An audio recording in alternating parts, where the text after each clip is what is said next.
Ancient alchemy truly is fascinating.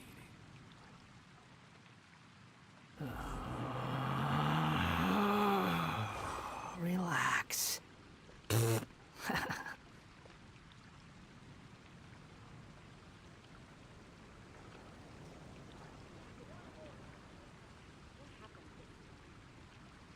neighboring nation of Liyue has the most prosperous commercial port in all of Tibet. Squall and Fury. Come take a look. Yeah. Add Astra.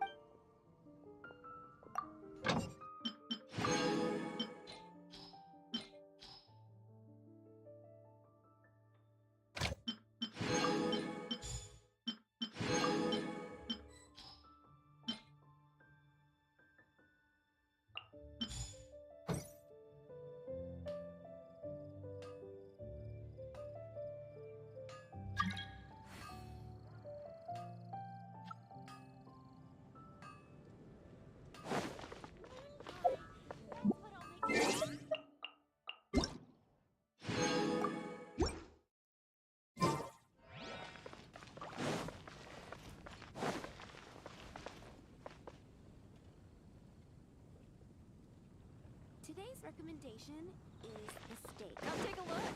There will definitely be something. Quit following me.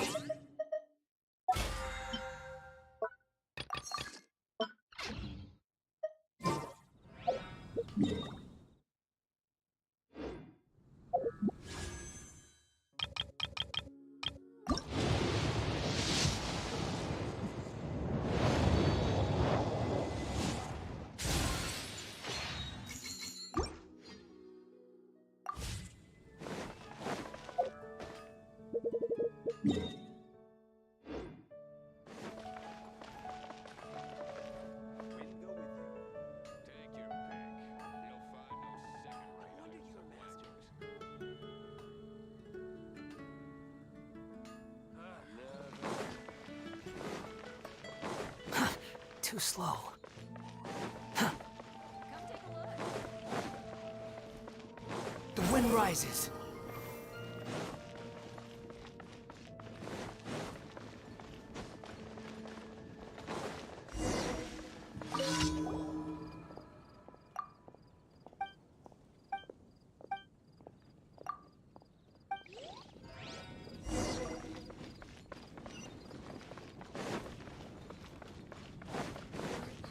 Squall and Fury.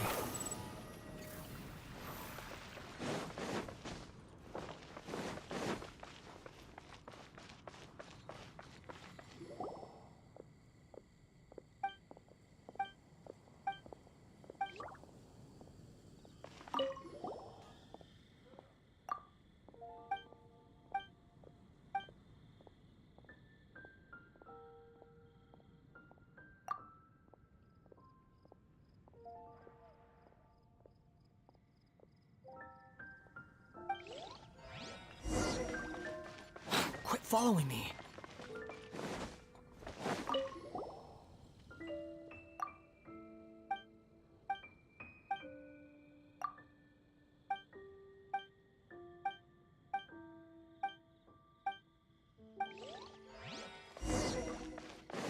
The wind rises.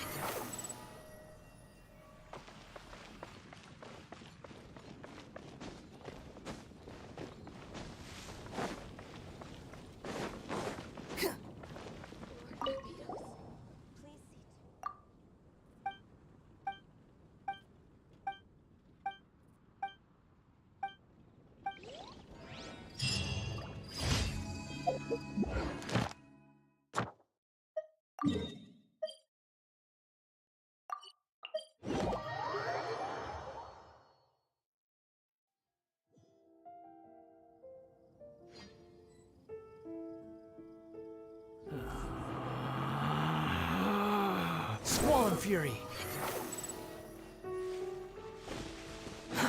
Too slow. Quit following me. The wind rises.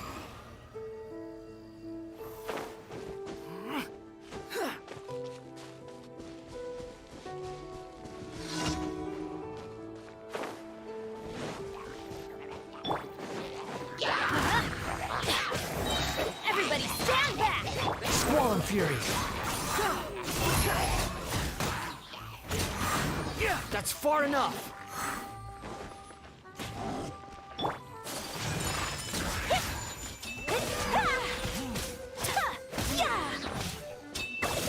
Behold.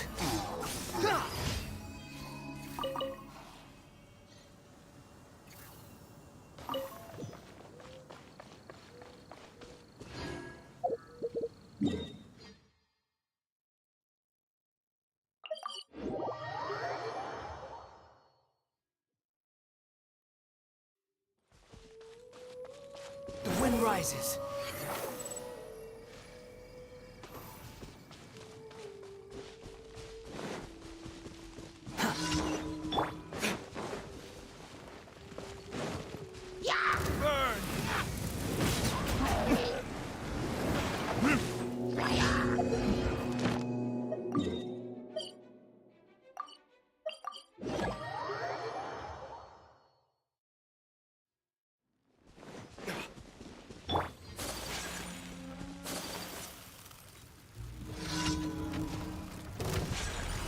To art. Submit! Squall Fury. Ah!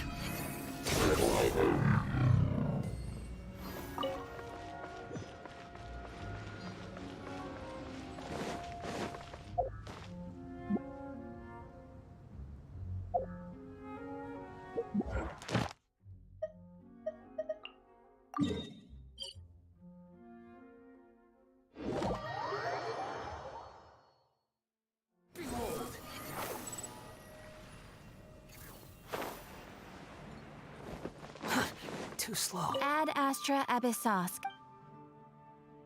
Thank you for complete.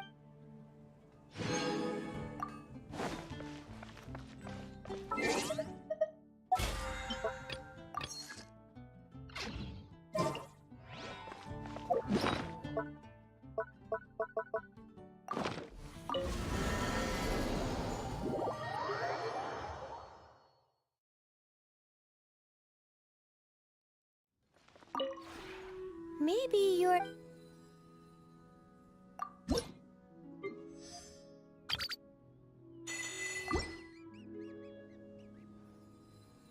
If you ever have any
Sounds good to me.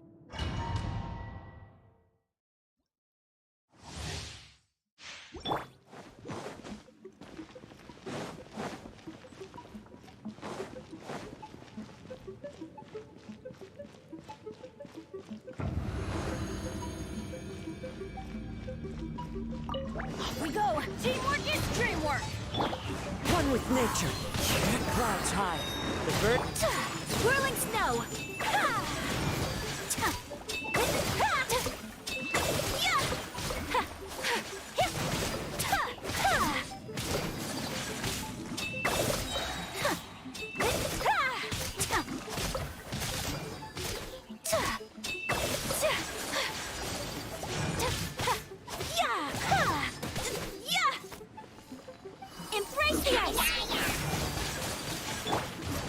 range knows me. Take flight.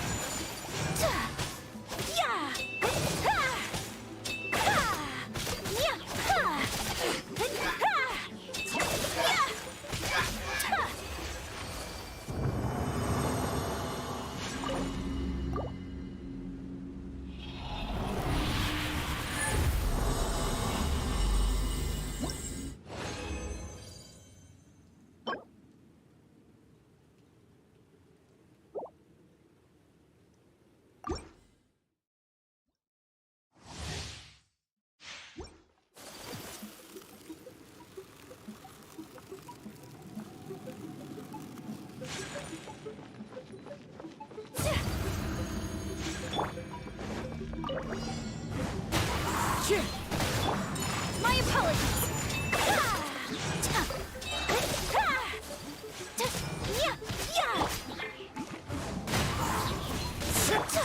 Whirling snow.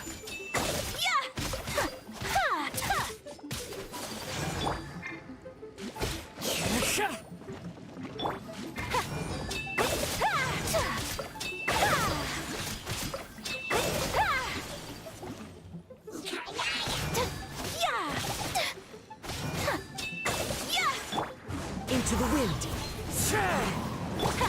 My apologies. Sakura swirl.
Time to go.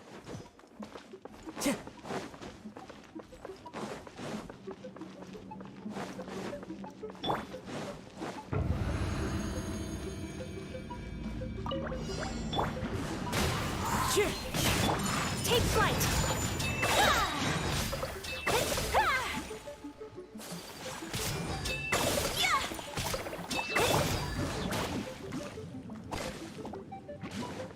One with nature.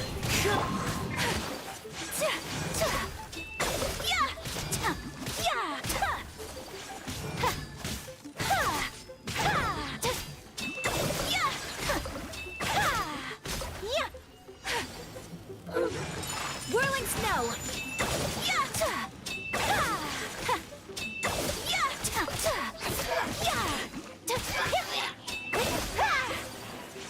Embrace the ice!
Time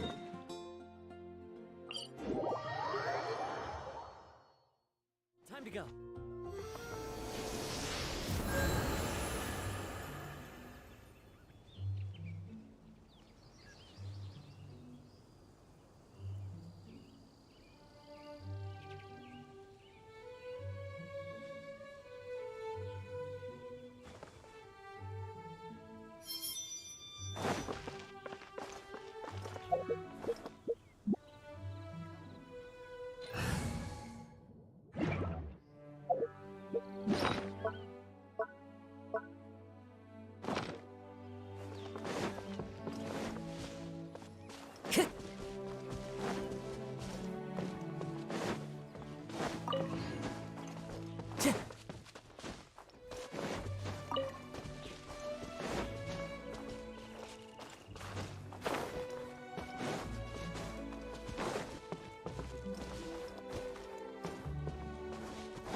Taking a stroll in the middle of a downpour certainly rouses the spirit.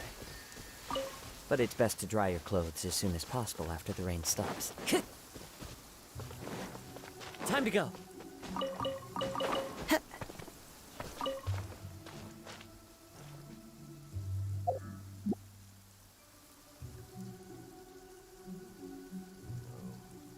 be young again.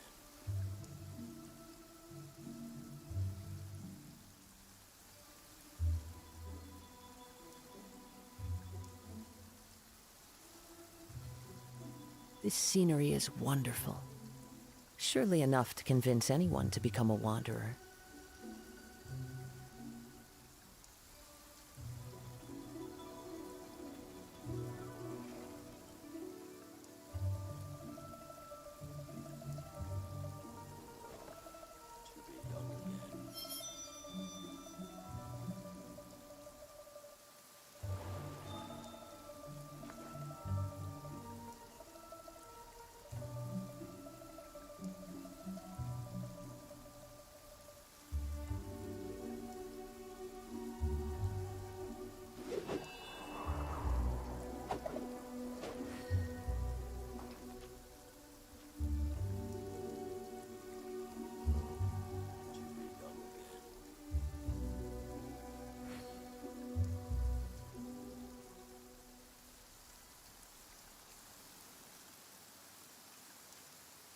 To be young again.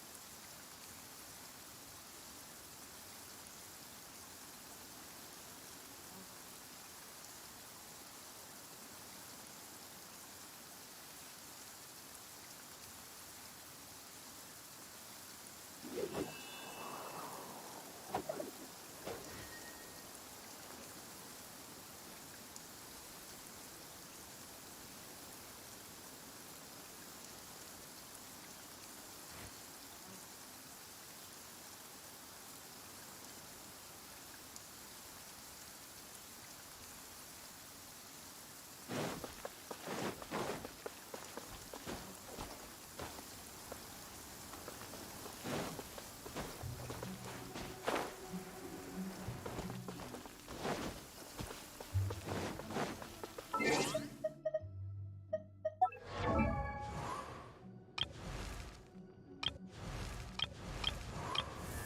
Time to go.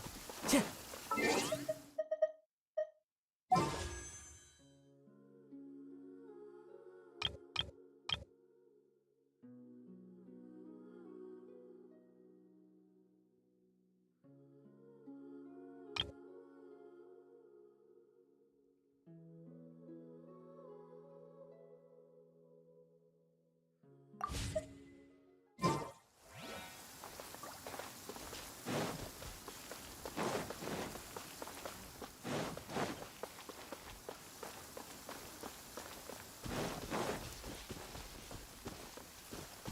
Time to go.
Clear weather all around brightens the heart.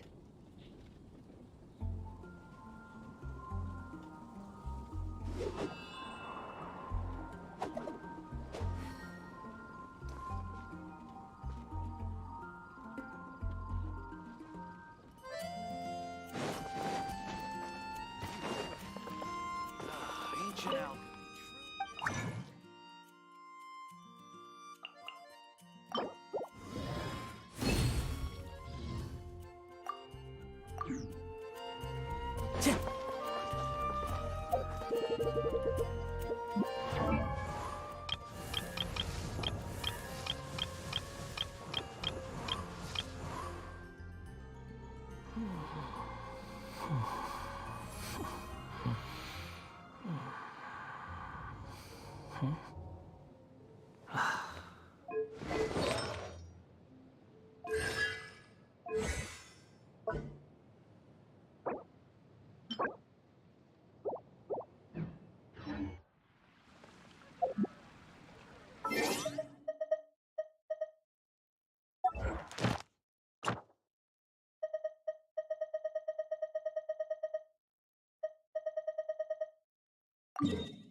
Time to go.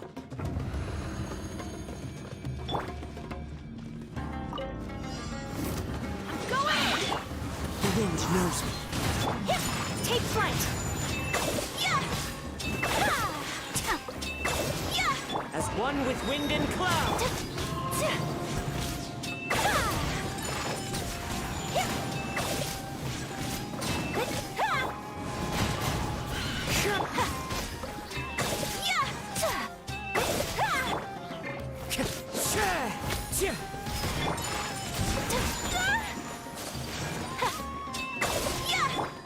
Into the wind.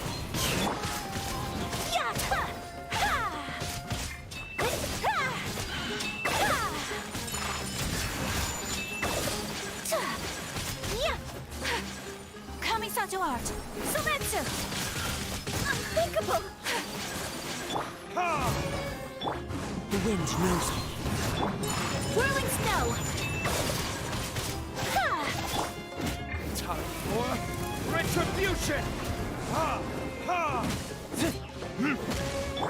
My apologies! Ha!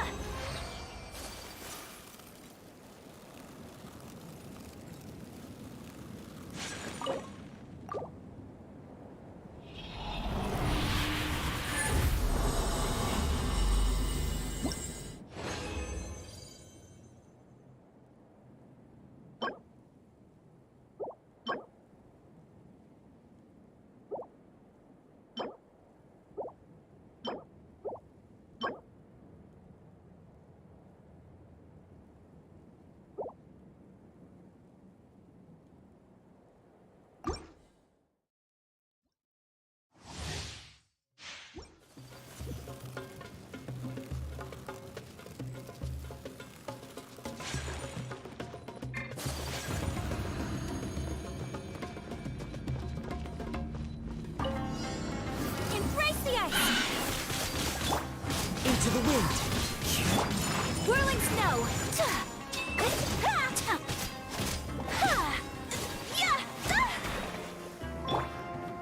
One with nature.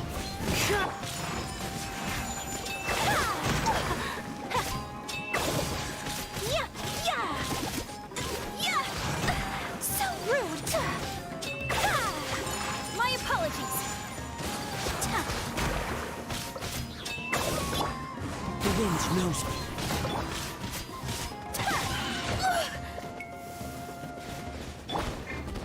Everybody stand!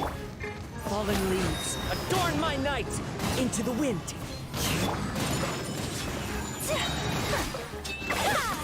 Kamisato art! Sometsu!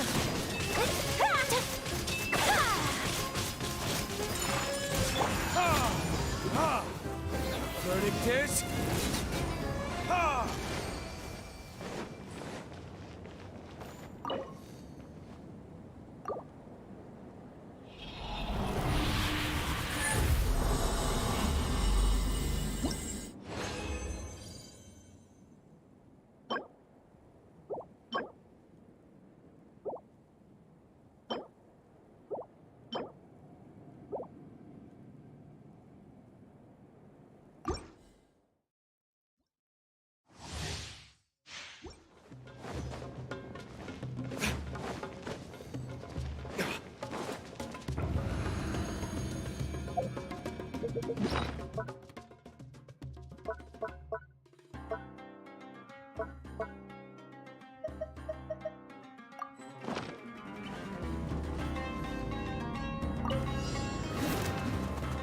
Going in!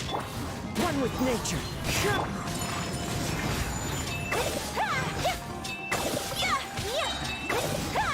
Sakura swirl!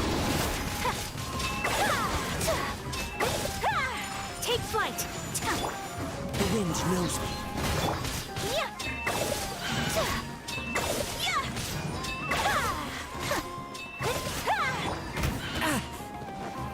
Into the wind.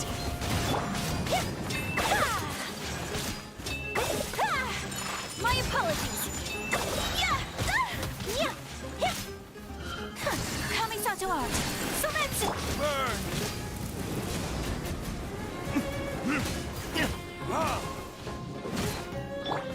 One with nature. Whirling snow!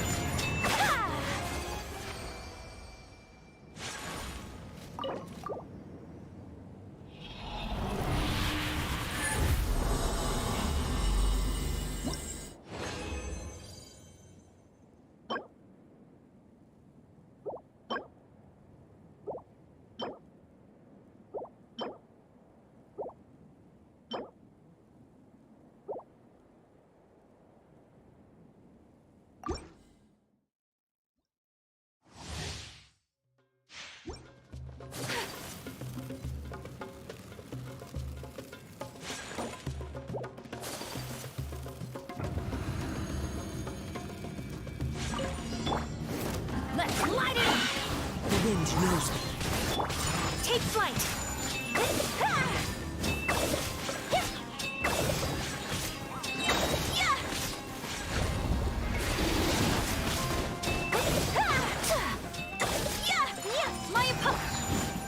nature.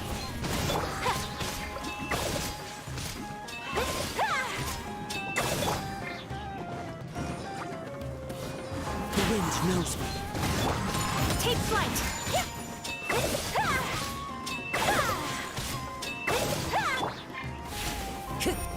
One with nature. Sakura swirl! Clouds high. The bird.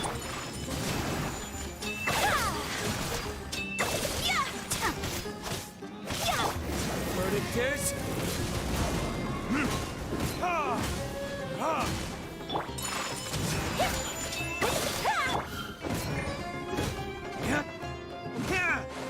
Everybody stand!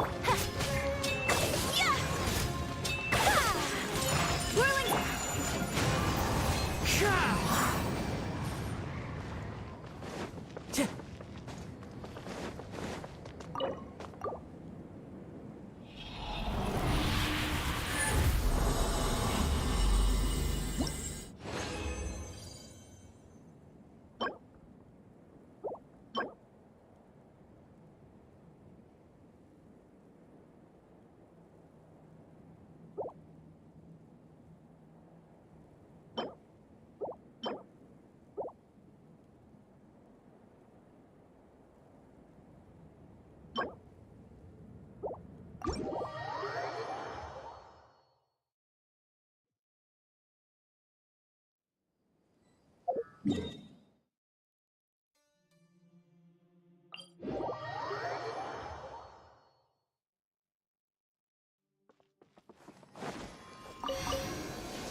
Wind Strider.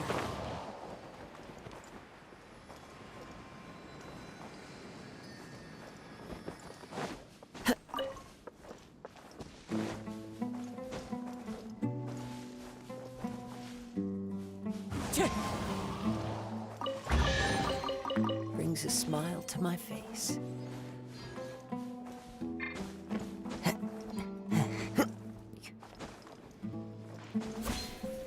Time to go.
Wherever in this world I roam, I carry memories of my home. This blade, it is the last link I have to the land of my birth.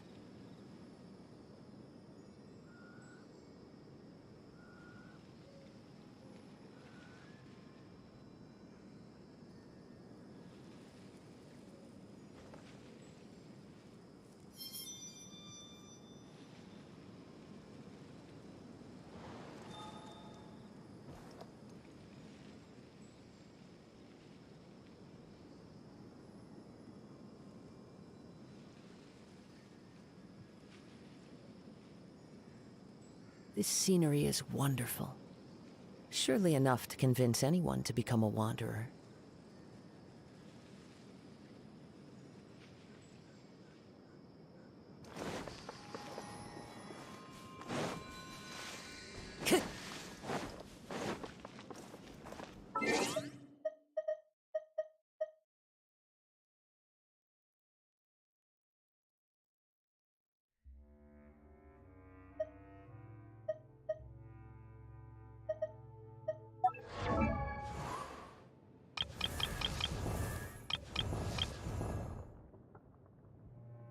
Osmanthus wine tastes the same as I remember. But where are those who share the memory?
Haven't you heard?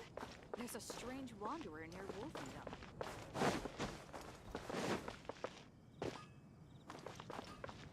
Mondstadt welcomes you.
Time to go. Come take a look. There will definitely be something that catches your eye.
Come on, serious suggestions, please. I'm not trying to write a thriller here. It's supposed to be an essay, you understand? An essay. That means facts and logic. Well, if it's facts and logic you're after, you shot yourself in the foot with your choice of research topic, didn't you?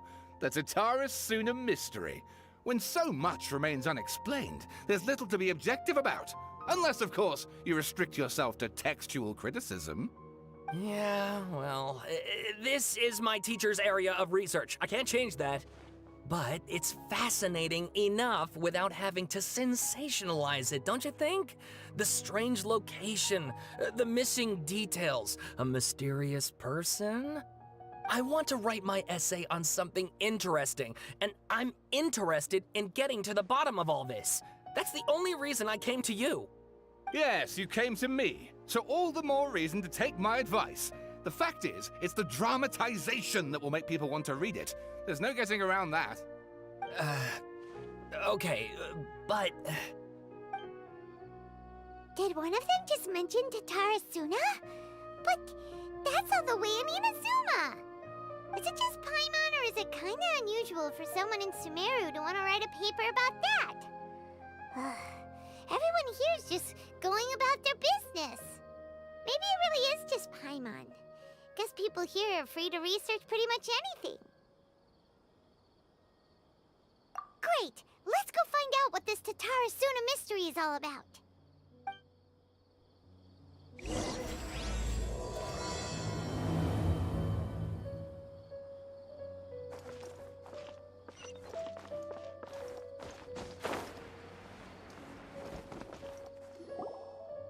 All right, I guess I'll go with my textual criticism and your editorial direction for the first draft. I have a feeling that the missing Kabuki Mono will end up being the main focus of this paper. Ugh, if only we knew where to find that traveler.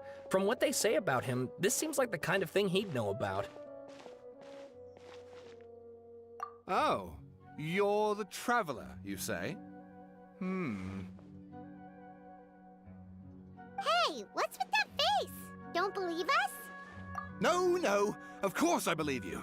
Actually, I first heard about your great exploits when I was still in Inazuma.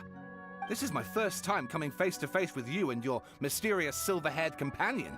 I couldn't believe my luck, and out of force of habit, I started, examining the evidence.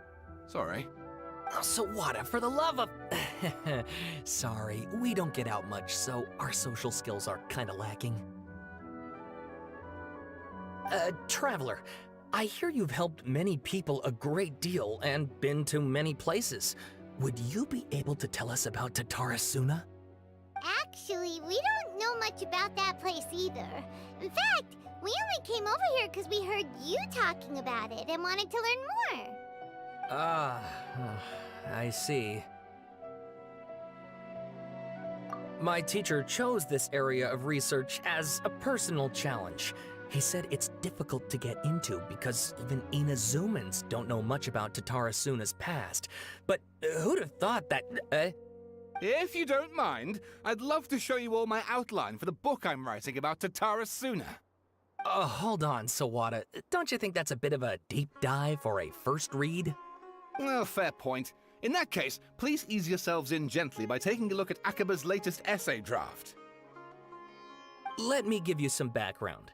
This all started with the discovery of some records in Tatara Suna. The writings mentioned someone by the name of Mikoshi Nagamasa, who crafted a fine blade. But in the end, he threw it into a fire to destroy it, and killed his servant Katsuragi. Why? Well, no one knows. Apart from the swordmaker, his servant, and the one who wrote this all down, the records also mention a kabuki mono. This seems to be an Inazuman word for an eccentric stranger, someone who dresses funny or acts in an unusual way. That's right. Akaba's teacher has spent quite some time researching these events on the ground. This kabuki mono lived in Tatara Suna for a while before disappearing without a trace. And shortly afterwards, as Akaba mentioned, things got pretty ugly. So first this strange person goes missing, then a murder happens? Seems kinda fishy to Paimon. Yes, my thoughts exactly. So I helped out too. I asked everyone I could think of if they knew anything about what happened back then. And wow, did I get lucky! Stop shouting! This part's important. I just wanted to make it stand out. It just so happens that a friend of mine works at the Government Records Office. He looked into it for me, and I can now confirm that all the aforementioned individuals did, in fact, live in Inazuma over 400 years ago. Even back then, Tatara Suna was already at the center of Inazuma's smelting industry. The man in charge was a government official named Niwa. Curiously enough, it seems like he went missing too.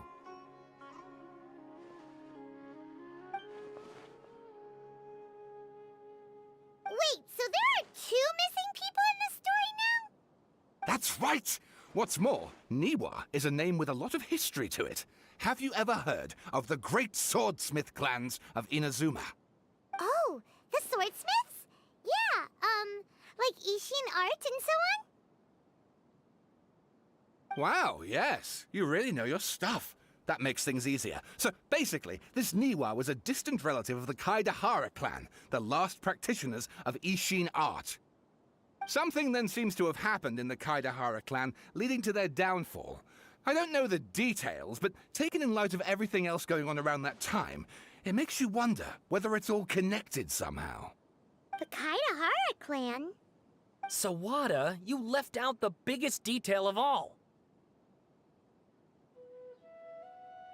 Oh, yes, of course. How could I forget? Brace your minds, ladies and gents, for they are about to be blown. Or maybe you won't believe your ears. I wouldn't blame you, of course, because in all my years as a writer, this is by far the most. Get to the point, for Pete's sake.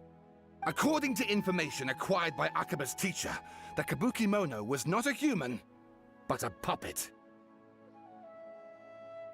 A puppet?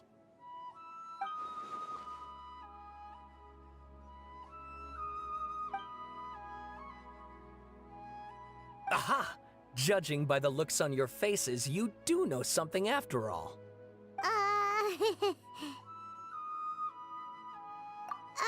No! Paimon just meant, how creepy. The way you described it makes it sound like a ghost story. I agree, it does.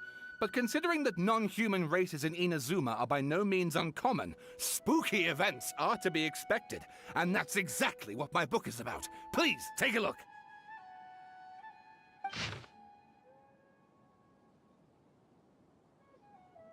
Oh, and please read my essay draft as well.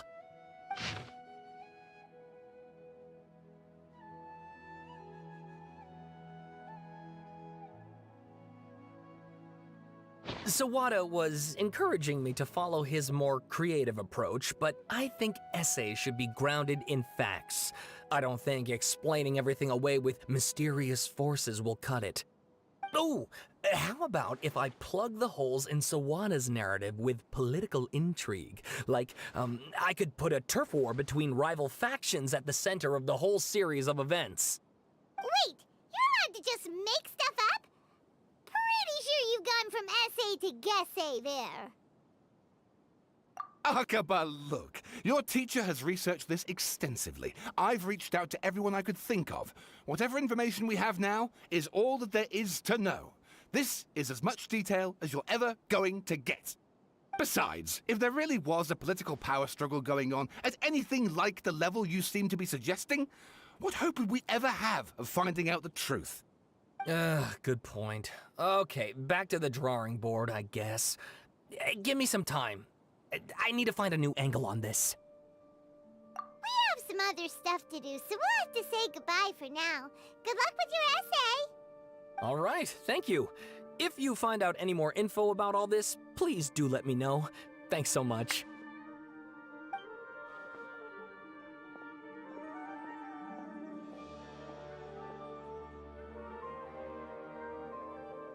Hey, so that thing they were talking about, it has to do with the balladeer, doesn't it? Okay, then even if we did know something about it, we probably couldn't share it with them, huh? After all, we kicked his butt and got him locked up. Information about people like that is usually super confidential, isn't it? If you ask Paimon, Akaba should just pick a different topic. There must be as many essay topics as there are trees in the forest. There's no point in...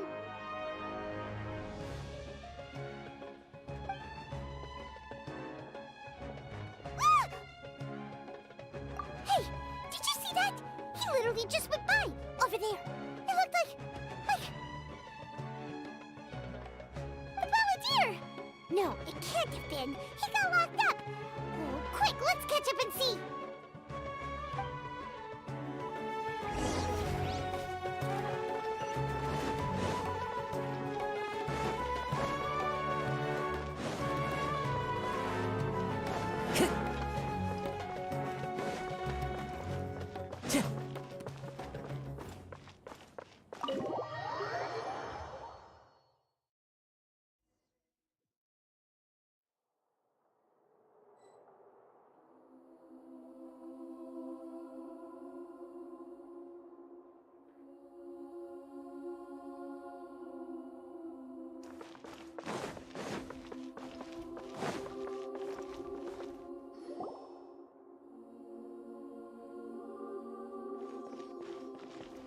Traveler, Paimon, there you are. Nahida! Bad news. We just saw the balladeer strolling around in public. Did he escape or... Ah! It's him! Sure enough, you're here. Hey! What are you doing in the sanctuary of Surasthana? Aren't you supposed to be locked up? I know you must have a lot of questions. Please, allow me to explain. It was my idea to set the balladeer free. We made a deal, and he's gonna do some investigation in Irminsul for me. A deal? Huh. You sure you trust this guy? What did you expect? Why do you think Sumeru would keep me around otherwise? Or maybe killing me is all you can think about. But if that's the case, why haven't you done it already? Don't flatter yourself. It was... Nahida said there's still some mysteries in you to figure out. Ah, so if it were up to you, you'd finish the job? Guess I had you all wrong. There I was thinking you were just getting cold feet.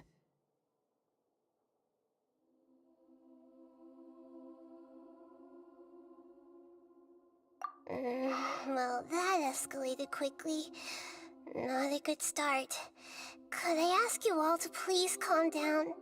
But Paimon's worried about you, Nahida. Don't let him trick you. It's not every day you see people questioning the God of Wisdom's judgment. Just when you think you've seen it all. Don't you dare try to drive a wedge between us! As long as the terms are reasonable, I don't think there's a problem in making a deal. Even with the balladeer.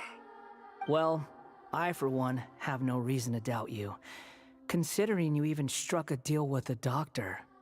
Yes, one in which I gained valuable information. You'll come to understand more about that in the fullness of time. The Balladeer's power was all but completely spent after your battle. He's no longer strong enough to be a strategic threat to us. That puts him in quite a precarious position. Plus, he's a former Harbinger with knowledge of many of the Fatui's sensitive secrets. Being stuck here in Sumeru could make him a sitting duck, depending on how the Fatui plan to respond. Wait a second. Farmer? You mean he's not a Harbinger anymore? I take no pleasure in saying this, but it seems as if the doctor had no intention of welcoming back a loser, so... Sometimes it's you using them, other times it's them using you. Most human relationships are this way. Certainly all the stable ones are. That's how it was between me and the Fatui, and also between each of the Harbingers. So as long as you have some value to offer, nobody will ever abandon you. But after recent events, even I have to admit that I'm not worth quite what I used to be.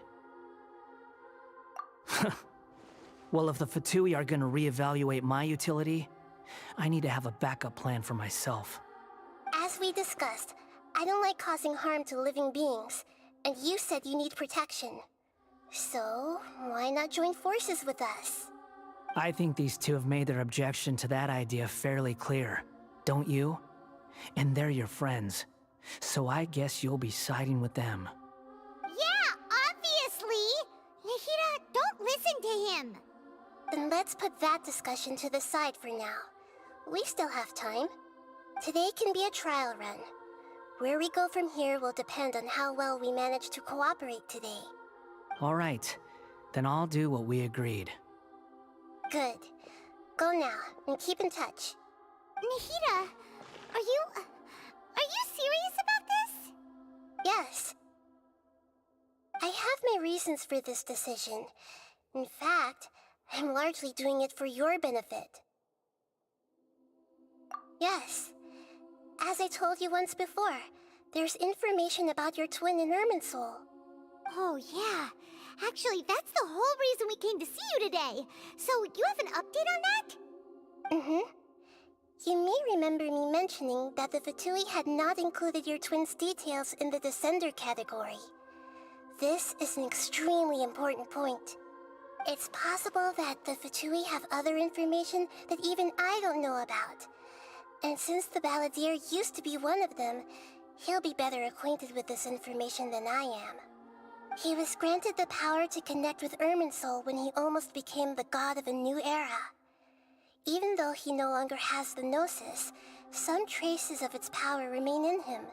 He can still connect. The amount of information in Irminsul is vast beyond description. Sifting through all of it without knowing what to look for would take too long, even for me. So I asked the Balladeer to search in Irminsul for any information about the Descenders. He's more familiar with this kind of information, and should be able to find it more quickly. Exactly! Or what if... Paimon just doesn't trust him!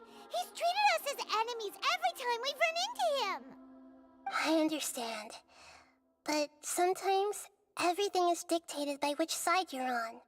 How things will go in the future depends on what information he brings back. And Traveler, I know what your heart desires most of all. Our minds have connected several times before. There's a corner of your heart reserved for an intense longing. A feeling of being all alone in the dark, searching for the one candle whose light still burns. As Sumeru's deity, it is my responsibility to be on guard against the Balladeer. But as someone who counts you as a friend, I want to do something for you. If this deal with the Balladeer can give you the answers you've been longing to find, then it's worth it. It's my pleasure, really. You're Sumeru's hero. You've more than earned it. Paimon's still worried about this idea. Is there anything we can do to help? I was going to contact you about that, but then you suddenly showed up on your own accord. Seems like we have a telepathic connection. In fact, I was going to ask you to supervise the balladeer on my behalf while he carries out the task I assigned. Even though he only has a fraction of his full power left, that's still a fraction of a former Harbinger. If you could accompany him, it would put my mind at ease. Of course, I'll be there to help guide you through Irminsul from the outside. Great, thank you. Prepare yourselves. I'm going to transport you into Irminsul. Wow, it looks pretty different here compared to last time. The colors are gentler. Guess that must be because Sumeru's at peace now. Look at that. Hot on my heels. You know, you didn't have to cut your catch-up short just to keep me company. Oh, but I guess you panicked when you realized that I might enter Irminsul ahead of you. Shut your beak, jailbird! No way a prisoner gets to be so smug! I understand that prisoners have to put up with harassment from the guards, but right now, I'm on temporary release, so maybe you should think about backing off a little. Sounds like a successful rendezvous. I need to be quite clear about something. In a few moments, you'll be entering into the innermost region of Irminsul. It is an environment like no other, and the most important place in all of Sumeru. Unlike anywhere else, Irminsul's inner region consists exclusively of torrents of information. You must put aside your differences and be extremely careful as you navigate your way through. I know there are many grievances between you on both sides, but it is essential that you remain calm after entry. This is as much for your own safety as anything else. Fine, let's call it truce. But only until this mission's over. Let's cut each other a little slack, shall we? We are gonna be traveling together after all. Per my agreement with Lesser Lord Kusanali, I'll be at the front. It's my job to lead the way and get rid of any obstacles in our path. All you have to do is keep your pretty eyes open and try not to fall behind. You sure are confident. Paimon will give you that. You make it sound like you're even more experienced at adventuring than us. If there are no further objections, I suggest we get going. Or did you need some time to mentally prepare yourselves? Ew! Ugh, the snark on this guy, it's unbearable. We can start now. Irminsul access granted. Initiating connection procedure. Is this a small sapling? Oh, darn it! Come on, let's catch up with him.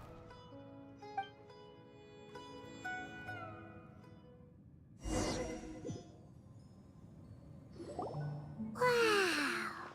So this is the inside of Irminsul. Ooh! Paimon's never seen anything like this. And it feels like a sacred place. Irminsul is closely intertwined with the entirety of Tevat. Every bit of information flowing here means something. Pick your jaws up off the floor. It's time to go. Why is it that Paimon just wants to do the opposite of everything he says? Lesser Lord Kusanali, we will now proceed to the heart of Irminsul. Can you still sense where the heart of Irminsul is? Yes. Permission to begin searching for information there? Permission granted. Go ahead. Let's go. Stay close. Don't go running off. Hey, so... say we did go running off in here. What would happen? What are you smirking at? I was just imagining the look on your travel companion's face if you went and got lost. Anything's possible in here.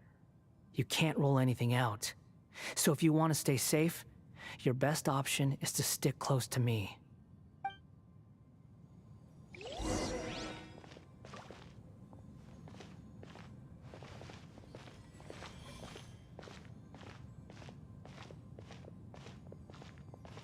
These sapling things have spread out. Those are all packets of information from inside Irminsul. Be careful not to touch them.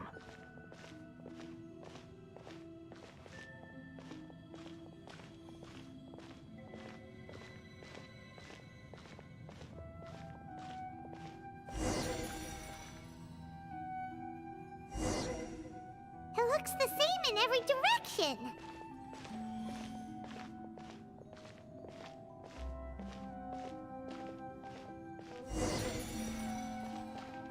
No wonder he mentioned about getting lost.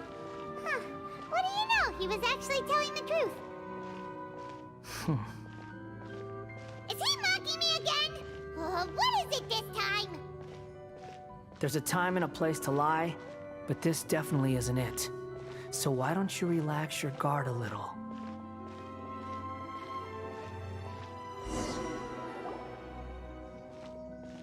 We're here. What a huge tree!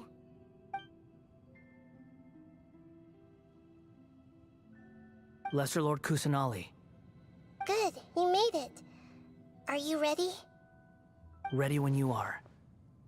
Then please begin. Preparing to access cognitive currents. Establishing waypoint. The Balladier's actually doing what Nahida tells him. Guess he must want to stay alive.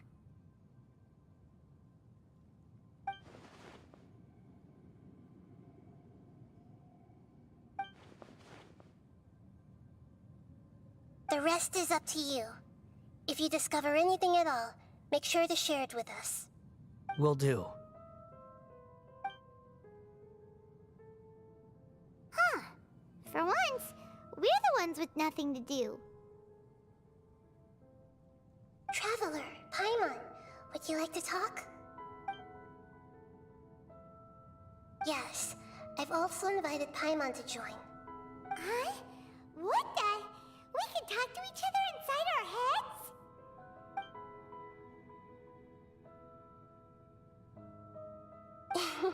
That's part of it.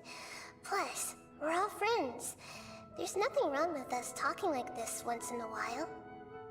Paimon's never tried this before. This is great! So, Paimon's been wanting to ask you something. Don't you think the Balladier's a bit of a walking contradiction? He's always talking back, but he seems to listen to what you say.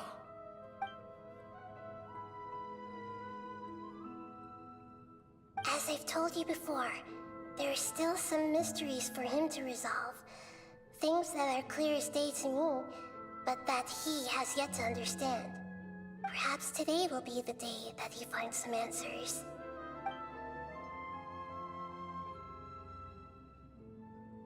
Well done. Smart and attentive as always.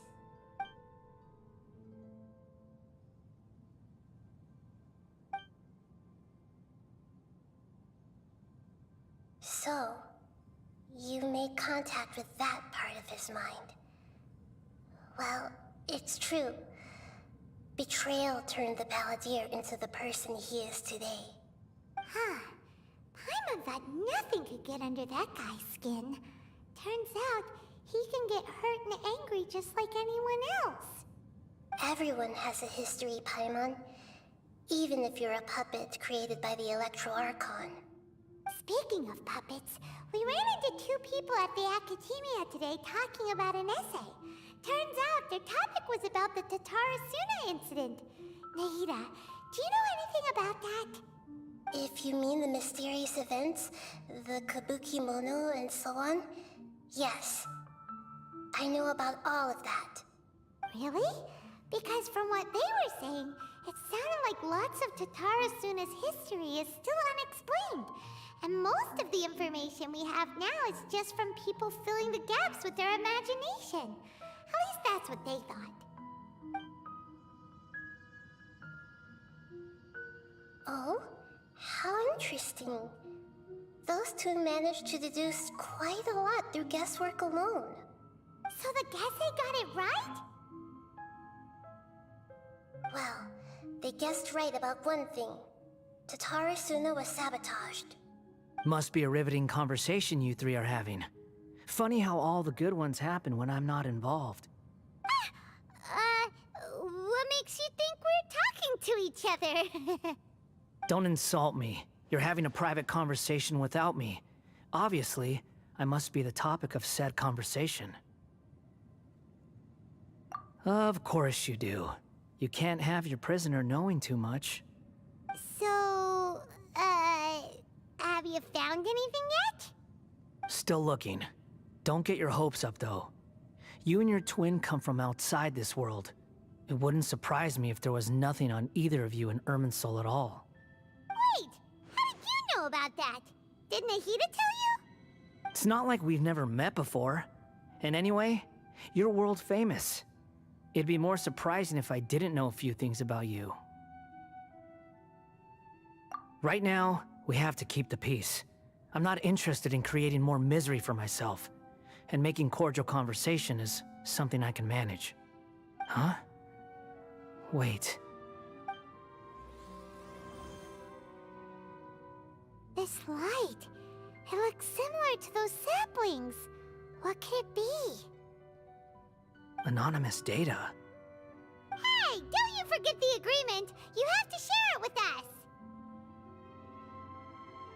Shh. Just wait. Mr. Niwa, are you certain this is worth the risk? We are talking about Tatara Suna's furnace, after all. It may not pay to act rashly. There's no one else who can enter the furnace. It has to be me. Is that so? Well, since you insist. It's...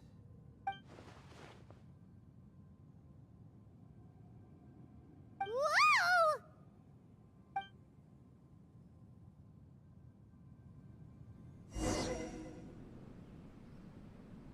I have been in Tatara Suna for some time now. You have shown me great hospitality, as has Mikoshi Nagamasa, and indeed, everyone else.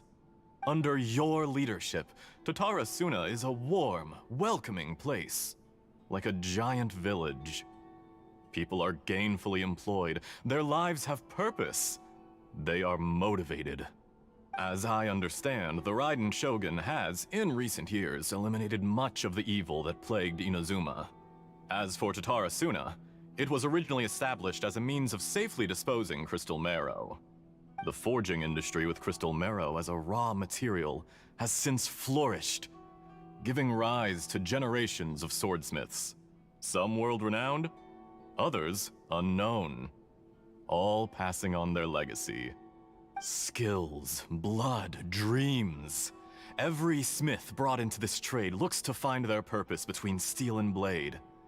That is why you accepted the proposal brought to you by myself and Akame. Yes, well, were it not for you coming to Inazuma and happening to make Akame's acquaintance, the two of you never would have joined forces. And he would be the first to admit that there's no way he could have revolutionized our forging process like this on his own. At least not on the same timescale.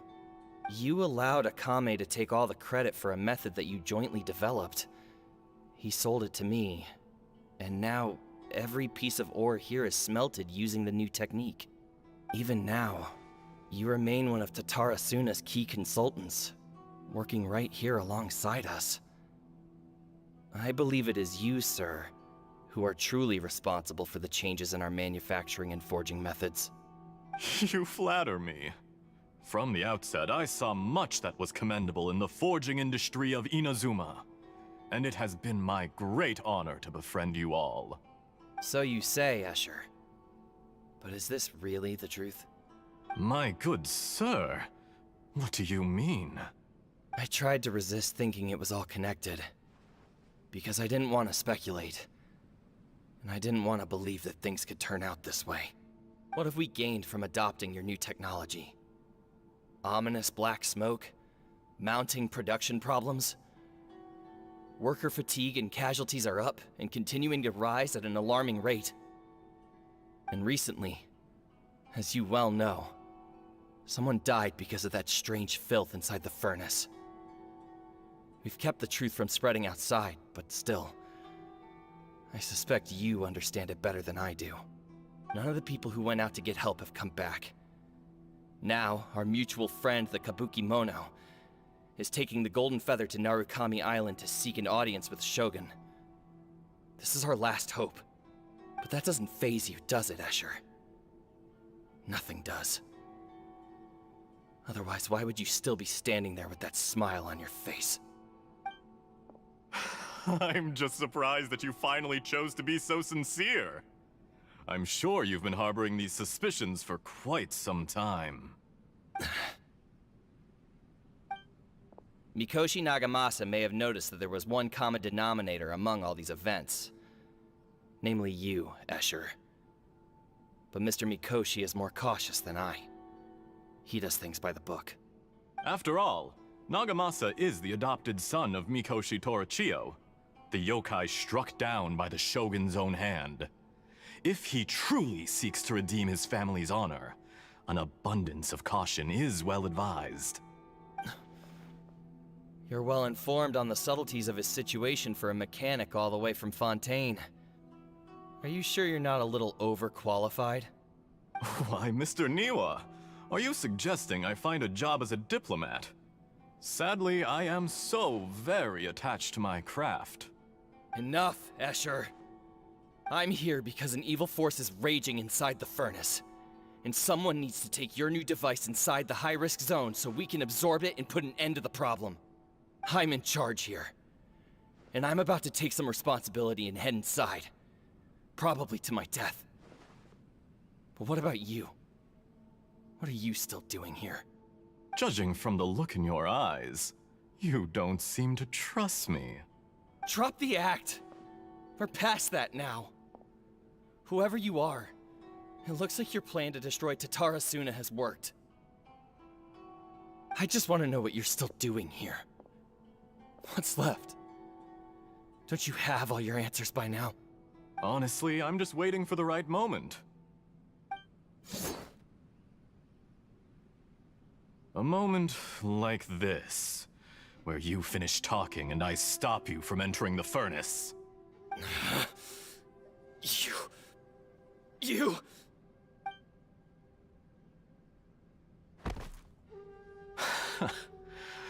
You're a little smarter than I initially gave you credit for. I thought I'd disguised myself exceptionally well, at least for the first few days. But to my surprise, you had your people look into my background right from the start. It's a long journey from Inazuma to Fontaine, but that didn't stop them. Eventually, they managed to confirm that Escher was an alias, and that I was not from Fontaine at all.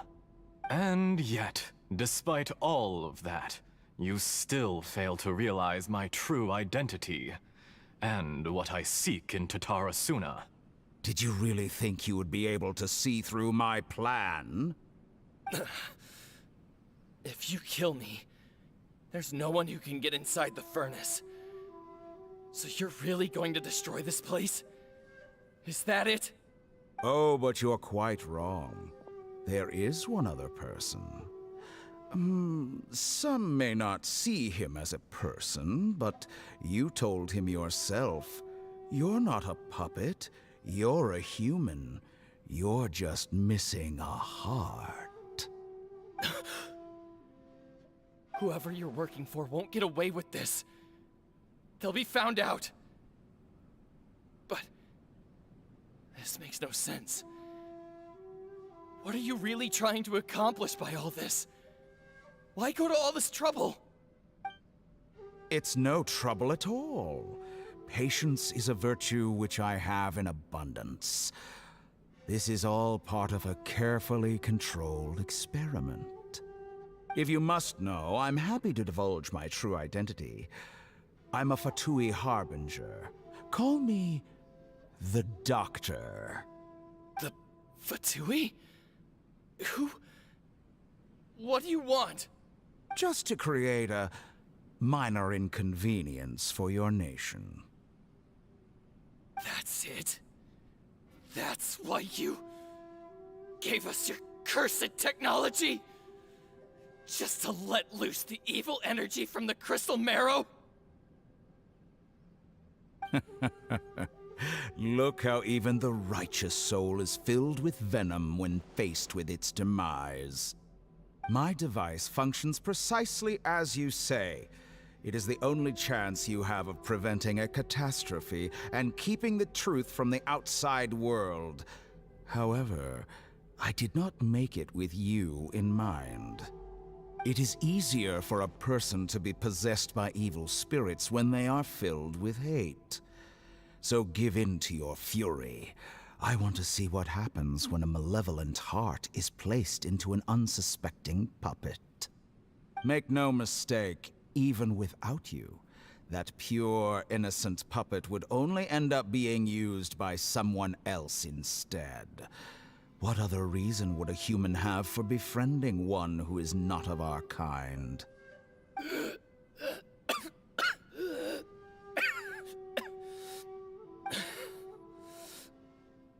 If you give him my heart, tell him that both Nagamasa and I see him as one of us.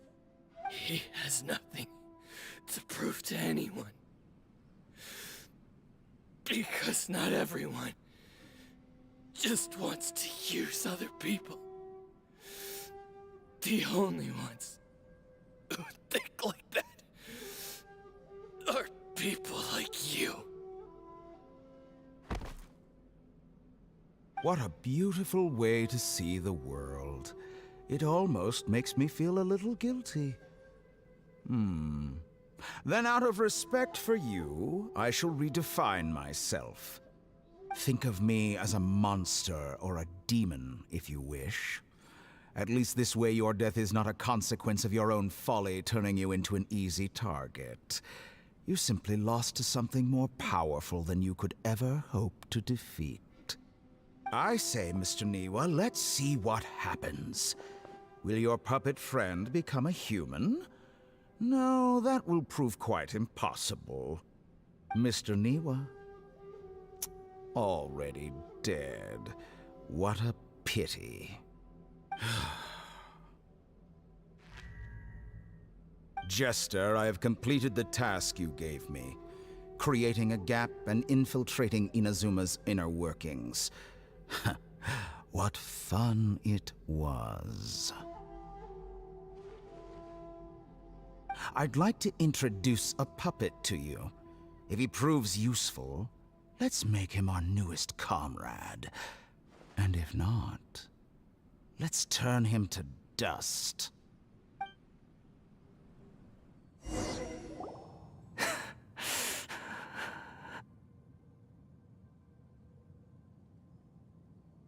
Hey, are you all right? Dottore?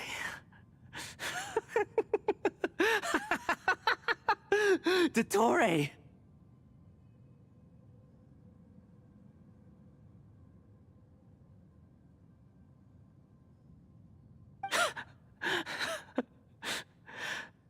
Good. Good. Was that the doctor? Did he turn into a mechanic from Fontaine? But why did we see things from his perspective?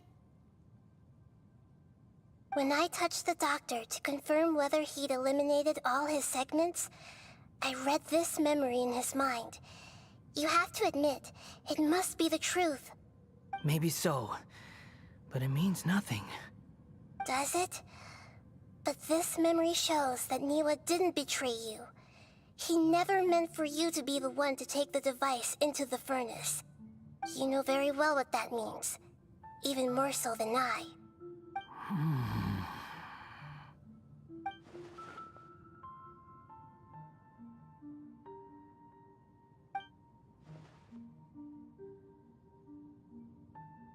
Let's give him some space. He looks really mad. Paimon doesn't want to be anywhere near him right now. We need to give him some time to process his emotions. Paimon's still confused about the Tatarasuna incident. So, the doctor was behind it, but Why has that gotten him so worked up? Nobody has ever deceived you like that, Paimon. It's natural that you find it difficult to understand. Perhaps he needed to learn this someday. So now you have the complete picture. Katsuragi took the Kabuki Mono to live with the people of Tatarasuna. Later, the doctor showed up, disguised as a mechanic from Fontaine. And that's when the trouble began. It was all a horrific experiment planned by the doctor. Everything he did was just to plant seeds of disaster in Inazuma that would bear fruit in the future. Of all the unwitting participants in the doctor's experiment, the balladeer became the main test subject. After the events you just saw in that memory, the doctor put Niwa's heart into the device and handed it to the balladeer. Then, he instructed him to enter the furnace and absorb all the filth caused by the smelting process. The load was far beyond what he expected, but the balladeer survived. He left the furnace in sheer exhaustion and said to the mechanic, "This device seems to have protected me. What's in it?" The mechanic answered, "Niwa fled this place for fear of punishment, but he left you a gift. He said it's the one thing that you've been looking for." He took it straight from the chest of one of his innocent servants. The mechanic removed the withered heart from the device as he spoke. The balladeer was stunned that such unthinkable cruelty had brought him the thing he'd been longing for his entire life. A heart acquired through cold-blooded murder is a cursed thing, but it had protected him from the filth. He thought Niwa had completely betrayed him, and yet this very betrayal had ensured his survival. Overwhelmed with anger and sorrow, the balladeer threw the heart to the ground and left Tatarasuna without looking back. Holy moly. So the doctor killed an innocent man and pinned everything on the victim? That's terrible.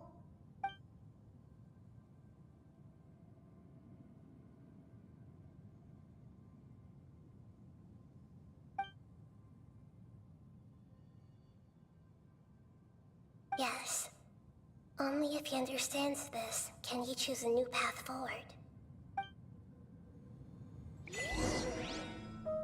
Tottori, you brazen-faced... Niwa didn't run from justice. You killed him.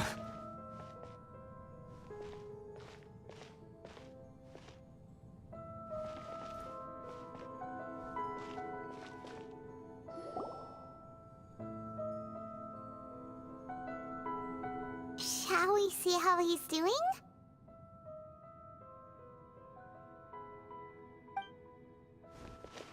Hey, you alright? That's a scary expression. Are you worried about me? If we didn't have such a history, I'd almost think that qualifies me to be your friend. It won't. I'll keep my end of the deal. Hey, aren't you investigating the stuff we want to know about? That's why we're here. But unfortunately, there's no information about the Descenders in Irminsul. Even if you can't find anything, that seems to confirm it. Irminsul does not keep records on the Descenders. Anyone who comes from beyond this world is not counted as part of Tevat. Oh, does that mean we have to leave empty-handed?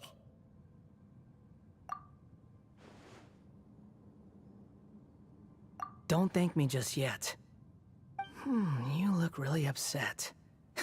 Well, since Irminsul was a dead end, I guess I can share some other info that might interest you.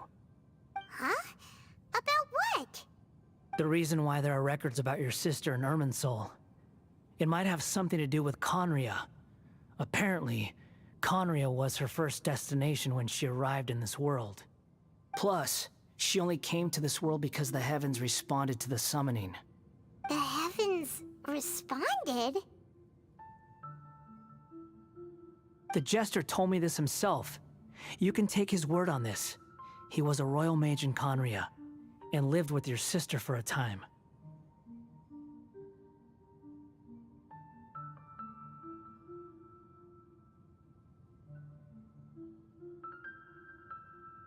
I don't know the details. It's up to you whether you want to believe me. All I can say is, I wouldn't lie to you about this. Did you get all that, Lesser Lord Kusanali? Yes. Astonishing news. Does this info count towards my mission? It wasn't from Irminsul, but was it valuable? Very valuable. Good. In that case, I'll take some time for myself now.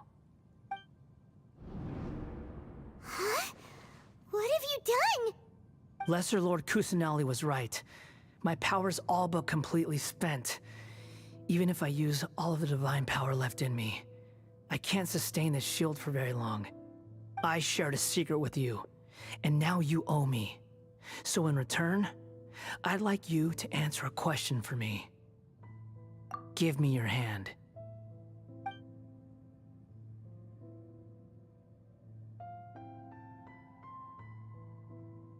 Can you hear my voice inside your head? No, I can't do anything like that anymore. At most, all I can do is exchange a few words with you. So tell me, in this world, is it possible to change the past?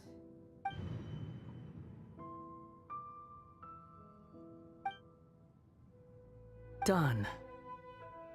Huh? What the? What happened? Paimon only saw you hold hands for a second. Nothing. I was just thanking him for helping me.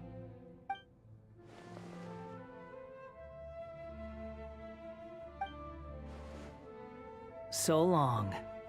I suggest you get yourselves out of here quickly. Where are you going? Hey, wait up! Didn't you say not to go running off? Fast reaction time. But I don't think we'll be seeing each other again. From this day forth, the names Balladeer and Kabukimono will cease to exist. Those who died in Tatarasuna because of me deserve another chance at life. Hey, Balladeer! Don't do anything stupid! You know, I never did like insects. Hordes of the puny things swarming together can be a real nuisance. And I enjoy nothing more than to stamp them out like the pests they are. But if a colony of harmless ants isn't threatening anyone, I guess they deserve to be left alone. Luckily, everything can be set right. It's time to solve this once and for all. Balladeer! Balladeer! Uh-oh, he disappeared. Come on, we gotta find him somehow.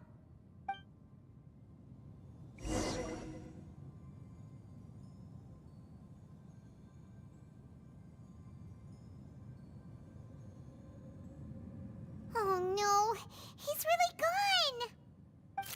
Oh, can you hear me? Nahida! Traveler, Paimon, Balladeer, what happened just now?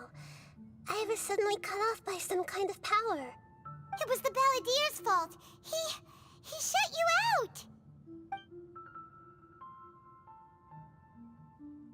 I didn't think he'd be capable of something like that with so little power left. Did he keep some of his power hidden when he was defeated? Or did he achieve something beyond his abilities, and it took everything he had? Where the heck did he go? Ugh, it's all our fault. We were supposed to keep an eye on him. Sorry, Nahida. Don't be. It's not your fault. Please, let me handle this from here, even though I'm not sure I can solve it. We're running out of time.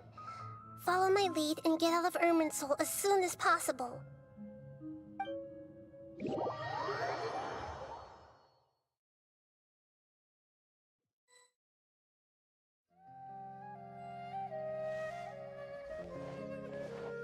We're out! And we're at, an inn or something? This is an emergency. I'll have to ask you to stay here for now. Everything's arranged, and nobody will disturb you.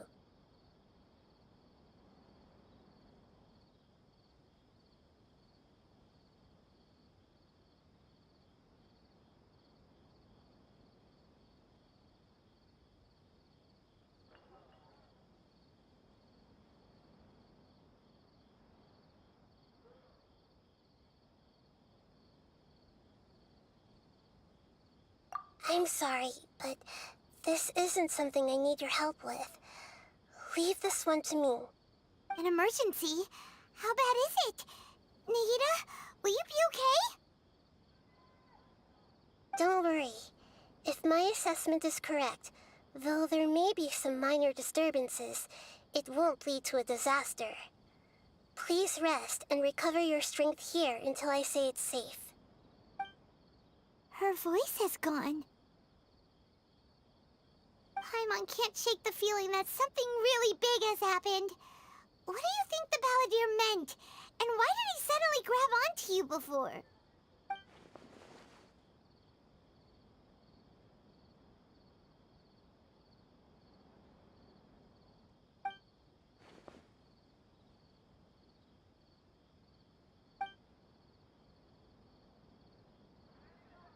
He wants to change the past?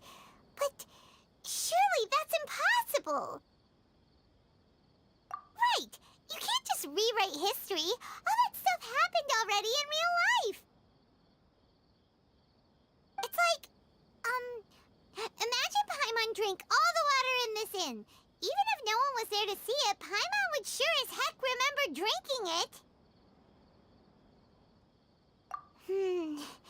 So, why does Paimon still have a bad feeling about this?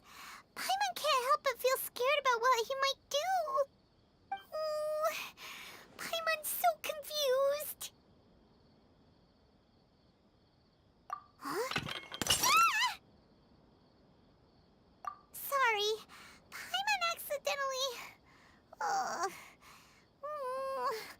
It's the Balladeer's fault for causing Paimon all this mental stress. But erasing yourself from history? It's unthinkable. Is that really possible in Irminsul? Uh-oh. Paimon's head is overheating from trying to understand what he's up to. And it's still not working. Ugh. Paimon's had it with that little brat.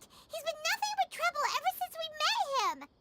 There's no way he'll actually succeed, right? Otherwise, won't everyone who's connected to him be affected too?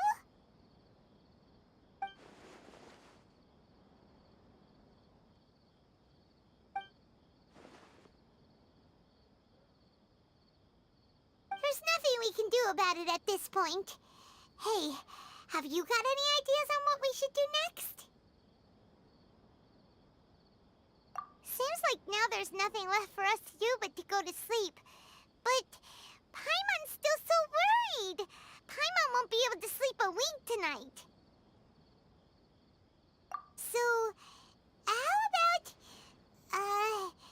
we list all our favorite foods to take our mind off things? Heck, if that doesn't work, Paimon's probably gonna collapse of anxiety here. Alright, Paimon will start. First dish.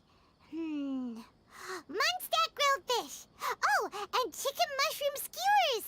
Tea break pancakes, cream stew, sautéed matsutake, and dragon chili chicken, almond tofu, satisfying salad.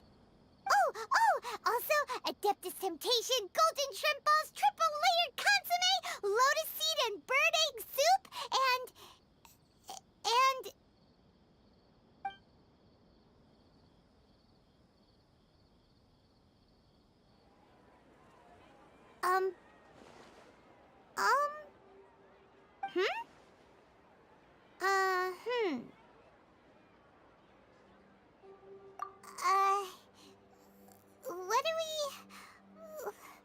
What was Paimon supposed to be doing just now? Paimon was, talking? Huh. Paimon suddenly can't remember what she was talking about. What was it again? The Balladeer? Is that a food too? Huh. Weird name, though.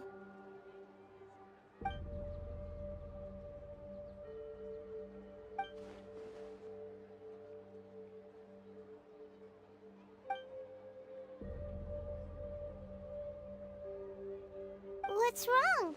Your eyes are like saucers. Was it something Paimon said?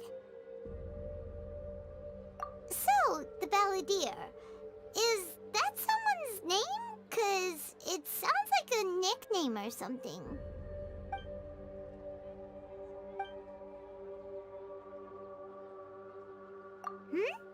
Okay, sure. Where are we going? Huh? Fine by Paimon, but is everything okay? You're acting like this is an emergency.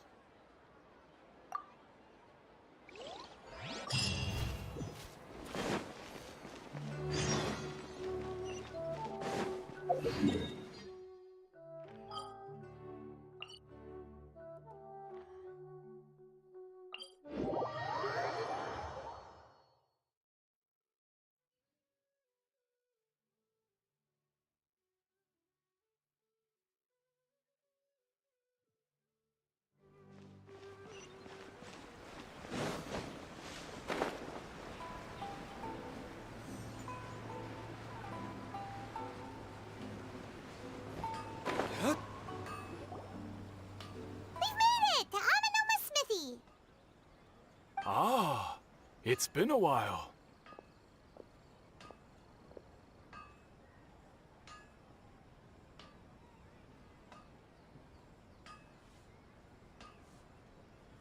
Of course. Go ahead.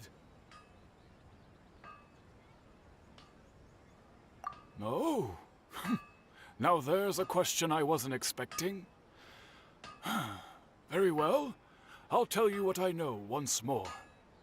The once renowned Ryzen Gokuden, comprised of 5 branches. Amenoma, Futsu, Ishin, Hyakume, and Senju.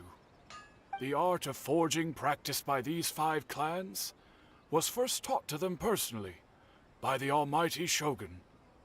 Over time, the 5 branches diverged from one another as generations of bladesmiths honed and perfected their craft until they became 5 distinct traditions. Most of the great swordsmith clans of old have since fallen into decline, and for a long time, only the Amenoma branch kept its art alive.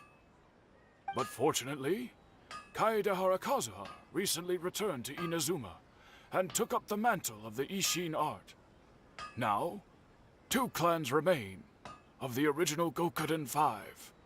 If my memory serves me right, you yourself were present when he forged the Ishin blade.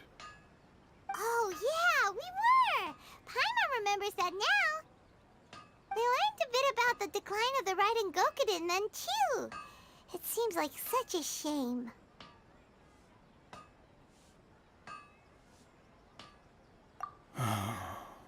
That, my friends, is a tragic tale indeed. In fact, this was not made known to me for most of my life. All these years, I knew of those great clans' demise, but never the cause. Only recently, when the question was on my mind, did I ask Kaedehara Kazuha about this.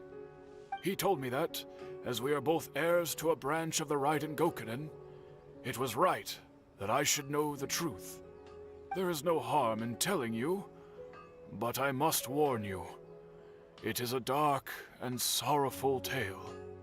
The Ryzen Gokuden were the targets of a murderous rampage by a vengeful bladesmith. Vengeful? Why? 400 years ago, so I'm told, there was a catastrophic malfunction in Tatarasuna's furnace. One brave swordsmith heard the commotion and chose not to flee, but he rushed to the scene, hoping to prevent a disaster. Tatarasuna was home to a state-of-the-art forging and smelting operation in that day, and overseeing it was the armory officer. His surname was Niwa, though he had family ties to the Kaedehara clan. Knowing that they had just one chance to save countless lives, Mr. Niwa and the swordsmith leaped together into the furnace. The furnace quickly stabilized, but neither of them made it out. The smith's death, though heroic, dealt a devastating blow to his family's fortunes. His orphaned son was left to fend for himself, and grew up deeply resentful at the world. In his heart, the whole of Inazuma was culpable in his tragedy. He hated the almighty Shogun for her apparent indifference towards his father's death, and he hated everyone who had done nothing to try and save him. Powerless and destitute, the only legacy he had to pass on to his children was his hatred. Generation after generation bore this grudge, living in utter misery. Alas, if only the story could have ended there. But 100 years ago, the then head of this family reached the end of his wits. He could bear their fate no longer, and yet he could do nothing to change it. Finally, he made a drastic decision to take revenge on the Raiden Gokuden. In doing so, he sought to vent his pent-up anger and shake the very foundations of Inazuma's forging industry. In his fury, he murdered indiscriminately, killing even bladesmiths from the Hyakume clan which he belonged to. His goal was absolute, the devastation of all of the Raiden Gokuden. But when he came to the Kaedehara and Kamisato clans, his killing spree came to an abrupt end. He failed to catch them unawares. They fought back fiercely, and they did not spare his life. That is why the Kaedehara clan and their Ishin art survived that day. I suppose they were the lucky ones, under the dire circumstances.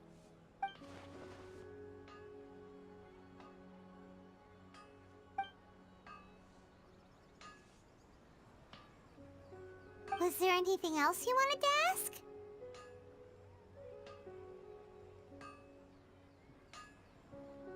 Kazuha?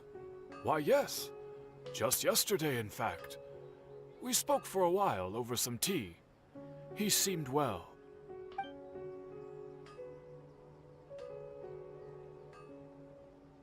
My pleasure. Don't tell Paimon. There are other places you want to visit too, right? Your expression says it all. You can't hide anything from Paimon. On to the next stop. Lead the way, traveler. Paimon will be right behind you.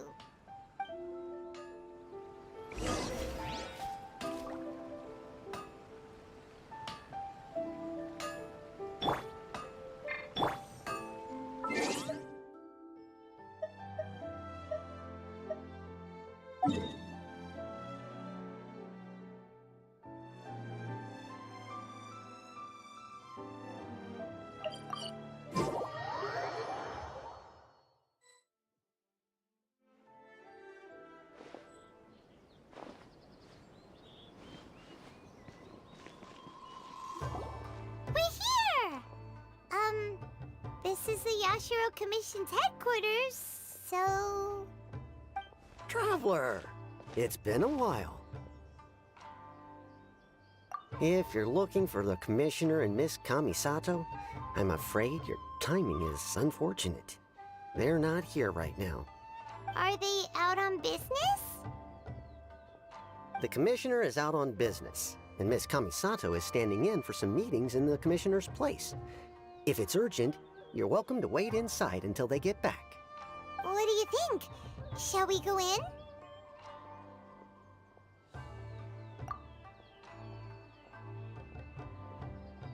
If it were anyone else, I couldn't allow it. But seeing as you're so close with the Commissioner and Miss Kamisato, I think it should be okay. We'll be heading in then. Thanks!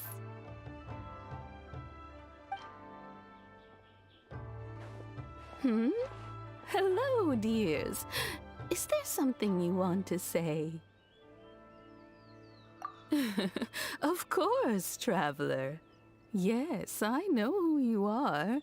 Miss Kamisato has told me about you. What would you like to know? Oh, they're both very well indeed. Lately, Miss Kamisato has been rather busy attending all kinds of meetings and occasionally paying visits to some local organizations on the Commissioner's behalf. As for the Commissioner himself, Well, you know, busy as ever. That much hasn't changed. Although, he does seem to be in a rather good mood these days. So pretty much business as usual on the Yashiro Commission, huh? Very much so.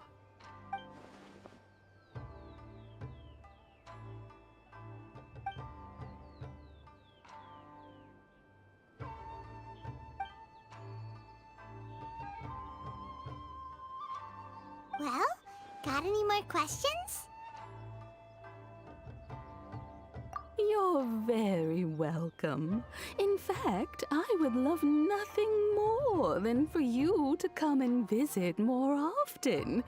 But I'm sure you must be far too busy to have time for that. Miss Kamisato talks about you all the time. She seems so thrilled to have you as a friend, and she's always saying how talented you are and how much she admires you. I must say, many things in Inazuma seem to have taken a turn for the better since you arrived here. So you're not just Miss Kamisato's knight in shining armor, you know. You're a hero to us all.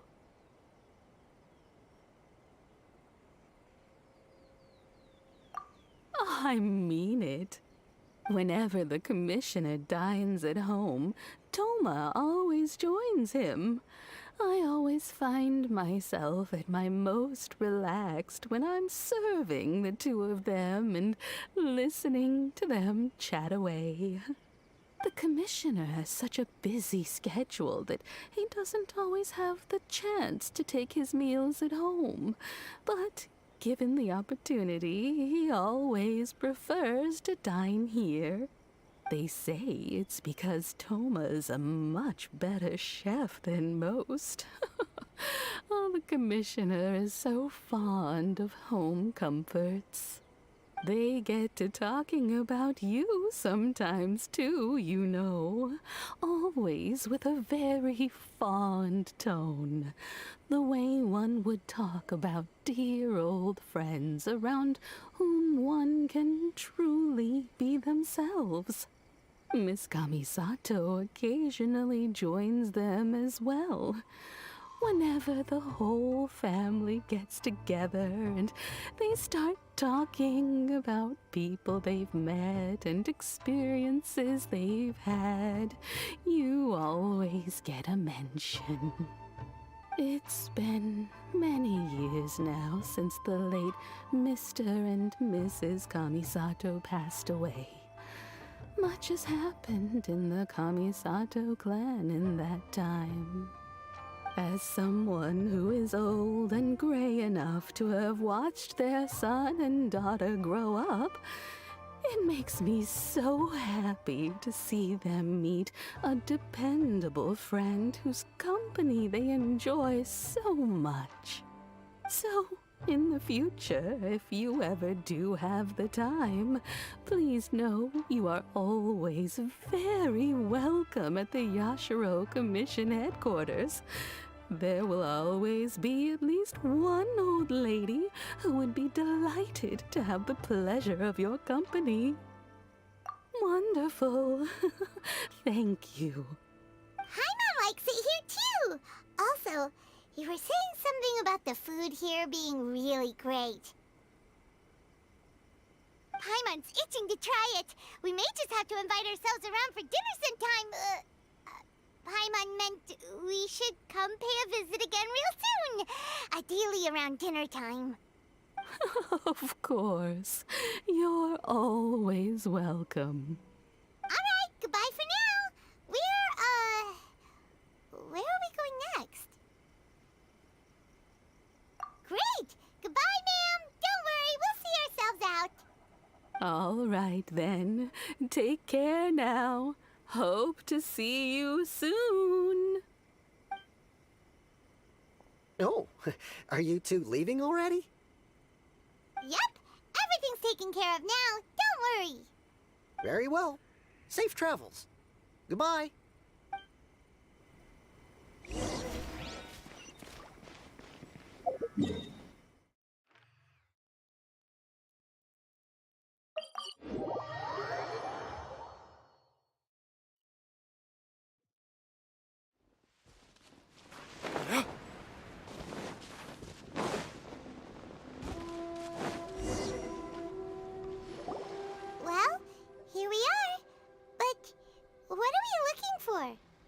something. Or someone. Do my eyes deceive me, or is that the Traveler and Paimon? Xavier? What are you doing here? I was in the general area, and now I'm in this specific area. There, that's me. So what about you two? We have some questions and thought you might be able to help. Certainly do. I've researched the furnace here in some depth. If there's anything you want to know, just ask away. Like the back of my hand? Make no mistake, I have been here a good many times before. Not only that, but I've met people in Inazuma whose families used to live in Tatarasuna years ago. They said it's all true, the history here.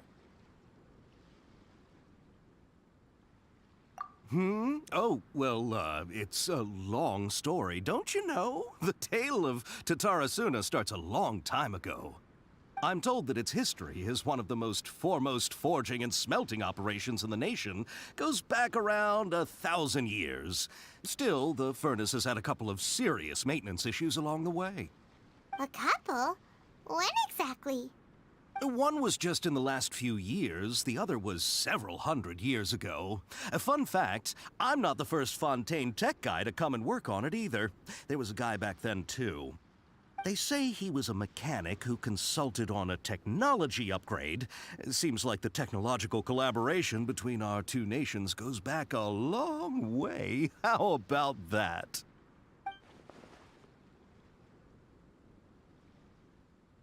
Hey! Weren't you gonna ask Xavier something about Tatarasuna? Come on, ask already!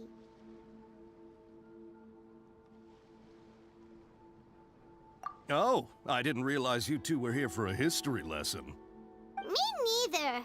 Paimon doesn't know what's gotten into this one today. Feels like we've been preparing for a history exam or something. What brought this on? Did you just wake up today with a sudden burning desire for historical knowledge? Sure, go ahead.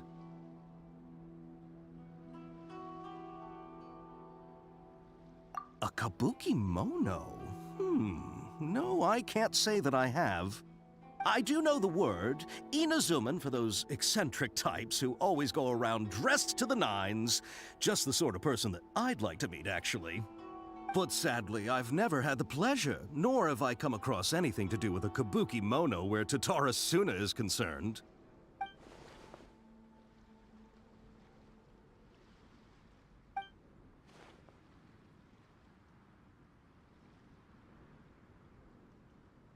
Of course! Don't mention it.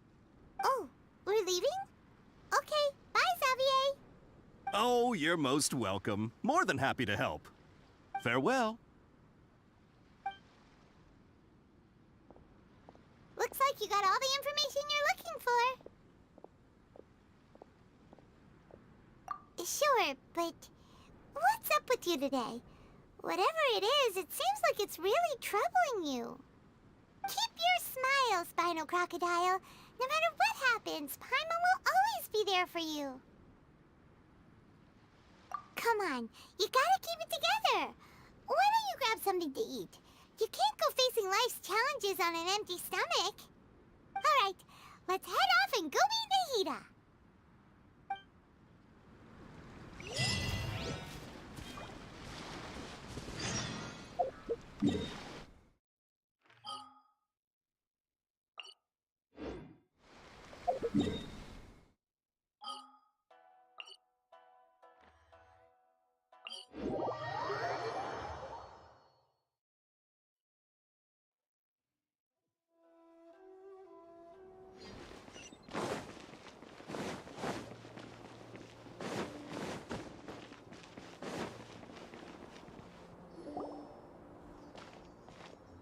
Hey, it's them!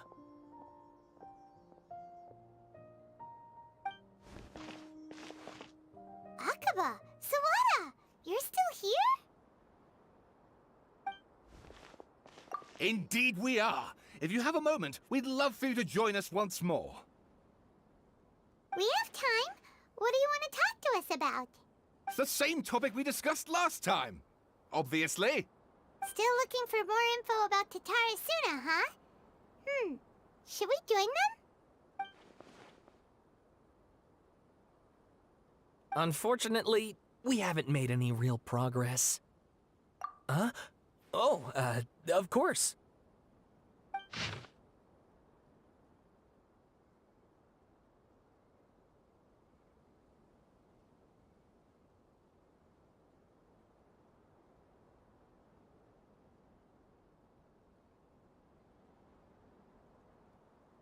I presume you'll want to read mine as well. Here.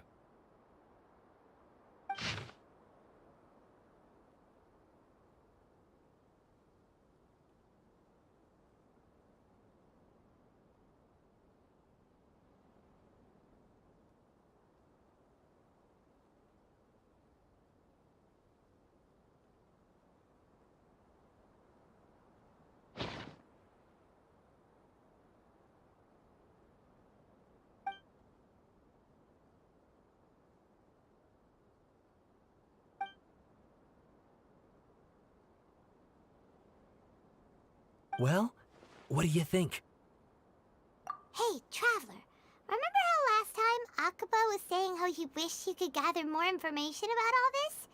Well, we just got back from Inazuma. So how about we tell them what we learned? What did you find out?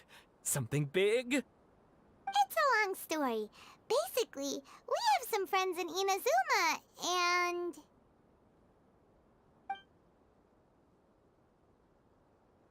Wow, so many new details. Thank you so much for sharing that with us. Well, well. So it all comes down to one man's desire for revenge. Huh. You heard this from a member of the Amanoma clan, you say? Then I guess it must be true. Ugh. So there's no ghost story here after all. This new information actually lends further credence to my hypothesis. Evidently, swordsmiths were seen as having an incredibly prestigious role in society those days, to the extent that harming them was conceived of, at least by the perpetrator, as a way of exacting revenge against those in power. Yes, okay, point taken, you were right. But that doesn't mean I can't carry on with my novel. And they're back at it. These guys are really into this. Oh, so sorry. Look at us, prattling on about our projects and ignoring you. Thank you so much for the information. You're welcome. See ya. Keep us in the loop if you find out anything else. Will do.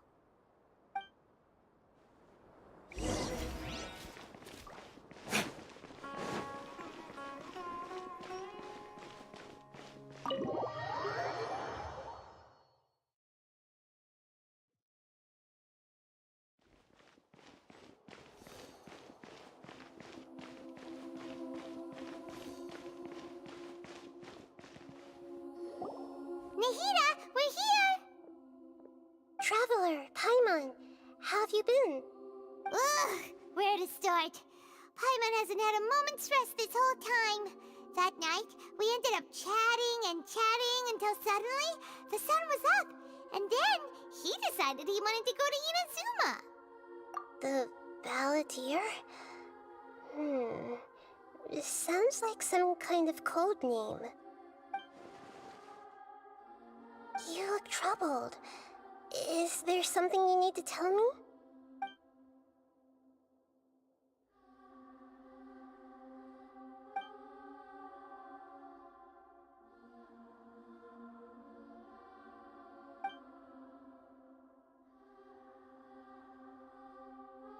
Traveler? Hey, what's wrong? You look so upset.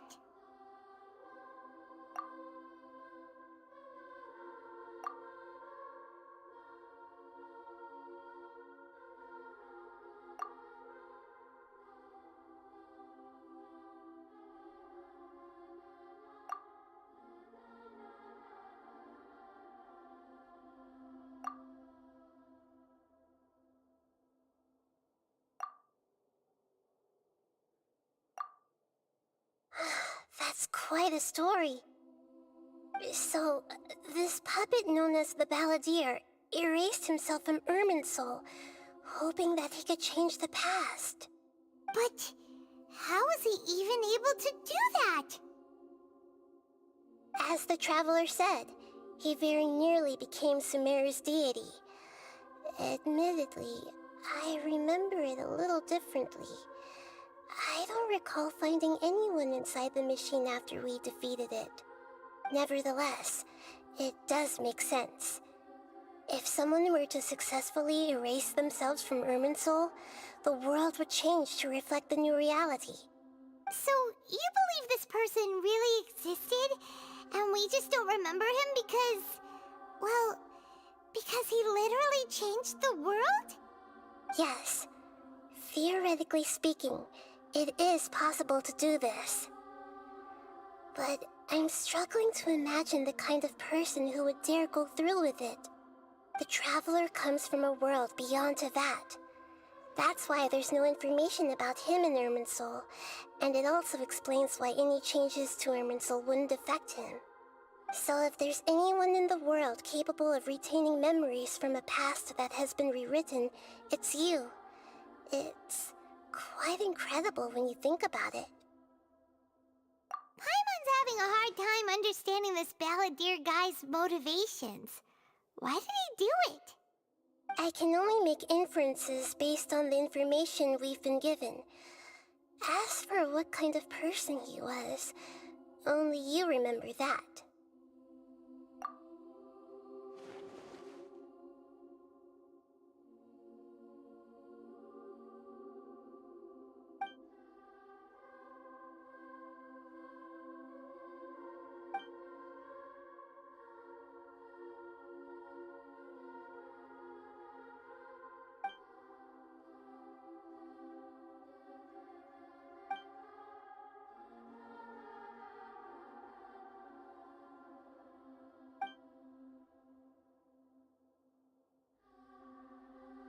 Something else worrying you? Something that you can't share? It couldn't change the fate of the ones who had died, right? Once the Balladeer realized he hadn't been betrayed after all, it must have completely changed his view of the people of Tatarasuna. Now he saw them as friends again. He couldn't keep hating humans after that. And if he thought there was a chance he could save his old friends, it would be hard not to try. This story makes sense, every part of it.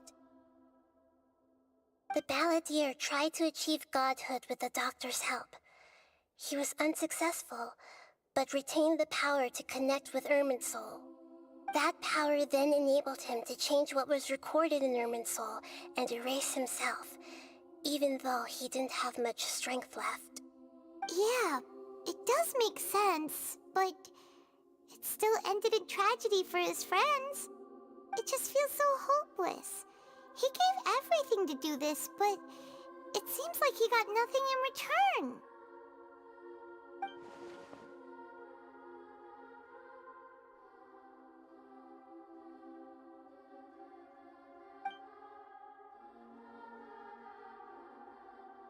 Please wait a moment.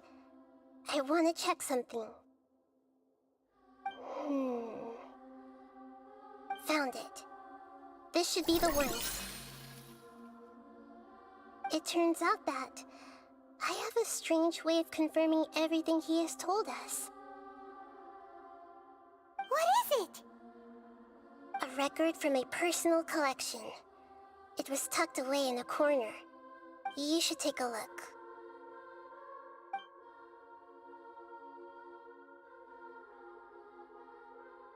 Is this a fairy tale? Who wrote it? I authored this record myself. Huh? You wrote a fairy tale that somehow has something to do with the Balladeer? When combined with the Traveler's narrative, it's clear that this story is an allegory. Everything in it is a symbol for something else. Hold on. So this record survived from the past? Yes. Any information about the Balladeer or the Kabukimono and other records will have been changed. But I wrote this story in a way that means it was left intact. Changing the information in Irminsul changes to that. But Irminsul can't change information that was well hidden in advance. I guess I must have written this story as a backup before the Balladeer entered Irminsul. That's incredible!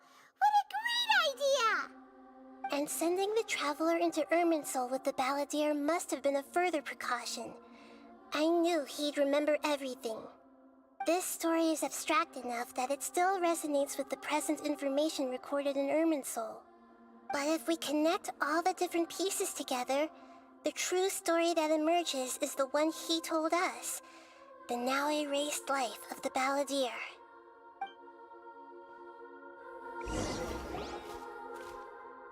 There was once a lone monster draped in fox fur. The monster found a family of foxes, joined them, and they became friends. The monster lived with the family day and night, and everyone treated it as one of their own. Once in a while, the monster would take off its fox fur at night and lament to itself as it gazed at its reflection in the water. I am a monstrosity, yet they are too foolish to see it. I pity them. But the monster soon found solace when another came to live among the foxes who was not their kin.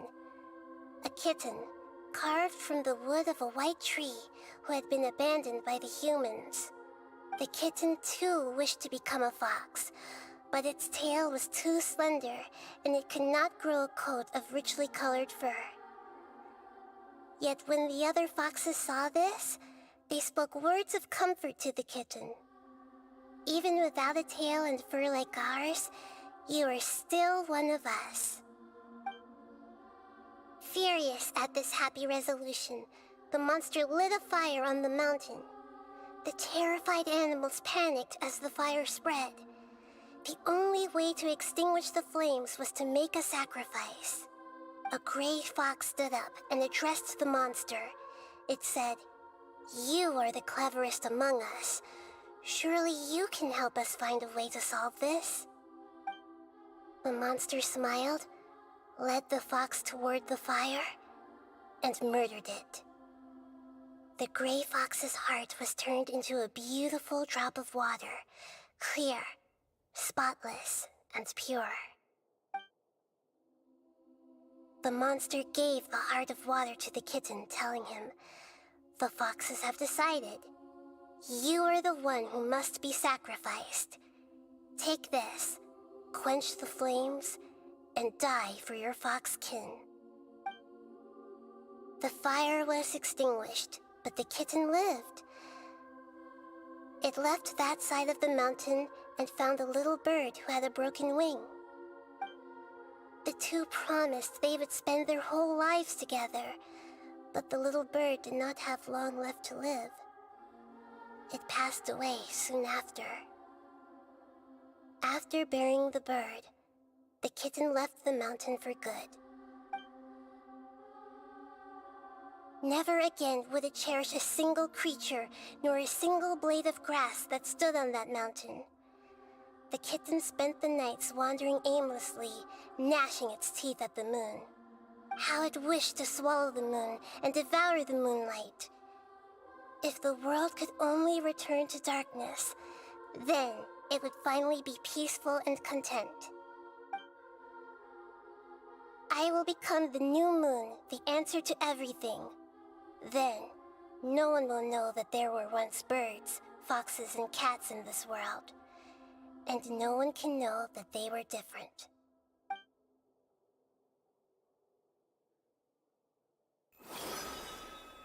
We solved it! I remember now. This is not just the Balladeer story. It is his very own memories. I made a backup so that it would be preserved no matter what happened. To become a god, he was experimented on and modified countless times. It was brutal torture, and the only reason he was able to survive is that he was a puppet. This memory was extracted from him by the scholars. Presumably, they kept it to have something to defend themselves with. Creating a deity was just the first step. Some of them wanted to be able to control it. That's why they backed up his memory for later use. I buried it deep inside one of my own dreams, and then hid it inside an allegorical story so that it wouldn't be altered. It's hard to believe that this person really existed, let alone that he tried to get rid of us on more than one occasion. Paimon has no memory of him at all. He completely vanished like a puff of smoke. The Balladeer agreed to help me look for information about the Descenders, and although he was unsuccessful, he still helped you. Before he vanished, he confirmed an important detail, that Conria was where your twin first came into this world.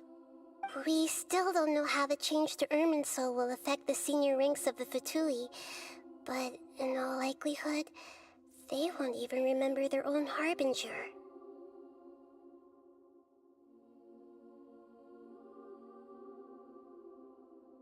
It sounds like Paimon wouldn't like this guy a whole lot if he was still around.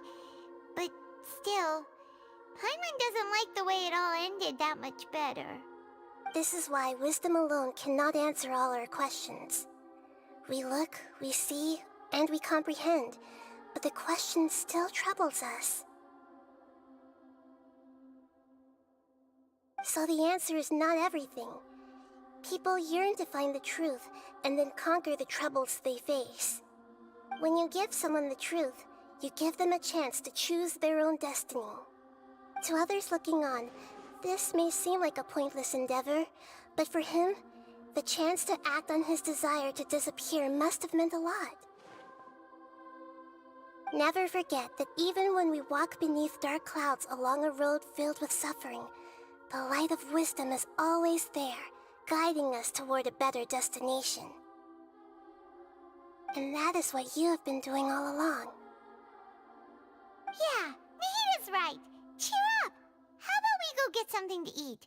We can pick up this heavy conversation again later. Good idea.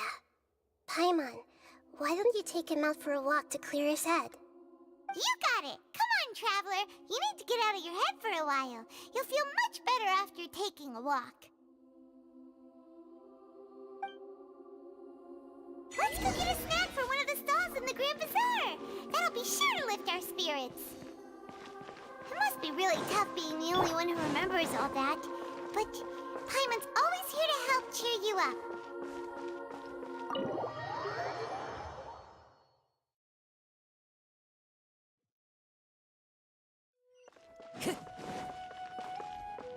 Time to go.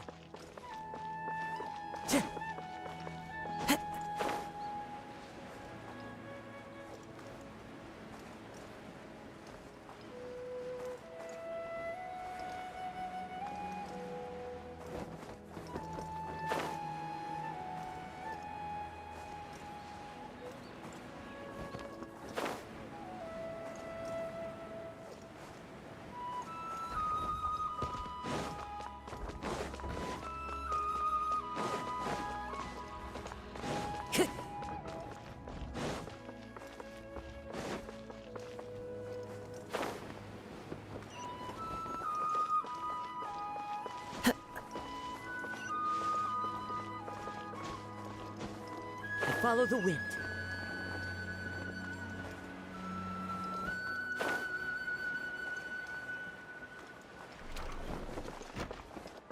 Time to go.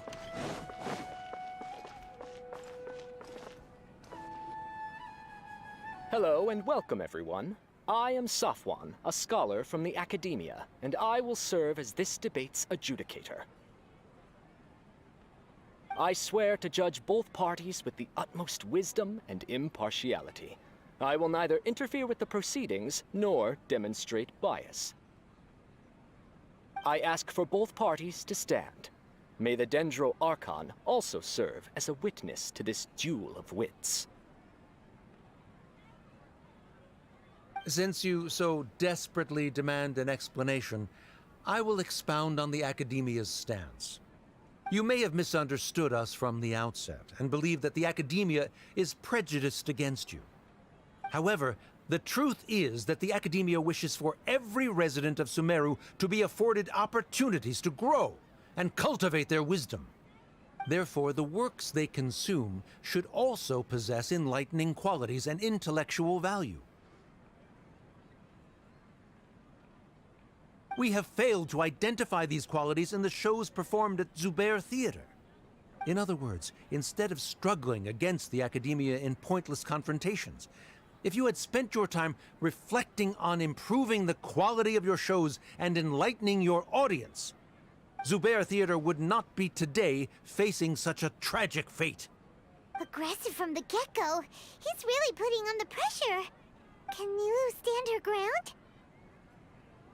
Calm down, Nilu. First, carefully analyze what he said.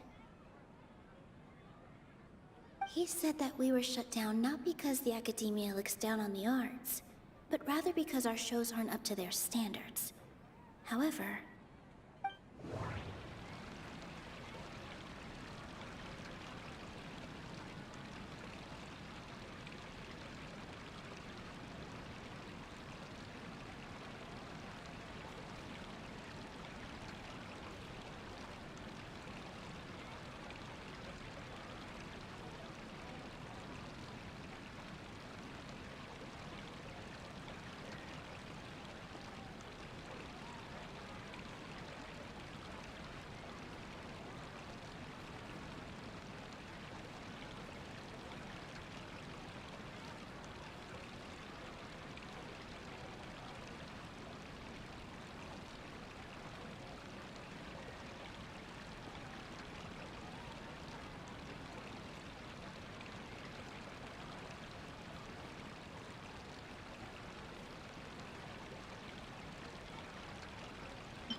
in your eyes, our shows can't meet the Academia's expectations.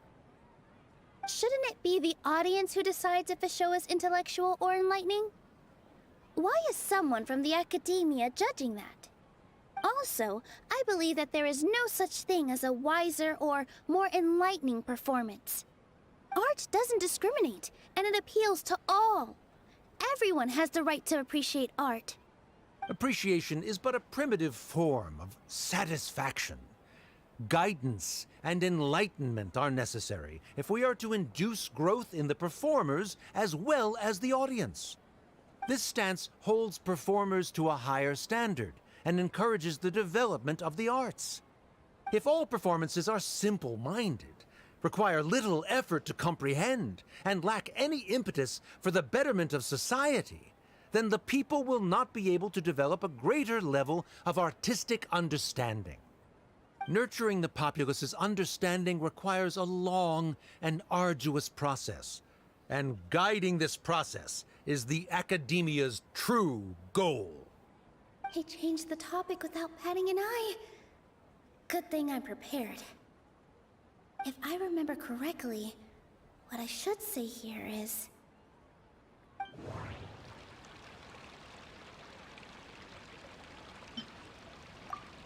Someone at our theater has tried that before. He was a famed artist, but he recognized that very few people could connect with his works. I agree that art should be enlightening, but we can't pursue that goal by creating complicated works. If a work can't tap into an audience's personal experiences or feelings, then its contents may as well be a castle in the sky. What's the point of performing a show that its audience can't even follow? That would only be forcing people to watch something they don't like. You can only reach that conclusion from a place of ignorance. In that case, before passing judgment, you should first become a better dancer than me.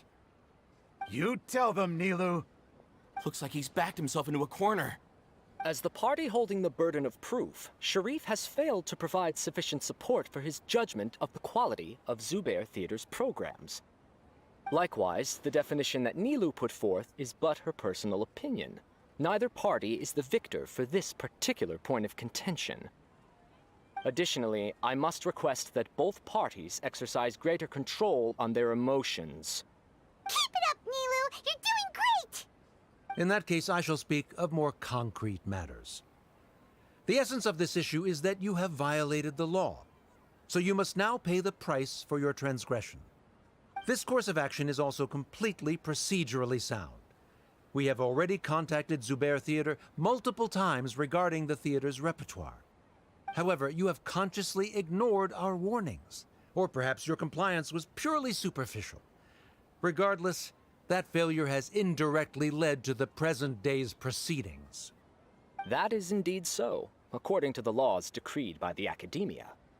He started talking about procedural stuff, so I need to focus on...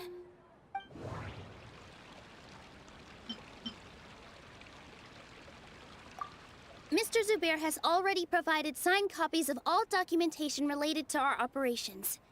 Everything is perfectly filled out and valid. Although the theater's performances don't align with the Academia's requests, the law doesn't say that Zubair Theater can be demolished only because of that reason. Demolition notices need to be provided in writing and made available to the public. Otherwise, the theater can continue to operate as long as its license is valid. Failing to follow these rules makes your stance procedurally unsound. Yeah! That's right! There are different ways to apply the rules. There is precedent for this. So long as this matter is discussed within the Academia, this course of action will come to pass. Looking at the past 27 cases of similar nature, 90% of them support Sharif's claim and position. However, the demolition process in those cases was only started after discussion at the Academia. In other words, premature notice of demolition is indeed a rash act. That's more than enough. We've proven that the order is unreasonable as it currently stands. Cease your futile resistance. Nilu's definitely won this point, right? You're right. Stay focused, Nilu. Even if permission for demolition has yet to be obtained, it is a fact that your performances violated the Academia's policies on numerous occasions. Based on that fact, we can permanently revoke your right to perform in Sumeru. Under the current system, it is indeed possible to immediately revoke Zubair Theater's performing rights. That's a thing? Rather than protecting Zubair Theater, I surmise that your true intention is to maintain your hold over your audience and their patronage as your source of income. Without them, Zubair Theater is nothing more than an empty building. And without its performances, the theater has nothing else of value. What you said isn't true at all. Keep it cool,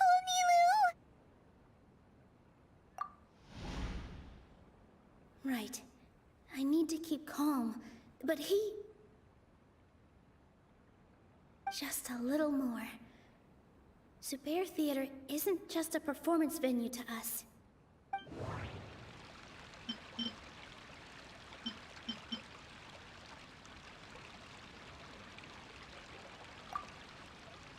Zubair Theater isn't simply a performance venue to us. It means more than that. It's been our home for a long time. Miss Raykar can't go on adventures anymore, but she has found a stable career and a new life at the theater. Her son, Sorin, has already passed his theater exam, and he'll soon be our newest member. Mr. Kasani found a new way to look at art. He decided to stay at the theater to watch us grow. Mr. Farhad and Mr. Hushang visit even when there isn't a show going on, and they always tell us lots of entertaining stories. Even Inaya wants to stay with us, and she's starting to look forward to a new future. Zubair Theater exists for them. For every single one of us. Perhaps Zubair Theater has provided you with a multitude of positive emotions and experiences. However, you have misconstrued something, young miss. The interpersonal relationships you speak of were established upon normal theater operations. Sheikh Zubair operates the theater for his livelihood. His employees work for their wages, and the audience comes to enjoy performances. Relationships are merely a byproduct in this exchange of interests. They may be pleasant and captivating, but they can only ever be secondary. When scholars collaborate to solve difficult problems, we freely share our knowledge and resources with one another as if we were all kin. However, this collaboration ends after the results of our work are published. The reason is simple. We are scholars, and there are new projects that await our attention. He really doesn't think much of relationships. Paimon also thinks he did a lot of prep. He's been solid as a rock. Sharif's argument is currently the more persuasive of the two for this point of contention. The continuance of the interpersonal relationships Nilu spoke of remains hypothetical before the theater's demolition, whereas the situation that Sharif described has been well documented at the Academia. The Academia has made significant academic contributions, in no small part due to its researchers' efficiency and ability to compartmentalize. Oh no, what should we do? Things are going in the opposite direction. A setup? So Nilu's got him? Good. He said what he said. The next argument could decide this debate. But is this really the best thing to do? It might be too cruel to Inaya.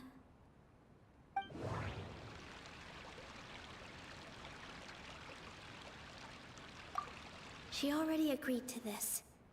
She wants to win, no matter what. Me too. Mr. Sharif believes that interpersonal relationships are a byproduct of working towards a goal. Once that goal is achieved or abandoned, those relationships would have no more reason to continue. Then, if someone has failed to live up to his expectations... If someone has failed to live up to your expectations and ran away from home, then she shouldn't be your daughter anymore. Right? Inaya... Sorry, Nilu. As expected, I should be the one to say it. You don't need to shoulder this responsibility for me. If in your eyes, the purpose of my existence is to become your academic successor, then that goal has ended in complete failure. By your logic, that means there is no more reason to sustain our relationship as father and daughter. Members of the audience who do not belong to either debate party, please speak with caution. Let her speak. What she does not say, Nilu will. No matter how many disagreements we've had, the truth is that you are still my father.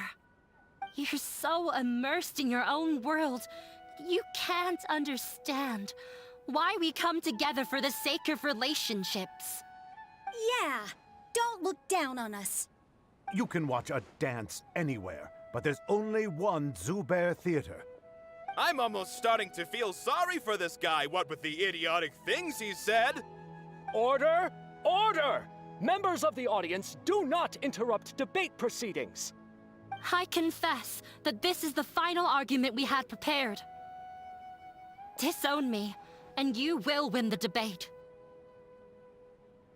But before that, Father, I have some final words to say. I've been doing some soul-searching. Not about whether I should have run away from home, but whether there was any point to my personal rebellion against you. I kept trying to earn your approval, but I only disappointed you over and over. The truth is, I ran away from home as a means to vent my recurring frustrations. That is to say, I was exerting pressure on you, and hoping you'd give up on your lofty expectations. But by doing that? Wasn't I just doing the same thing as you?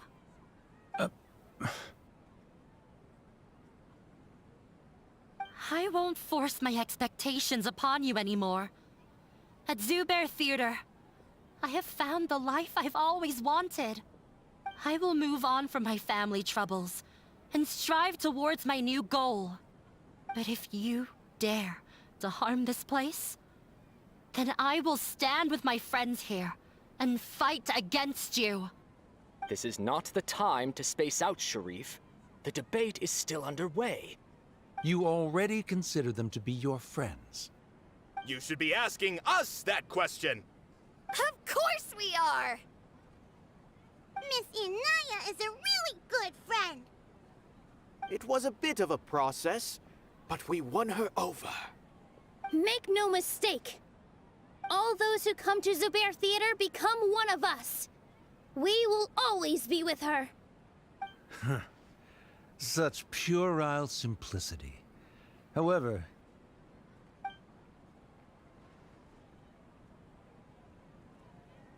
it is surprisingly a relief. Wait, what are you... never mind. They left? Does that mean we've won?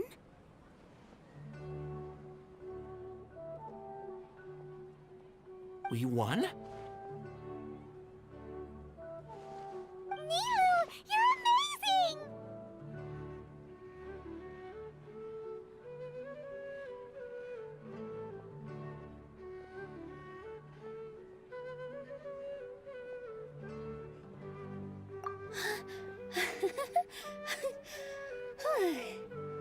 I relaxed for a moment and I feel a little faint.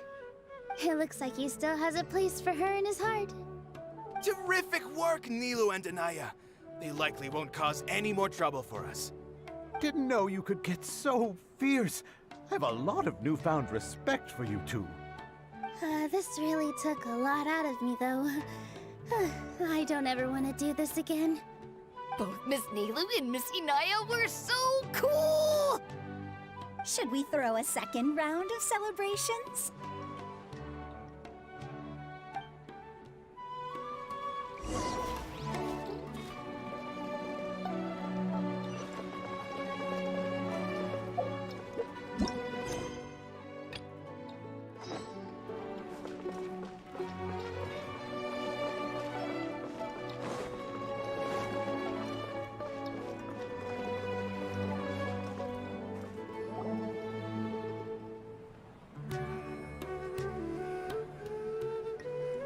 We're here! What should we eat first?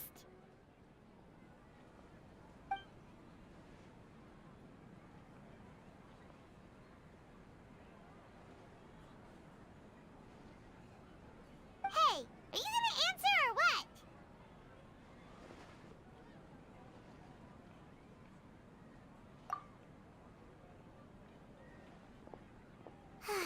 Alright, whatever you want. Well, Paimon will be right here when you figured stuff out. Then we can get something to eat.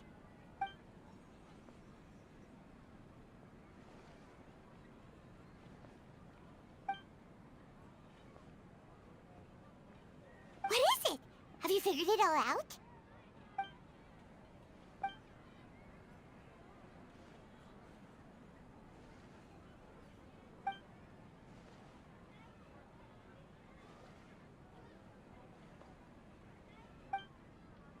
Why'd you jump up all of a sudden?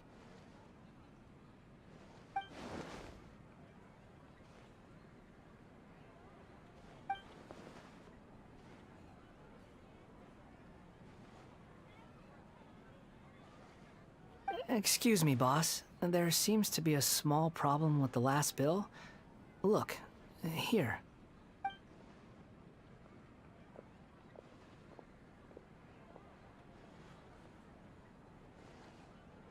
Hey! Hey, wait!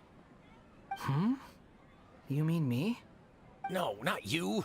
That kid. Didn't you see? Little rascal grabbed my last 2 fresh Sunsettias and ran off. Look, if you're gonna help out here, you can't keep spacing out, okay? What is it? Work's too boring for you? Or has the big city got too many distractions? I wasn't paying close enough attention. Sorry, boss. I think you're right. Maybe it's the city. It's so exciting. It can be hard to focus. Who's that guy? You know him or something? He's who? You're a strange one, kiddo. You say you don't want any money for helping out here, and then when I actually give you some work to do, you keep letting yourself get distracted.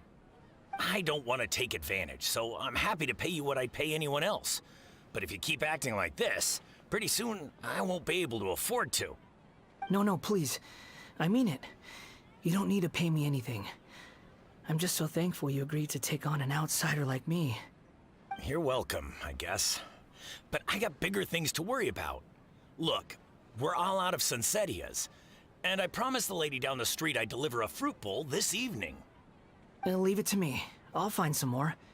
Just a moment. I'll be right back. Stop. I'm gonna level with you, kiddo. I've never met a worker who said they didn't want a wage before. And at first, I got greedy. Couldn't believe my luck. But I figured you'd start asking for something in return eventually. You don't want money. You don't take days off. And in your free time, all I see you do is wander around, taking in the sights. Are you a drifter or something? That's right, I am. We can talk more about that later. First, let me get those fruits you needed. Sunsettias, was it? I'll be right back. Hey, what do we do now? Okay, stay out of sight. Don't let him see you.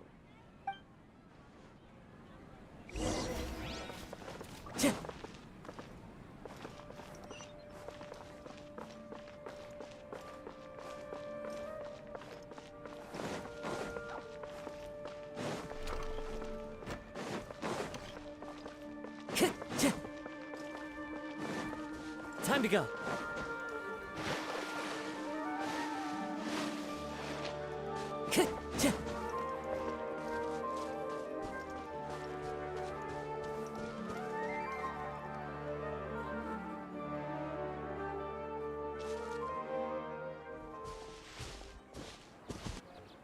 Yeah, this'll do. Even though you say he's the balladeer, what are we planning on doing? Stealing his Sunsettias? Isn't that a bit too cruel? Oh, alright. This should be enough. Guess I should wash them before I take them back.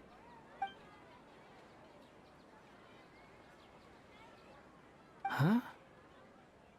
You two over there. Is there something I can help you with? He spotted us! You've been following me all the way from the city. I'd have to be blind not to notice. Have we met before? No, we haven't met. But you know me? I have no recollection. Are you absolutely sure? Sorry, but I just can't take your word for it.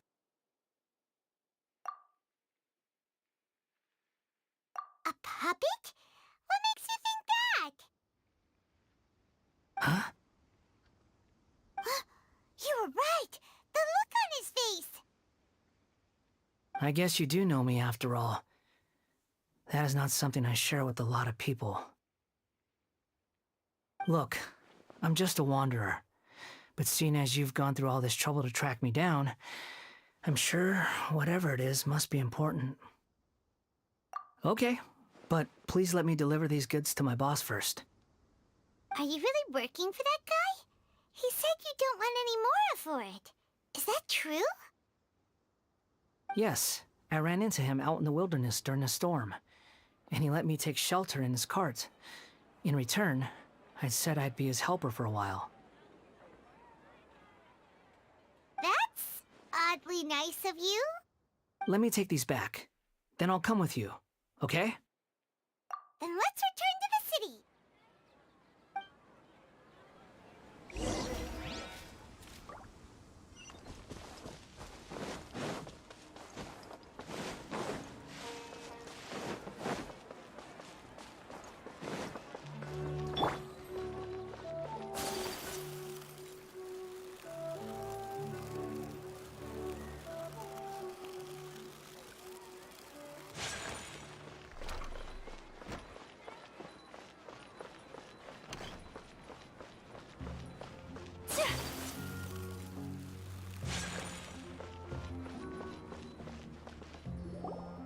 Here you go, boss.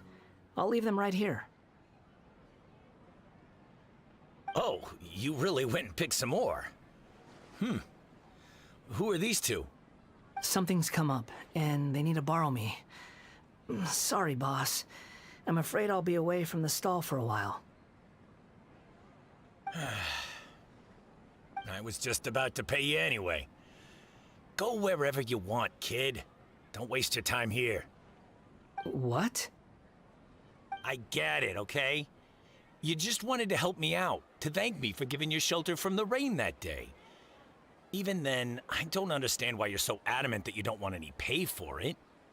But look, it was pouring down, and there you were, sauntering along without a care in the world, like you had nowhere to be and didn't even care that it was raining. Imagine you were me for a second. It's a little weird, right? Why is this guy traveling during a rainstorm if he's not trying to get somewhere? And why is he taking a shortcut through the open country if he's not even in a hurry?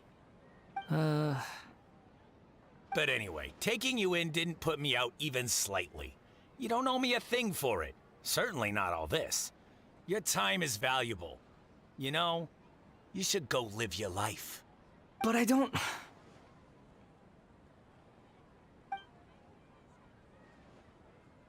No, you're right.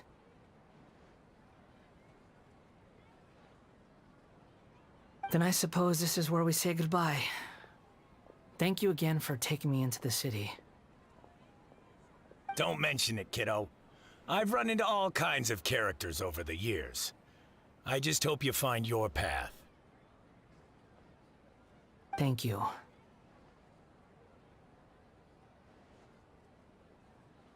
All right, done. Thanks for waiting for me. We can go now.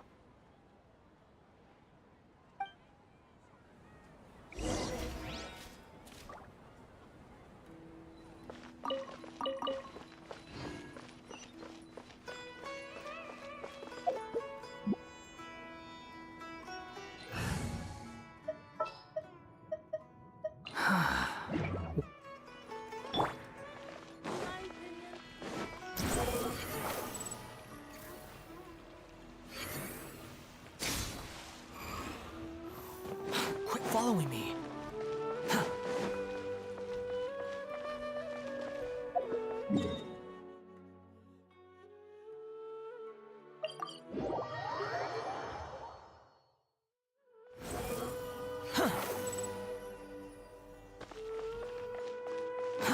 Too slow. The wind rises.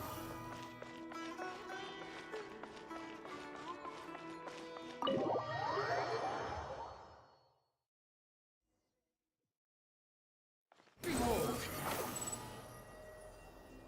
Ha!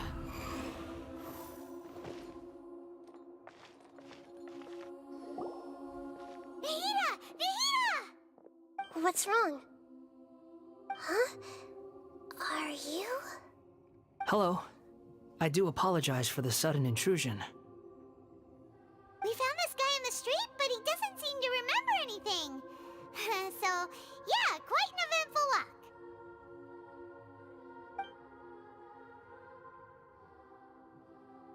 You say that you are trekking across Teyvat to train yourself. Many other Inazumans who describe themselves in this way call themselves Shugenja. Why do you refer to yourself as a wanderer? Well, it seems more relevant in my case. To me, it sounds like a plant with no roots. But these two claim that they know me, and that I have a hidden past unknown even to myself. I wouldn't call it the past, but rather... this is a difficult one to explain. I don't like to rely on using terms like this often, but in your case, it seems that it ought to be called, previous incarnation. Oh, like a past life or something? Yes, something far more distant than the past. So far away that you cannot perceive it. Okay, I have to ask. What was I like in my previous incarnation?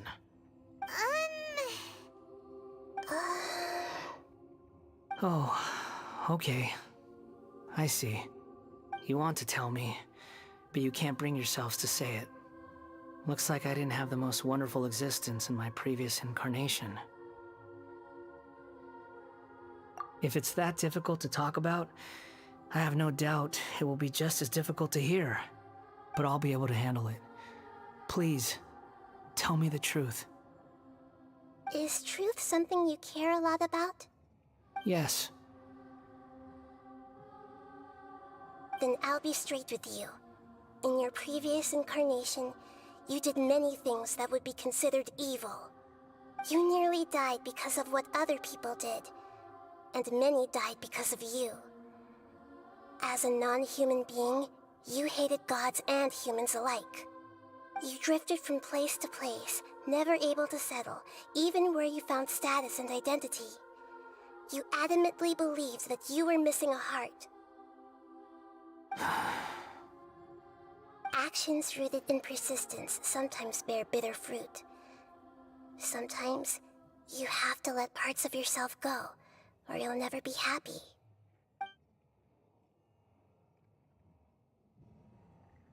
I gave everything I had, but it barely changed history at all.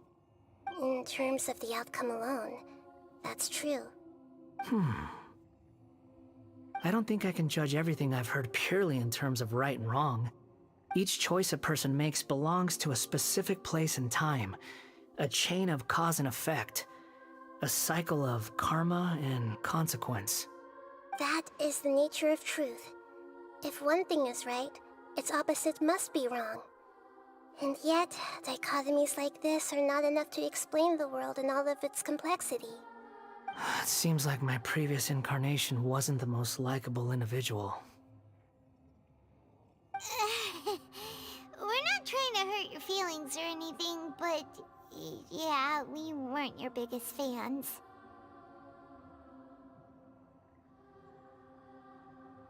If we were enemies, why are you trying to help me find the truth?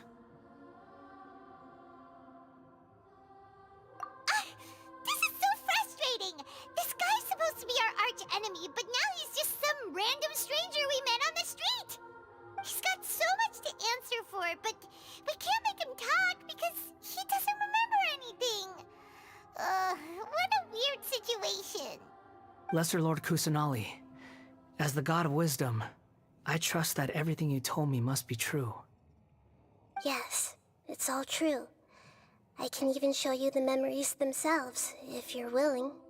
Please, I want to see them for myself. I want to experience my own transgressions. Even though it will cause your present self great mental anguish? I'm just a puppet, with no heart and no name.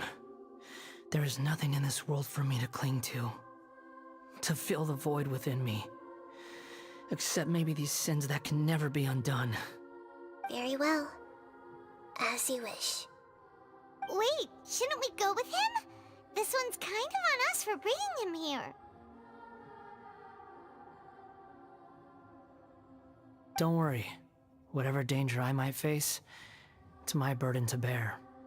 Traveler, could I ask you to supervise him on my behalf?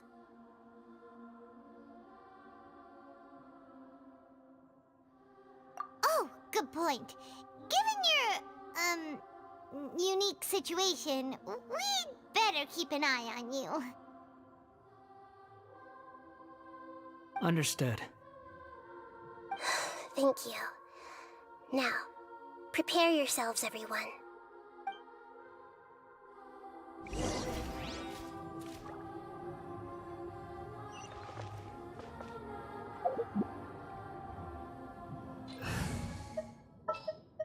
All right. No matter what lies ahead, I'll face it. Whatever it takes. I'm just sorry that you have to join me for the whole thing.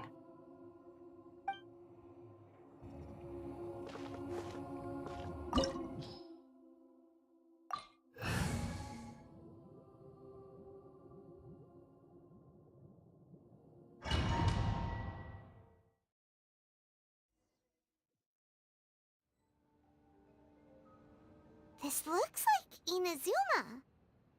Right now, you're in a dream I created using information extracted from your memories. These memories will show you the raw truth, but be aware that enemies may react just like in the real world. Please be careful. Sounds like an immersive experience. It's a good thing we came along. You don't need to do this for me. I don't deserve your protection. We never give up halfway. Well, we had to once, but that was your doing. All right. Thanks. Wanderer, this is the Shake Pavilion. In your Balladeer incarnation, this is where the Electro Archon placed you after your creation. You had a great many memories here. Is that because this is kind of like his birthplace? You could say that, in a sense. You'll see why shortly. I hear footsteps. This place is huge. I can't believe the landslide didn't fill it in. I wonder who built it. The Crystal Marrow Miners? No, there's no way. Look at this exquisite construction work, and so well preserved, too. No mining crew would be capable of this. There's someone passed out on the ground. Who are you? You're awake. What happened? How'd you get stuck here? Are you injured? Huh. Not a scratch. And these fine clothes. Who are you? This man is Katsuragi, deputy to Torichiyo's adopted son, Mikoshi Nagamasa. He found the Balladeer in Shake Pavilion and took him back to Tatarasuna. And the rest is history. Well, it used to be. In the original version of events, Katsuragi was ultimately killed by Nagamasa. Let me get you out of here. Our people are nearby. Hang in there. During the Tatarasuna incident, Niwa was murdered by the doctor disguised as a mechanic. The Balladeer, then known as the Kabukimono, disappeared not long after. As the second in command at Tatarasuna, responsibility for what had happened fell to Mikoshi Nagamasa. But Katsuragi had sworn lifelong loyalty to Nagamasa after the latter had once saved his life. At Katsuragi's insistence, Nagamasa killed him to put an end to the Tatarasuna incident.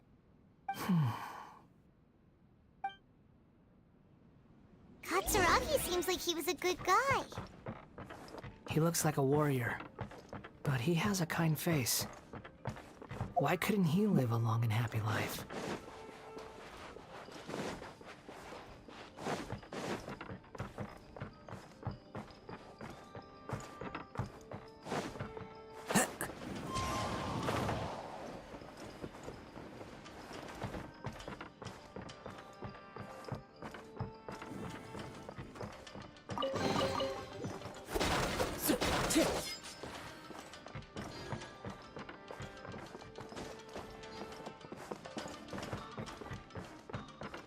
Time to go.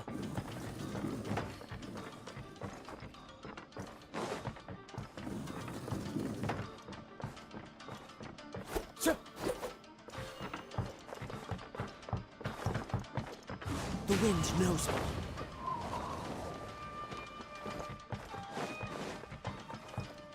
Nagamasa, I found this young guy in a cave sealed off by a landslide. He doesn't remember his name. Well, we need to call you something. I hear the workers are calling you the Kabukimono. That's fine with me. Katsuragi, report to Niwa. Tell him we have someone new joining us.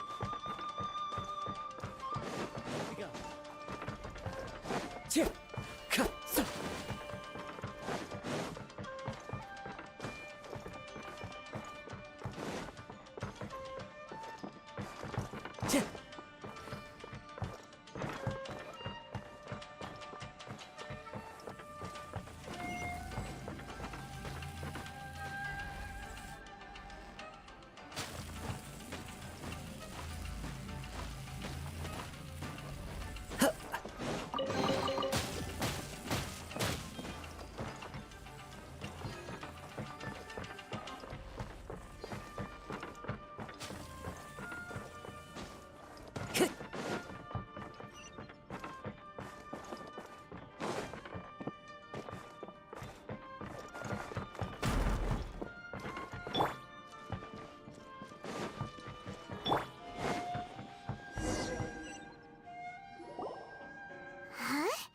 What are we doing back here? Whoa, this is where you were born? It's pretty, but there's nobody here. I was abandoned, like you.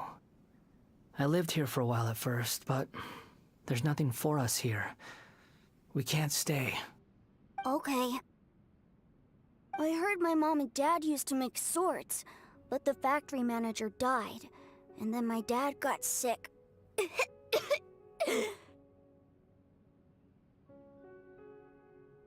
He kept coughing all the time, just like me. Then Mom started coughing too. But you can't. You promised me. Yup, we're family now. We're gonna be together forever and ever. This child didn't have a name. Or rather, the balladeer didn't know what to call him. His father died before he could name him.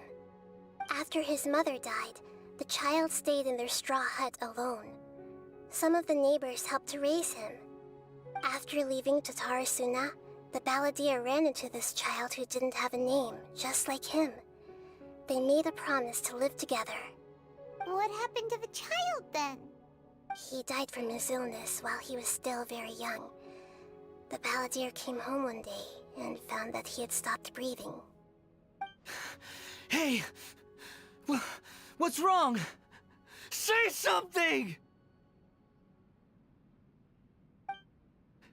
You promised me we could be family! You're no different from Niwa and all the others.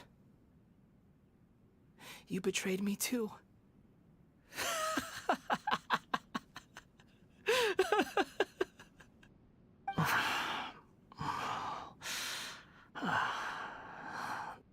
The voices have gone. It looks like the memory ends here. Let's keep going.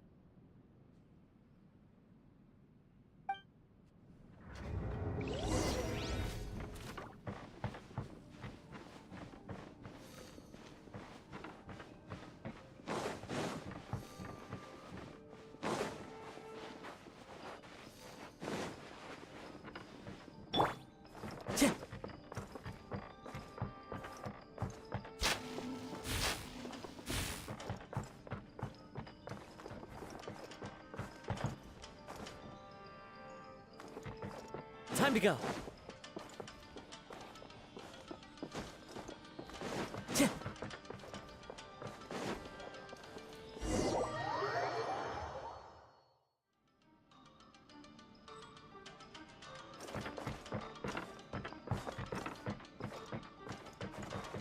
You do realize you're blocking my path.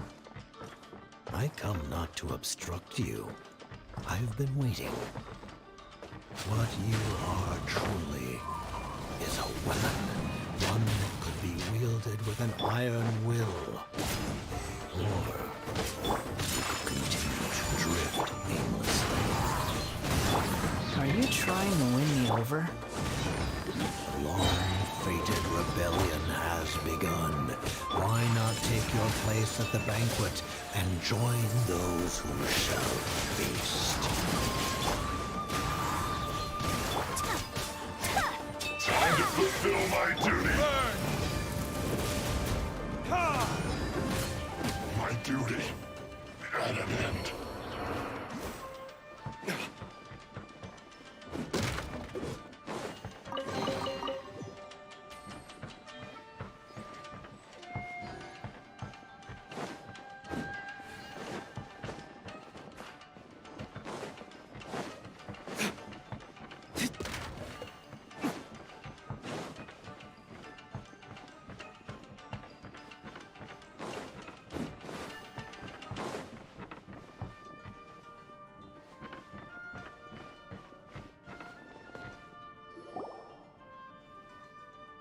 This place is dark. Paimon knows this place. It's the Delusion Factory in Inazuma. In the original version of events, the Traveler once encountered the Balladeer here. Such a creepy atmosphere. And so familiar. Hey, look over there!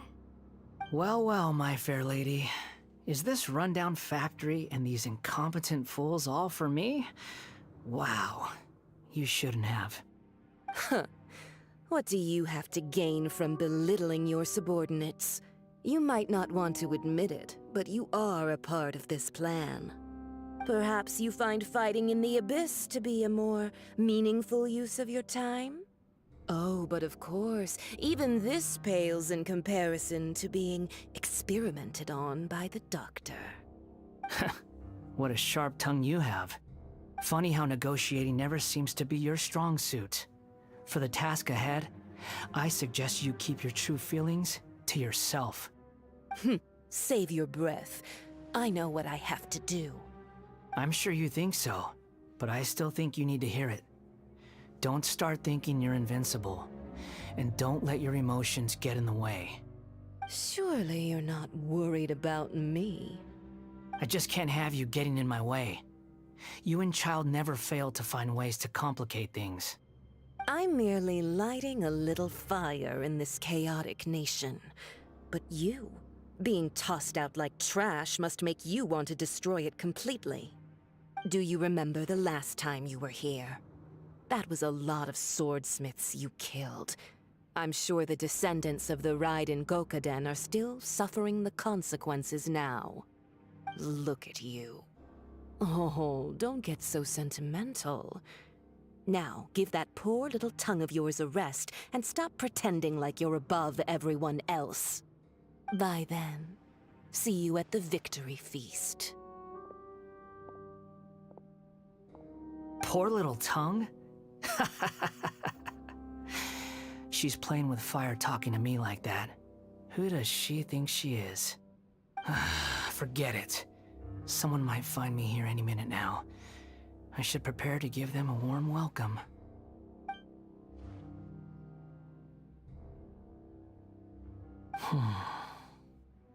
The plot does not end here.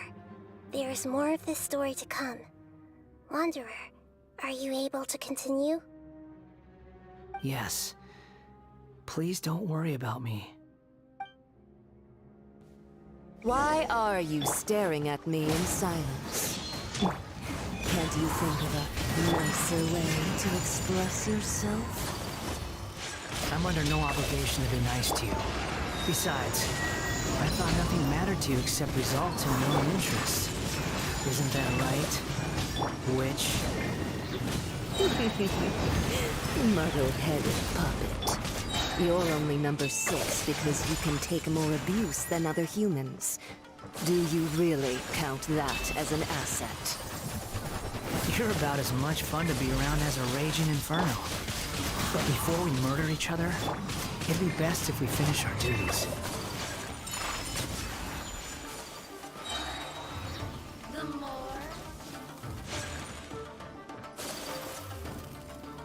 Blink! Who can I find? Whirling snow!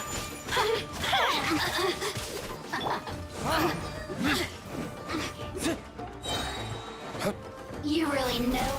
Look at me. Just.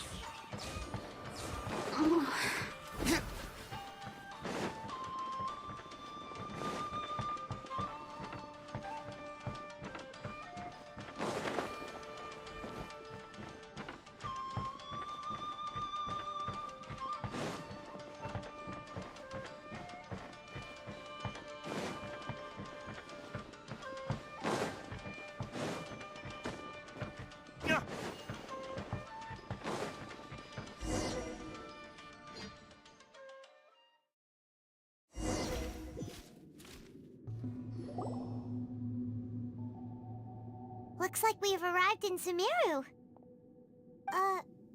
Is that? Considering that Amorta's sage, Nafis, refused to join this project, I'll take part in the experiment in his place. Welcome. I look forward to a fruitful collaboration. When do we start? You seem impatient. You should know that becoming a god is far from a trivial affair.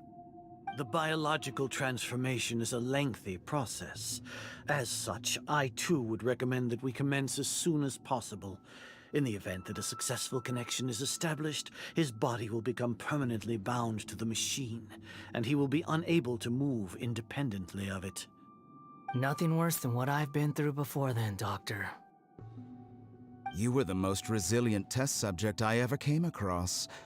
Thanks to you, I was able to garner a great deal of information. Alas, after that, you were under orders to remain in the abyss. We barely saw each other, and it became difficult to further refine the knowledge I had gained. That was gracefully worded.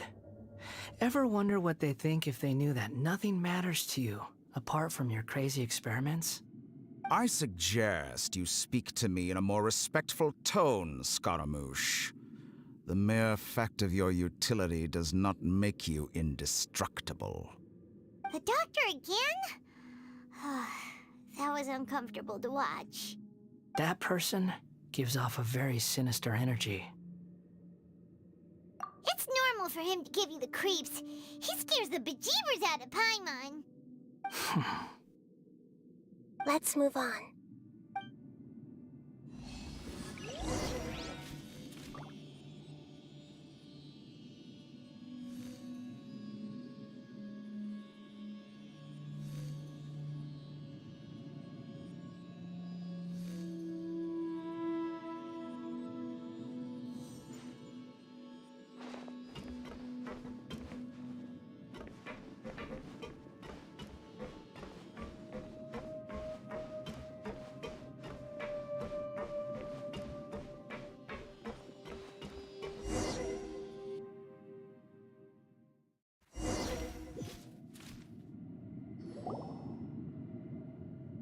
You're a god. Do you think I'm evil? If you accept that he is you, just as you are you, then yes, you are evil. In your eyes, are there any differences between humans and puppets? Do you think there are any differences between your present self and your previous and future incarnations? If not, then what are the differences between humans and puppets? Whoever has tasted the joys and sorrows of life in the human realm is human. Whoever has loved and lost, cried with grief, howled with rage at the tragedy of death that eclipses the miracle of life, they are human too. I've seen enough of my past. If possible, I'd like to reclaim the sins that are mine to bear. No matter the consequences, I won't run from blame or punishment. Whatever I am due, let it come to pass. Can you return my memories to me? Huh? But won't that mean you'll lose your current identity? I've always believed that human lives follow a set of rules, with each person being a collection of past experiences. As a puppet living in a human world, my life is subject to the same rules. Regaining your memories means reverting completely to your previous incarnation. All the emotions that you discarded will return to you. Are you sure you want to do this? I've lived with the void in my chest my whole life. My creator didn't need me. And ever since I awoke, I've just drifted from one place to the next. But then I met you. And I finally realized that reclaiming my missing sins might be my one opportunity to become my true self.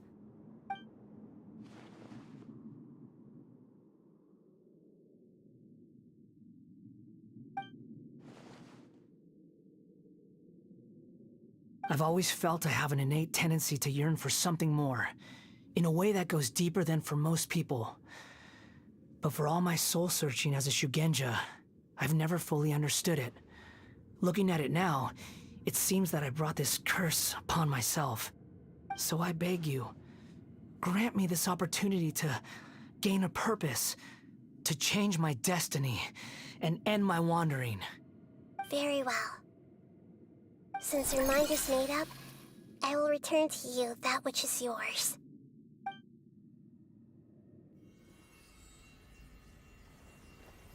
You have made your decision. Now, take this.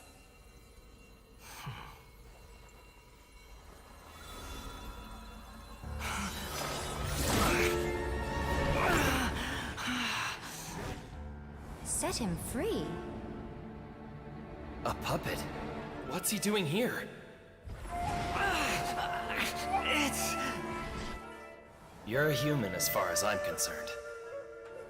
Everyone's here. Wonderful. What a fine blade. Nagamasa will be thrilled. This is my...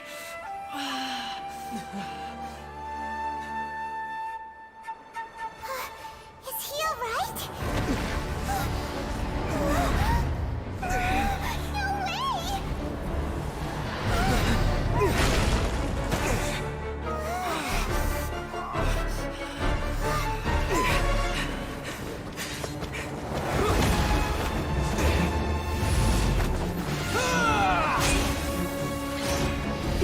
No way!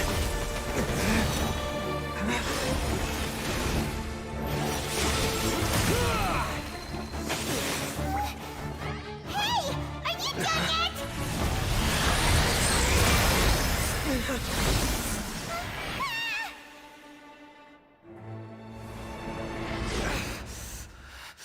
All worthless dross will be purged.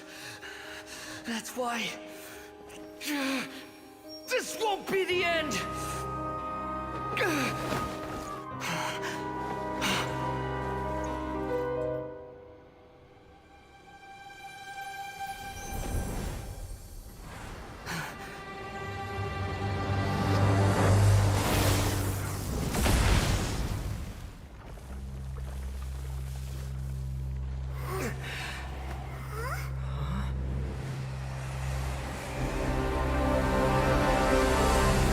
Balladeer?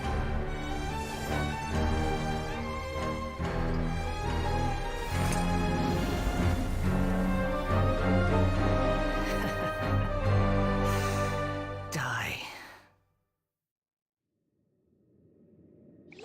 This is trying my patience. Have you got all your memories back now? Questions?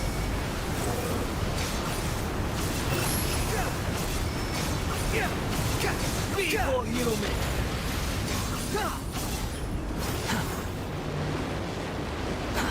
Too slow. Following me. Behold!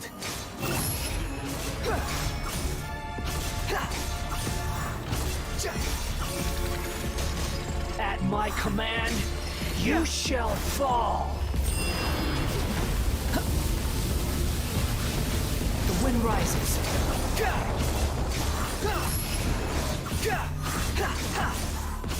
Insignificant past! Cry louder!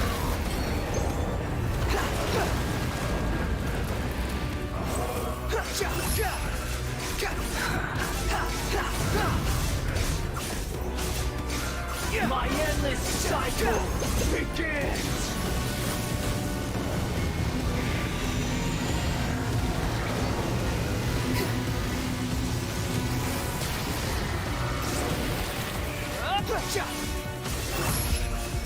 Feeble human!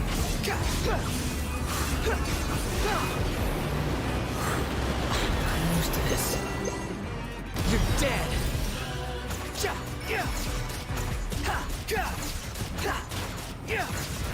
Insignificant past!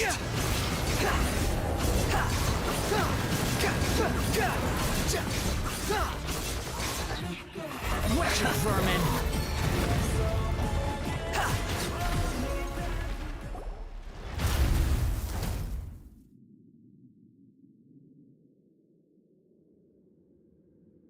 Imbecile! Get out of my sight. It disappeared.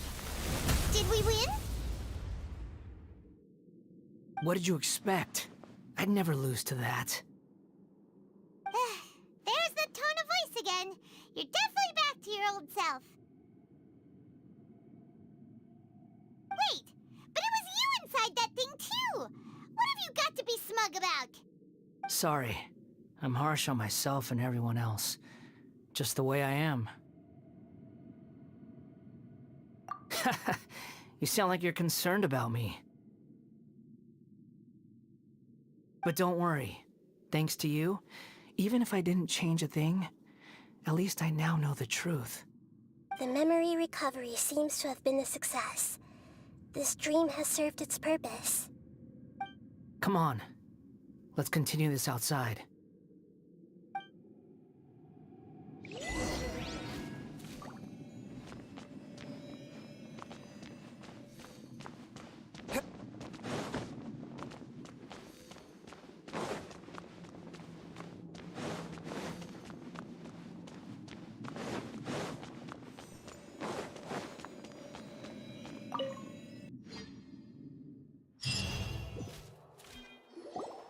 Welcome back, Traveler, Paimon, Balladeer. It feels like we just went on a really long journey. Paimon's exhausted. You don't like being addressed by that name? It's fine. But I was just thinking, I should probably change it. After learning about everything the doctor did, there's no way I can carry on using a name connected to him. I'm not planning on returning to the Fatui, and they wouldn't take me back anyway. Recent events will have affected a lot of people, and they might not even remember who the Sixth is. So, you're quitting the Fatui for good? It's like you said, Lesser Lord Kusanali. Everything may look futile, but it wasn't completely meaningless. At least I made a lot of people forget about me. But that doesn't mean your own past has disappeared. Of course. And your main goal, for which you gave up everything you had, you weren't able to achieve it. I hope you can see and understand that. Changing the world, changing the past, changing the fates of other people, these are not simple things to accomplish. What you are looking for is complete annihilation. But this is just a fantasy. Even if the Balladeer is removed from existence, the world will not heed your will. Indeed. How ridiculous. Do you regret doing all that when you've gotten so little in return? Even if I'm completely worthless, there's nothing in the world worth regretting. Lesser Lord Kusanali, you purposely left that information in Irminsul, didn't you? Yes, and I took pains to make sure that you'd acquire that information naturally. Why would you go to such lengths? You trying to win me over too? In all honesty, your past experiences have made you a useful asset to Sumeru and to me. Winning you over was indeed a part of my plan. But before that, I wanted to tell you the truth about your past. If all I wanted to do was use you, then I'd be no different from the doctor. Very clever. I guess you could say that's one of my virtues. Utility to others is what gives me worth. So if embracing my sins is what it takes to make me useful again, so be it. Oh right, I almost forgot. You're the good guys. You're into justice and all that. Sorry if I have a slightly different perspective on things, but I don't feel like I've been duped. The wisest leaders are fated to end up with the best helpers. I can live with that. I'm glad you're able to think of it in that way. Traveler, in the future, I'll continue to search Irminsul more deeply and see what secrets can be uncovered, including the beginning of your twins' journey recorded in Irminsul. What exactly happened before and after that point? I want to know as well. I will try. Traveler. After I dove into the information torrents in Irminsul, why did you go to Inazuma? So that's how you found out whose fate had changed. And how? Well, whatever your reasons, you did me a favor. And I'll do everything I can to pay it back. Borrowing and returning are the only real relationships between individuals. I'll balance the books one day. Don't you worry. That's not true. A relationship between two people is not simply a ledger that can be reset to zero. I think deep down you realize this. People who show up in your life don't just evaporate like water drops and leave nothing behind. There is no such thing as balancing the books. Some things in this world can never be brought back, and they can never be changed, which is why there is emotion in the human world. Everything that you feel is real and lasting, and whatever is missing in you will not be made whole. To be human is to live with imperfections. You can choose whether or not you want to be human. But humans can't live without a heart, can they? Anyway, I gave up trying to become a human a long time ago. You understand what pain is perfectly well, even without a heart. You're just bearing your feelings. The past is set in stone, but you can keep moving on. And the longer your future lasts, the shorter your past will become, until one day, it is but a tiny fraction of your life. Sounds like you've got a future planned out for me. Everything's ended up being pretty darn complicated. Paimon doesn't even know where to start, but the most important thing now is that you need to follow Nahida. Otherwise, all our efforts will have been for nothing.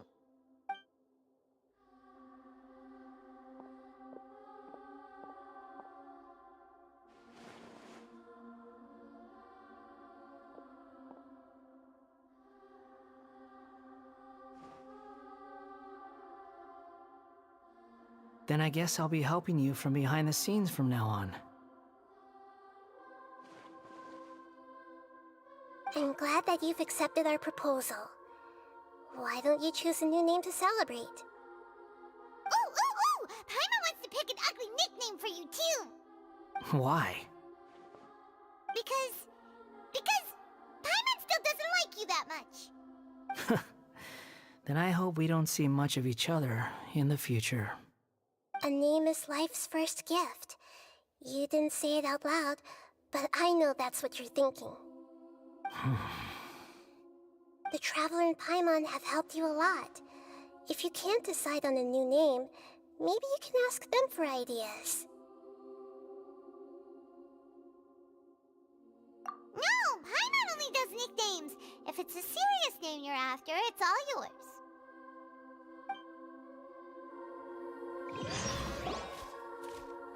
Have you got anything?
I have no need for these names anymore. Okay. Have you got anything?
I have no need for these names anymore.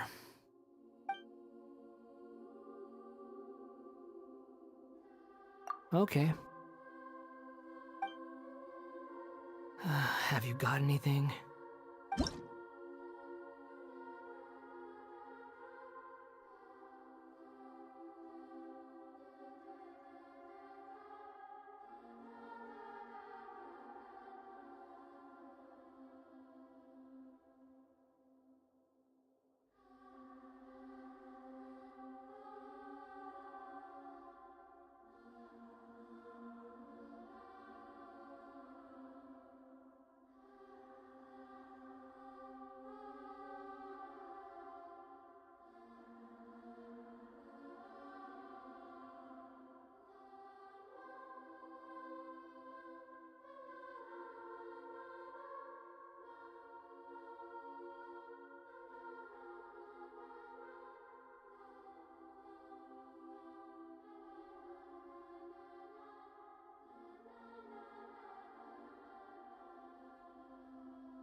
Are you sure?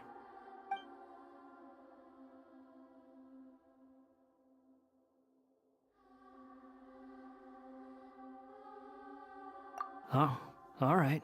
If you say so.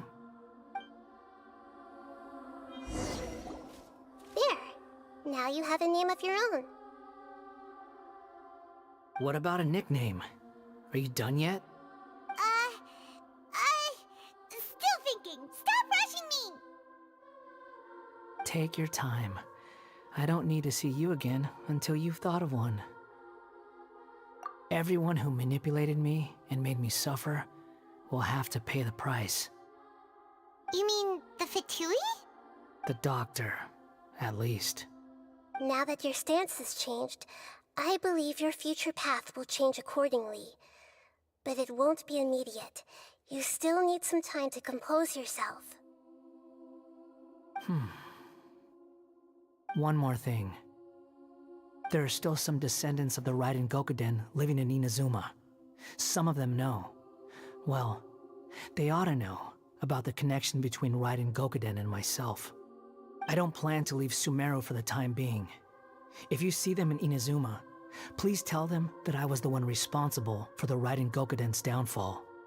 Even though the events have been erased from the world, they still deserve to know the truth. I see. That is up to you. Huh?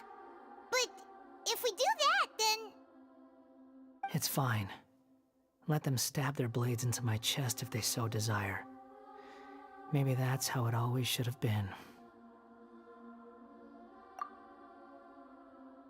What's that look for? Don't make that face. I know what I'm doing. That day will come. Alright, we're done here. Goodbye, wise deity. And you too. He's gone. What he went through today would have been like living an entire lifetime in an instant. He'll need some time to calm down. Yeah, true. But even so, after everything that's happened, he doesn't seem quite as fierce anymore. So we can finally go eat? Paimon is starving. Thank you both. I hope you will find somewhere nice to go and relax for a while.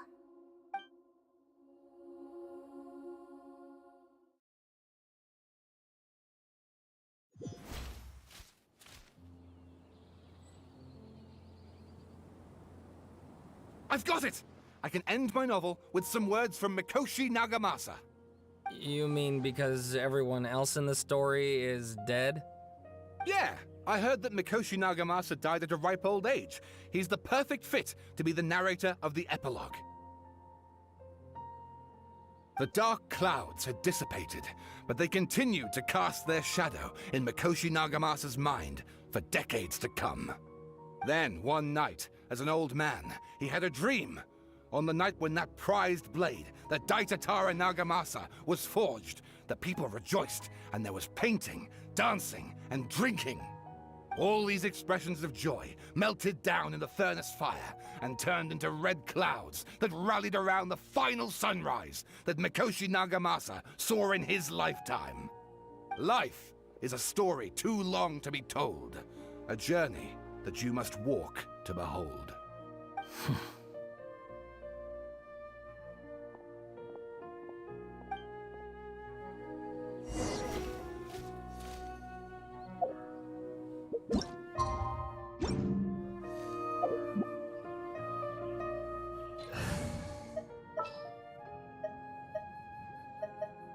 Are you sure it has to be me?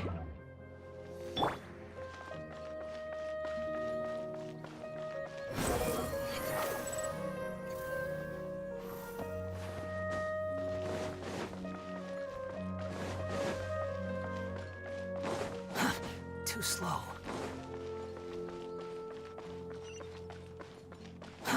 Too slow.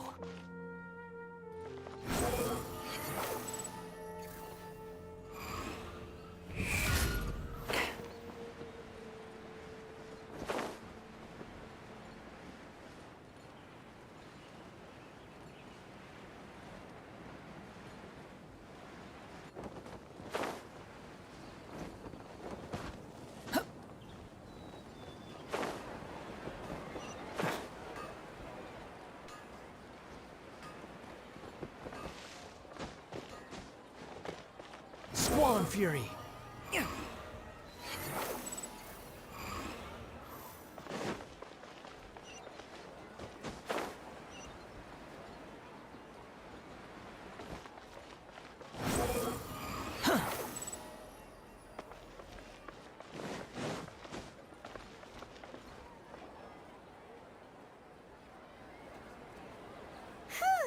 It's about time we had a break.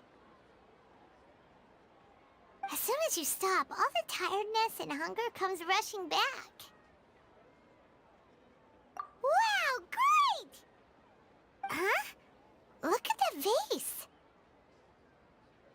Did someone break it while they were cleaning the room or something? But Paimon doesn't remember there being a cleaner.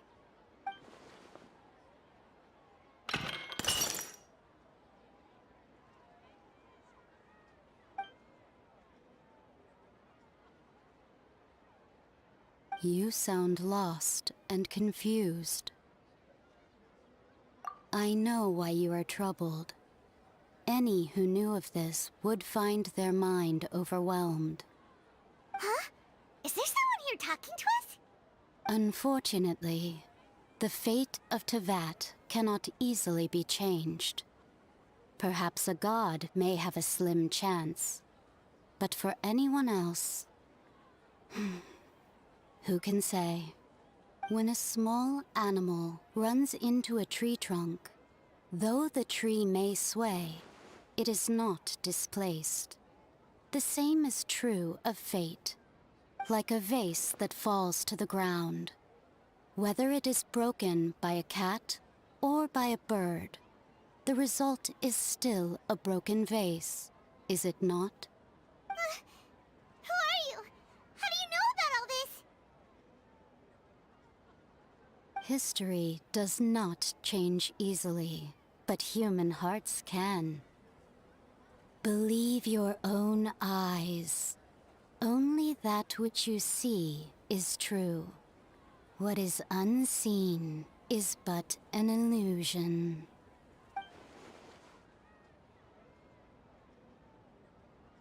The voice has disappeared. And who the heck was that? And what were they doing coming out of nowhere and saying all that scary stuff?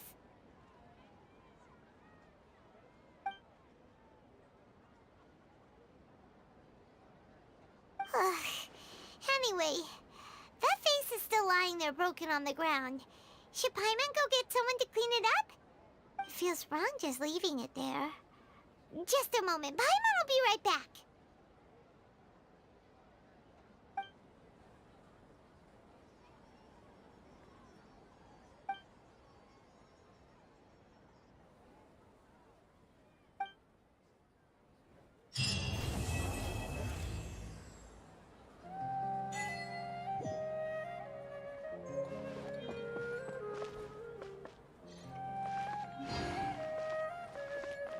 Behold!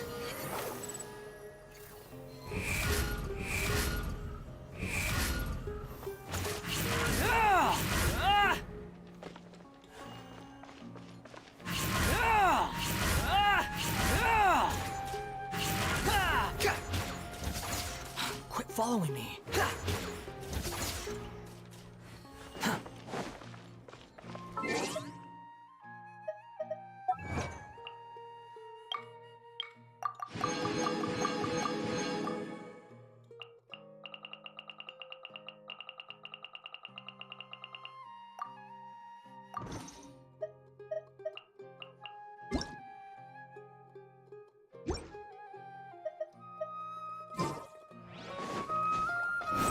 Search for it!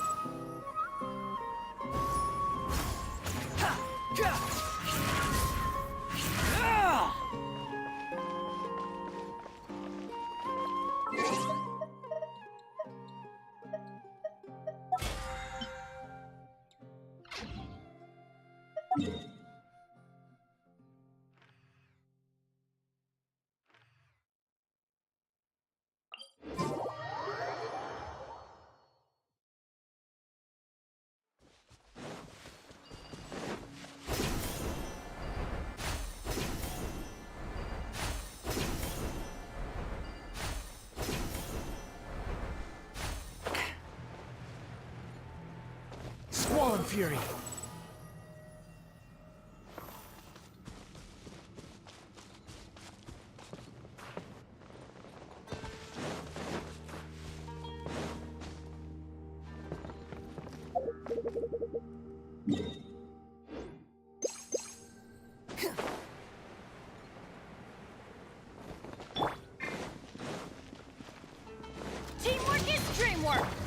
Cry loud!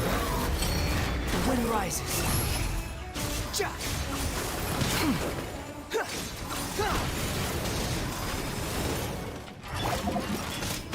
Take flight! Embrace the ice!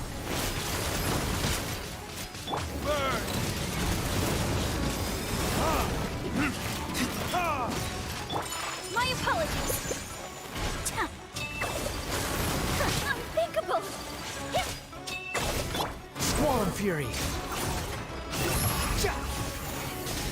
Ha!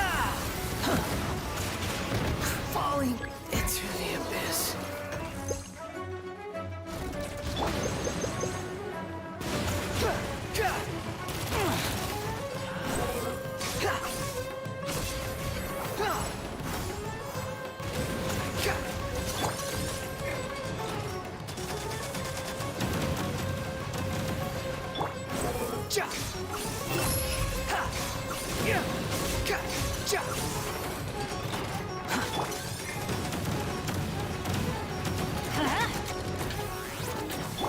The wind rises. The price for my sins. Whirling snow! Going in! Yeah! Yeah!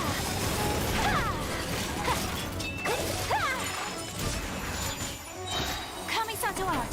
Sumetsu! Verdict is...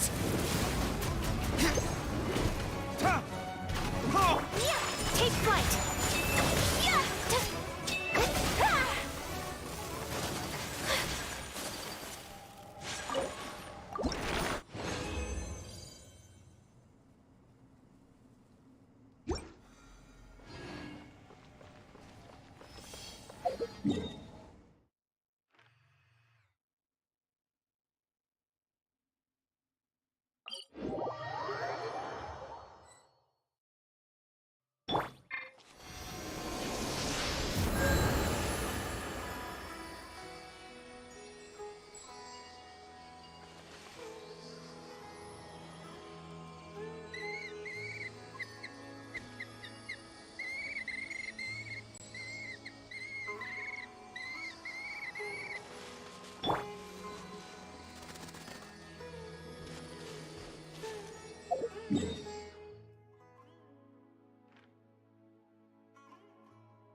Squall and Fury.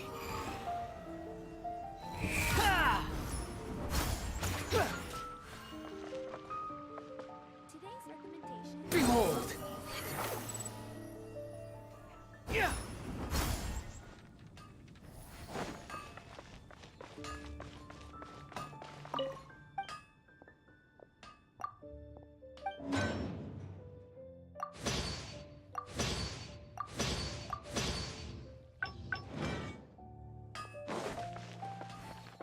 The wind rises.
Search for it.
Relax.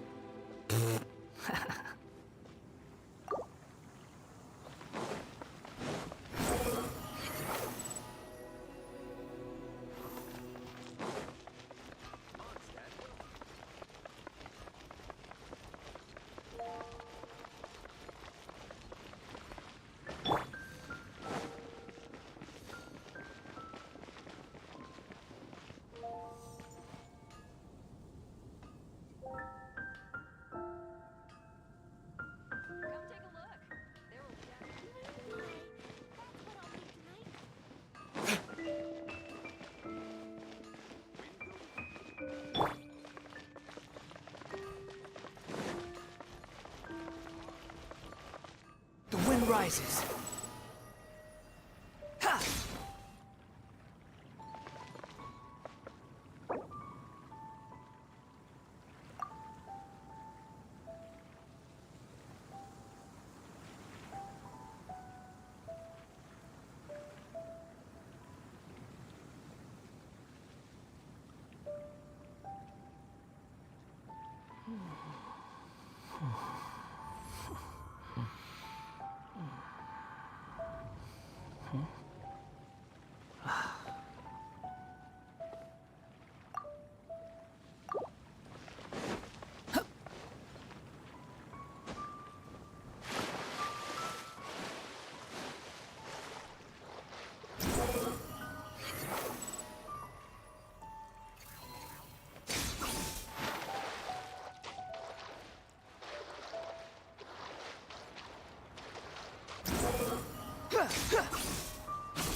Relax. Squall and Fury. Ja!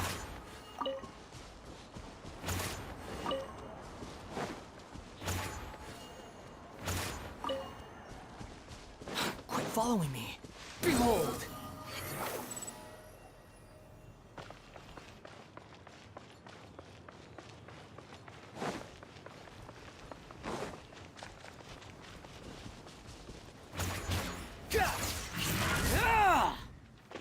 The wind rises.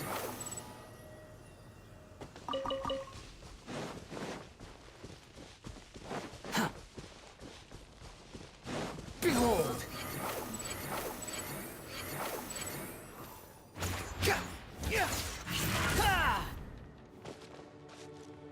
The wind rises.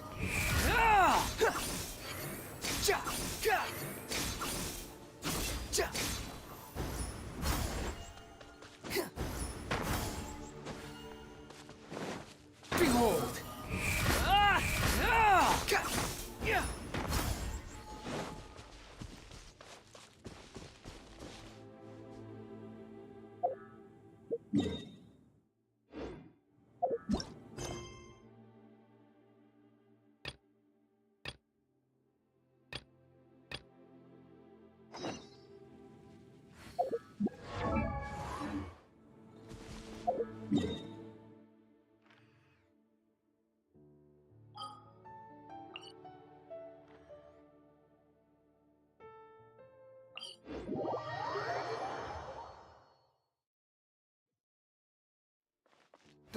rises.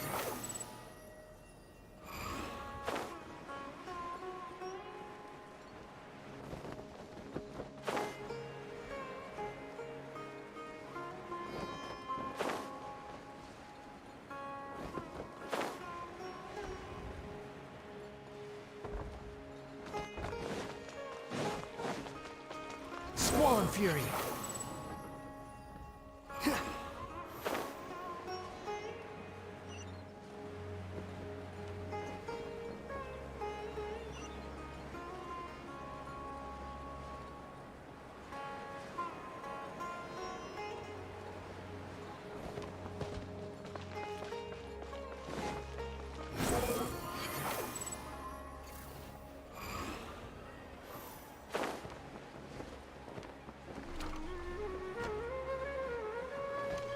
Behold!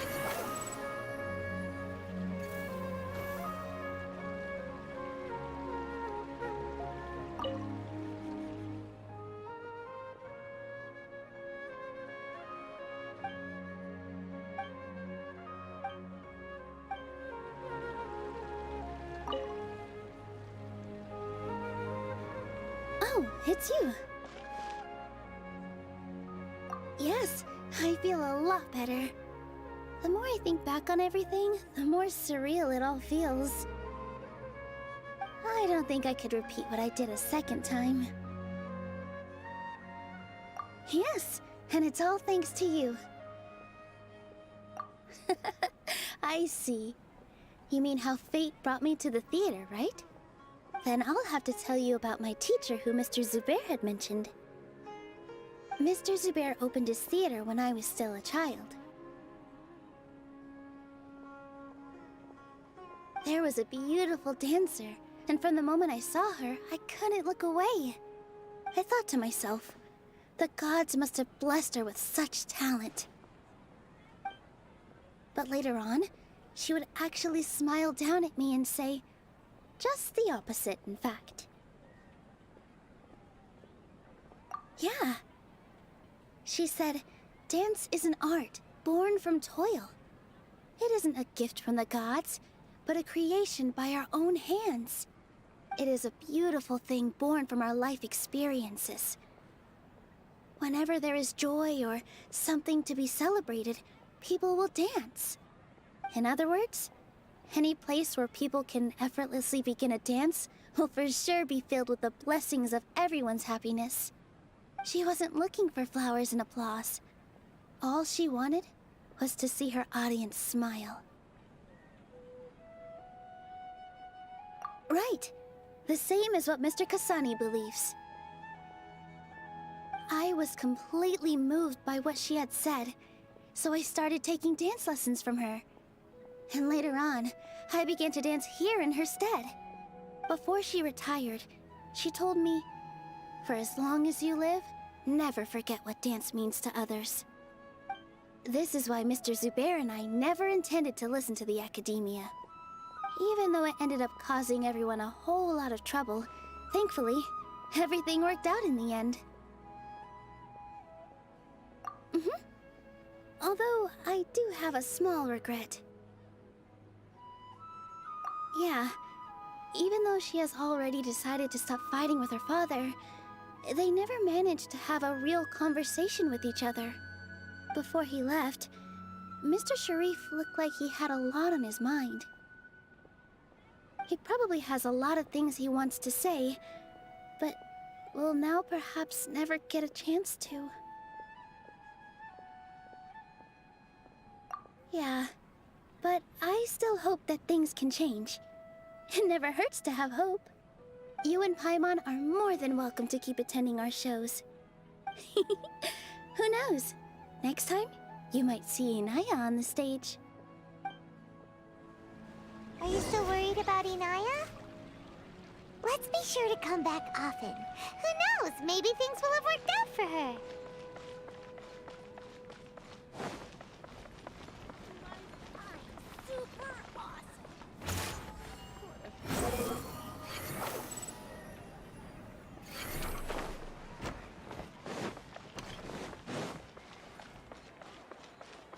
The wind rises.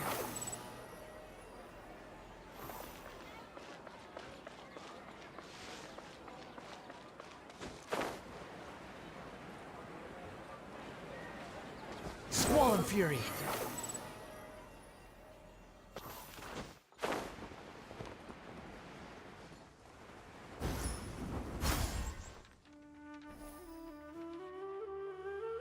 The wind rises.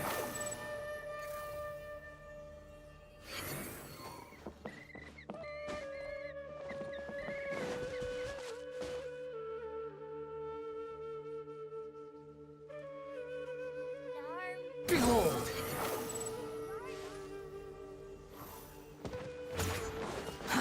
Too slow.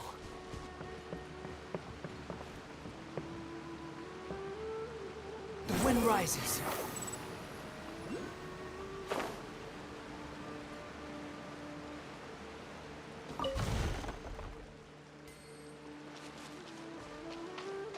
Squall Fury.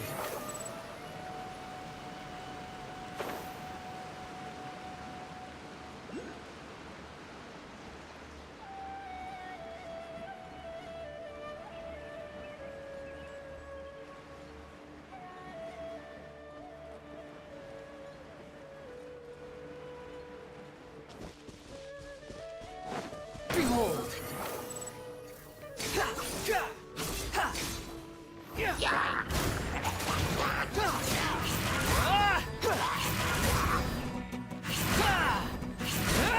Squall and Fury.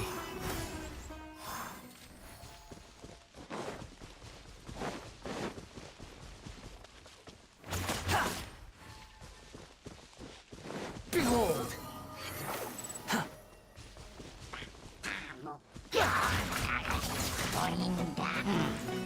The wind rises. Falling into the abyss.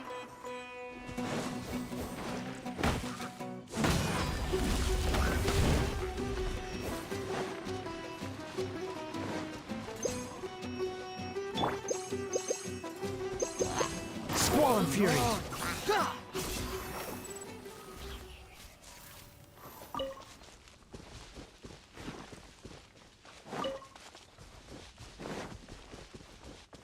Behold!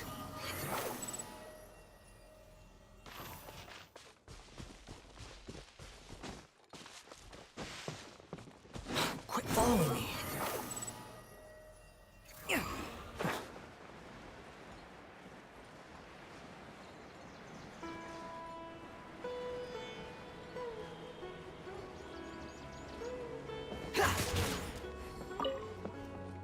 The wind rises.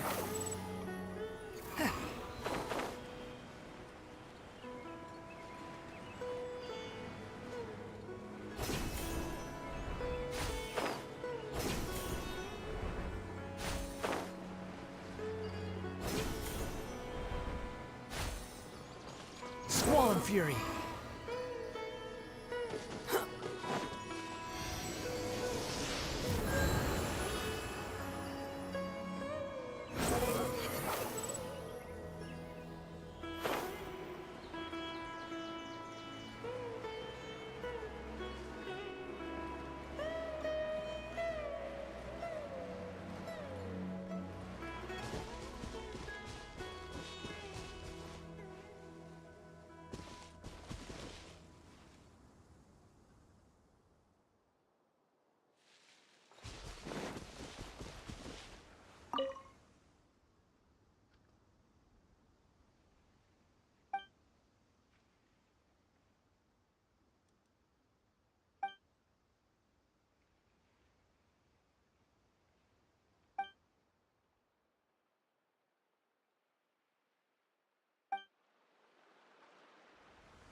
You think I've got a sharp tongue?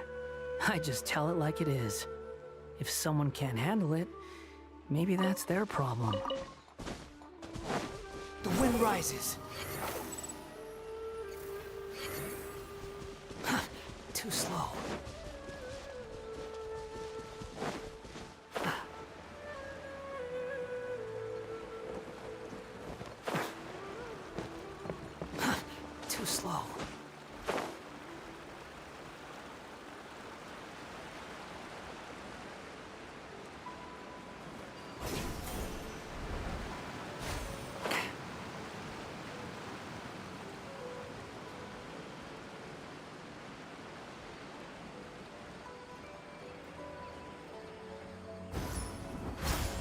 Squall and Fury!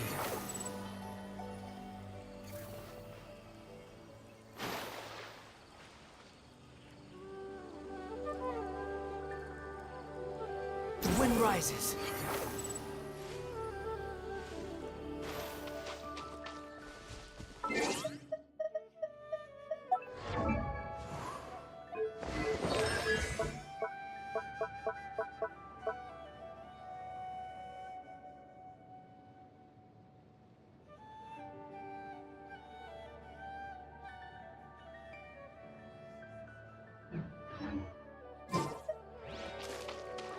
Squall and Fury!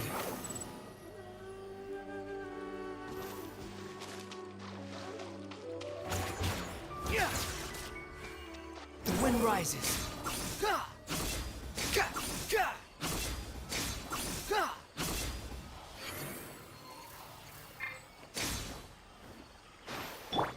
Teamwork is strict! Behold!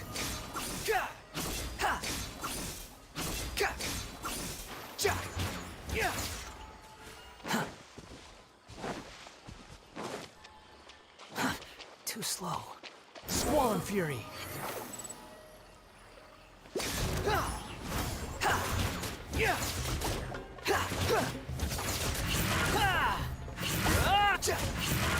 Behold!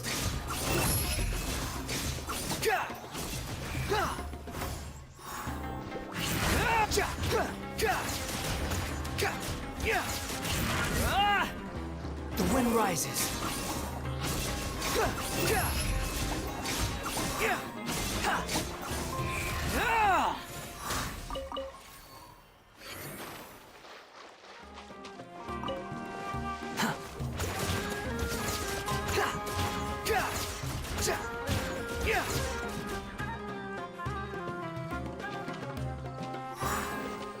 Squall and Fury!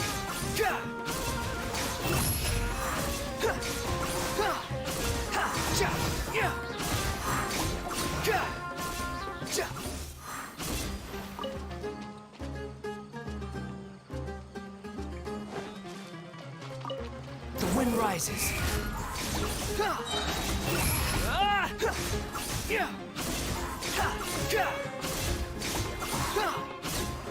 Surge forth! Quit following me.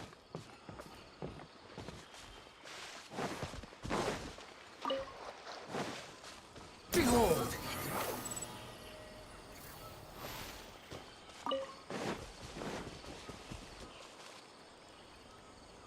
The wind rises.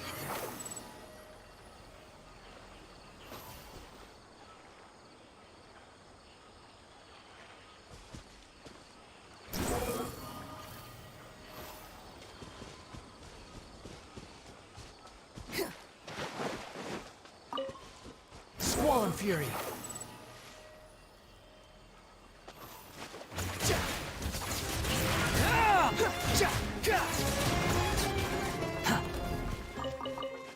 Behold!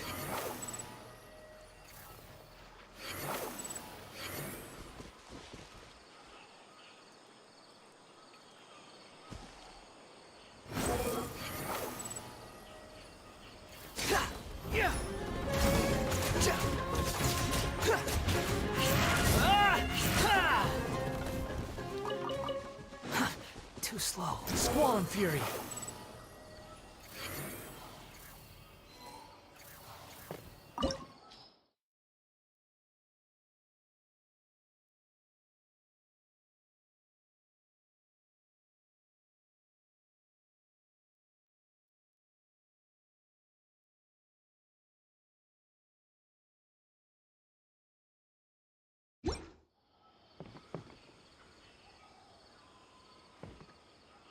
The wind rises.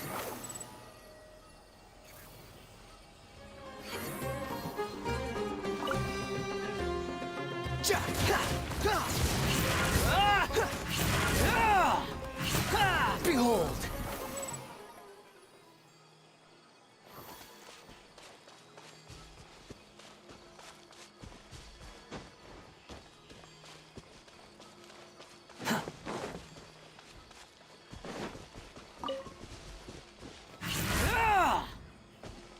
Squall and Fury.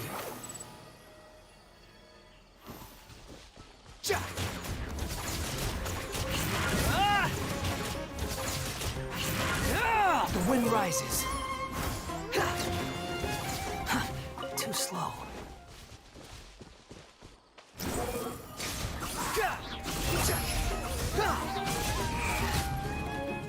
Upon the gale.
Squall and Fury.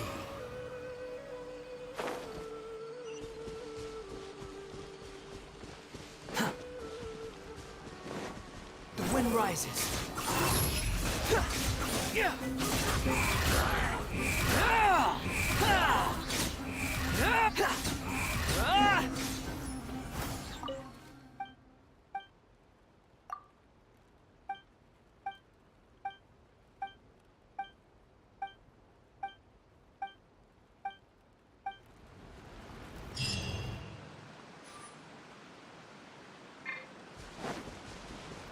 Behold!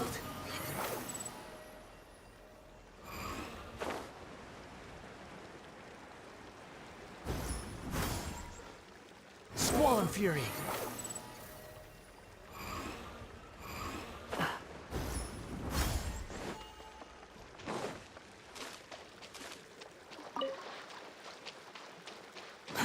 Too slow.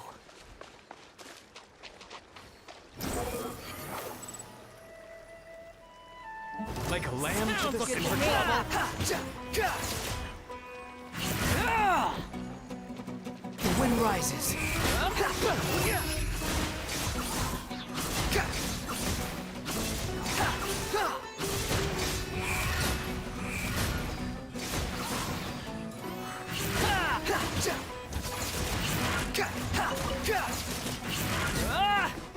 Squall and Fury.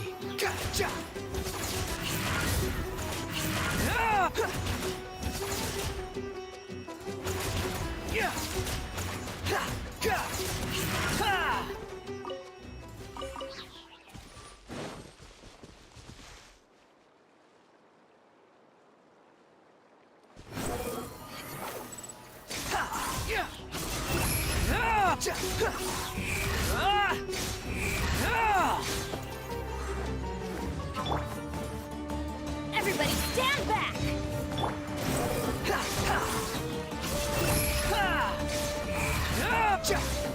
I'm getting sick of this.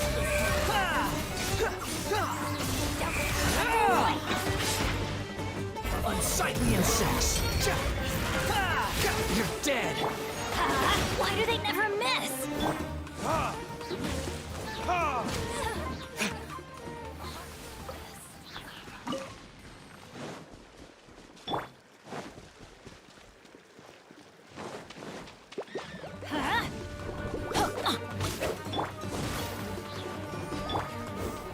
Let's light it up! I'm going in! Behold!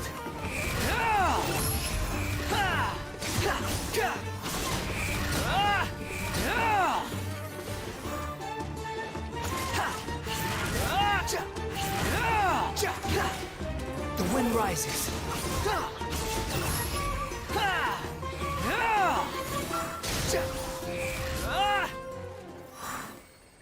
Surge forth.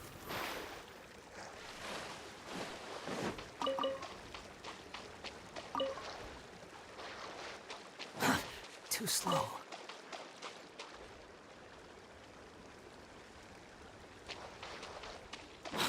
following Squall and Fury. Ja, ha. Ga, ja. Ah, ha. Ah. Ga.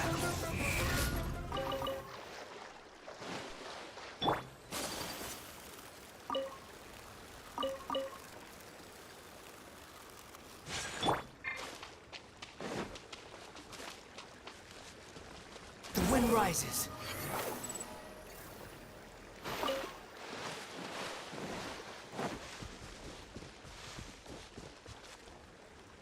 Behold!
What do you want from me?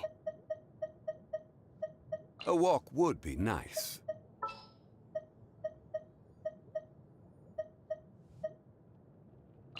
You want me on your team?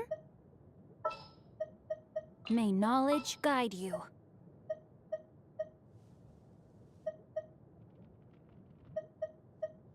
Gonna be epic.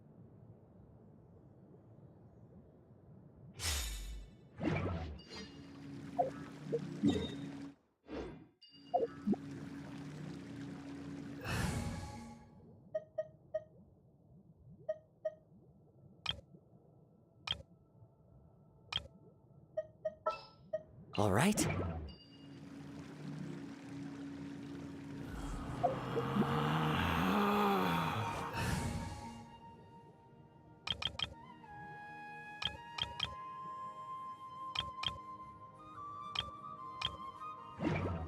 Relax. Stabilize! The wind rises.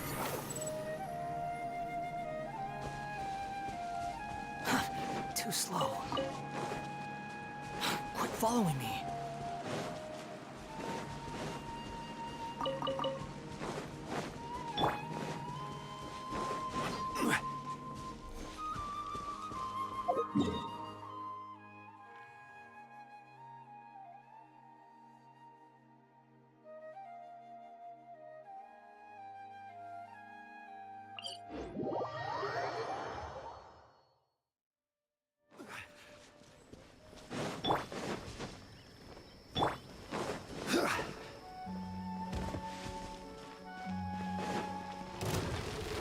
Solidify! Know your place.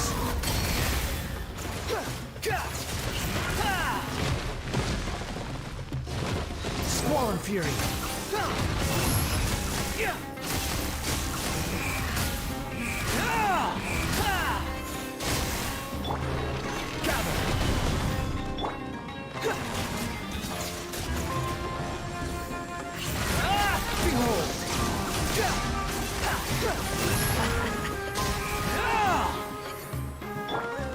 Solidify!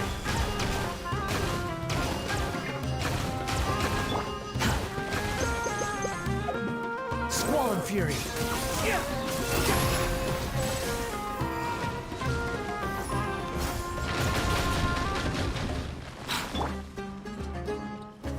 Gather! The wind rises.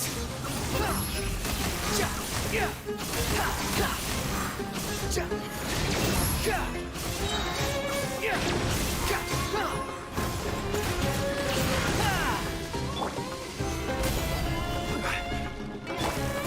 Fury! Cry louder! Teamwork is strength! Behold!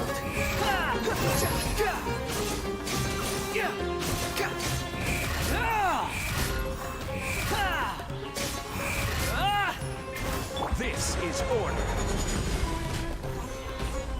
Witness the power of good! The moon rises.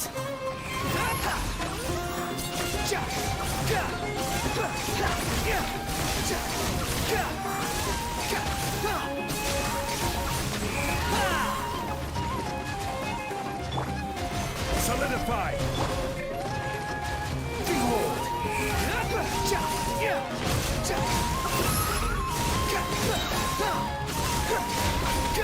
You dare to gaze upon me? Stabilize! Rain outlines your fate! Rain Cutter! Squall Fury!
Wait for my signal.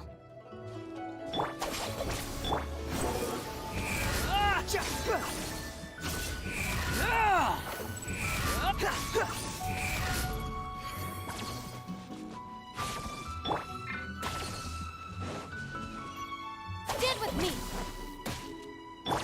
Squall Fury!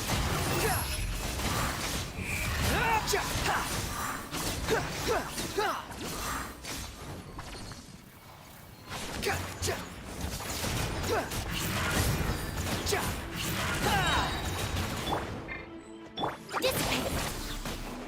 Behold!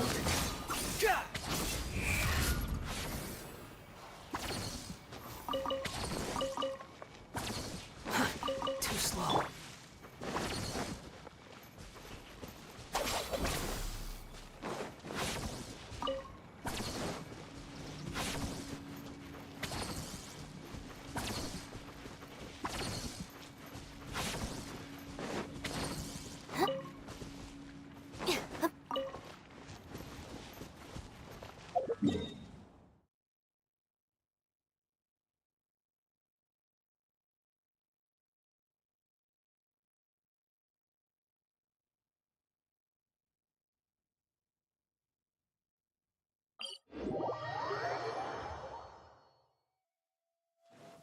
We don't need an umbrella. Just pick up the pace.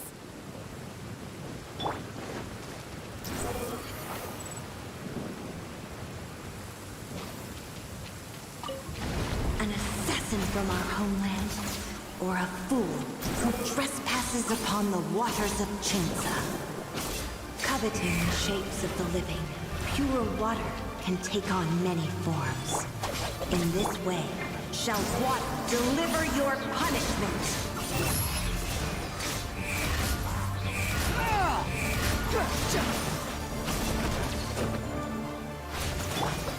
Gather! Squall Fury! Our bond is strong!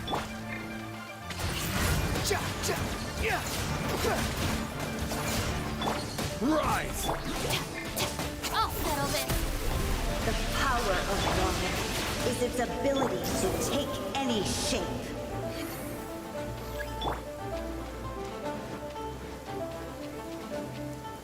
Stabilize!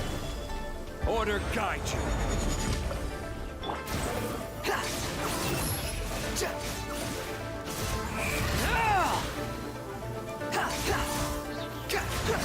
Without solid ground, terrestrial creatures become simply helpless.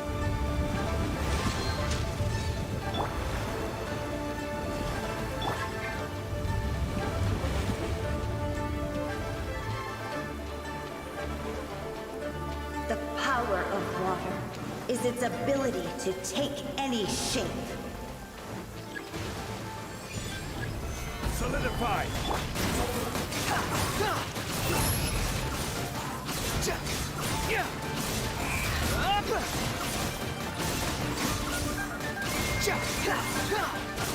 Bow your head. The price for my sins.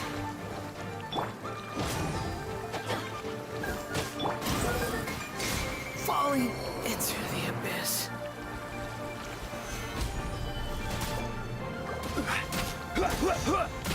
This way!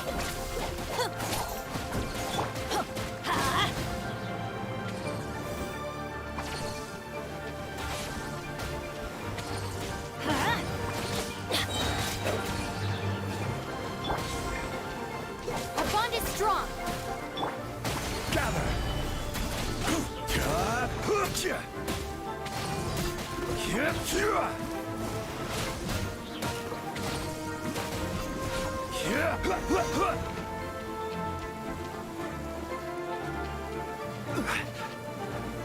Solidify!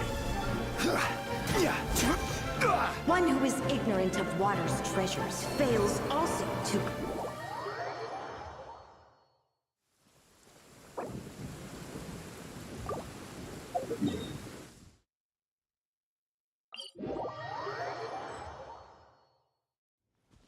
Violet grass is a plant that enjoys a moist environment and is best picked after it rains.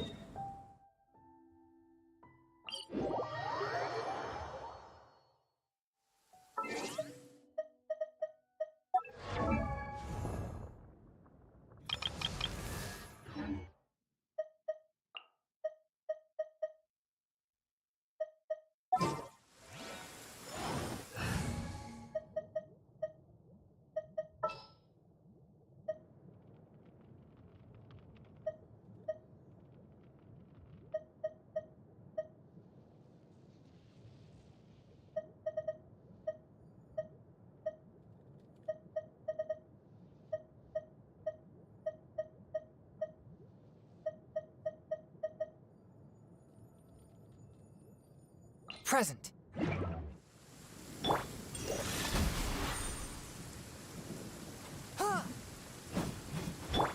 Behold. Yeah.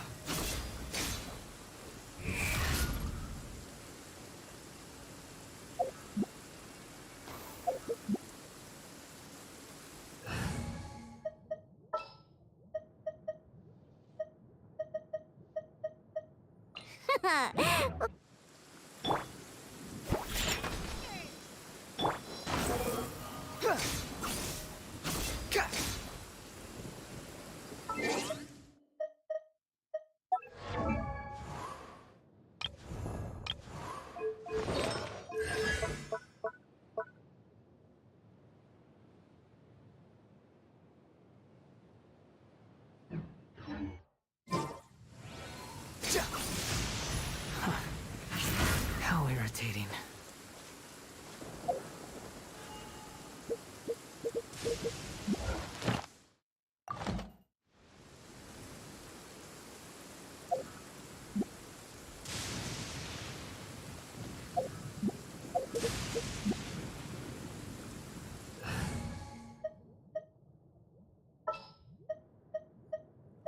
Wait for my signal.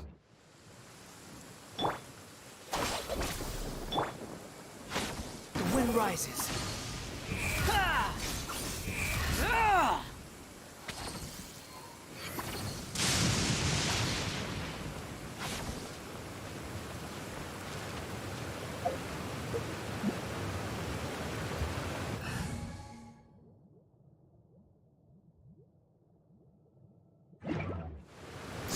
Fury.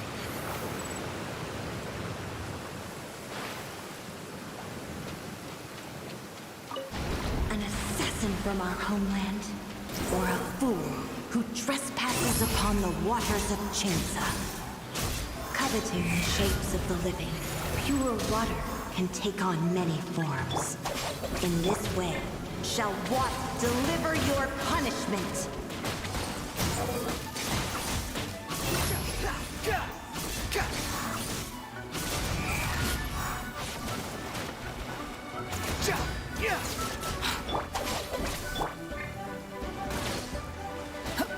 The power of water is its ability to take any shape.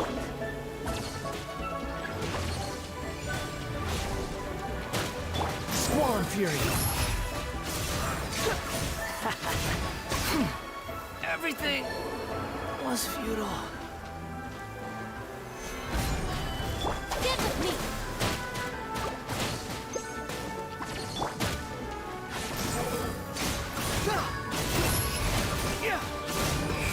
Without solid ground, terrestrial creatures become simply helpless.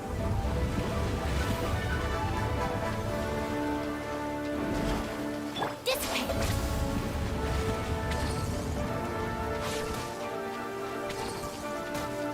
The power of water is its ability to take any shape.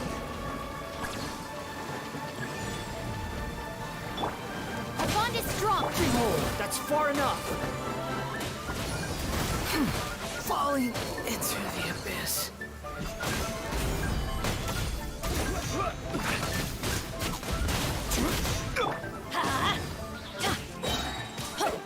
Stand with me!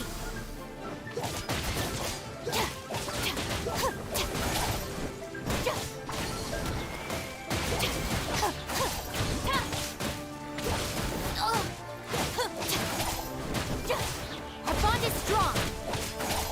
Sorry for the trouble.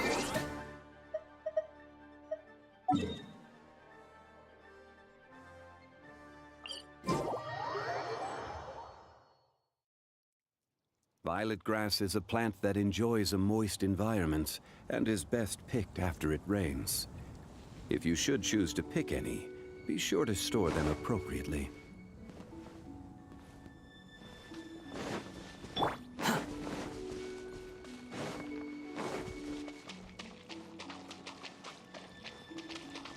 The wind rises.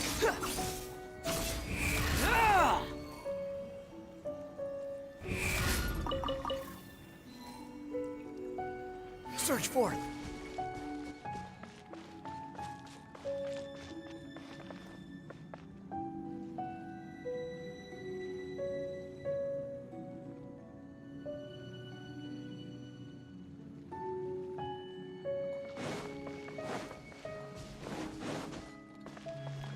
Quit following me.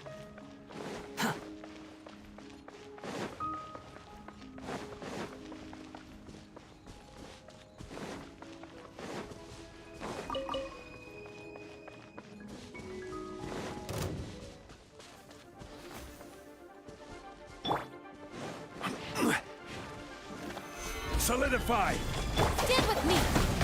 Squall and Fury.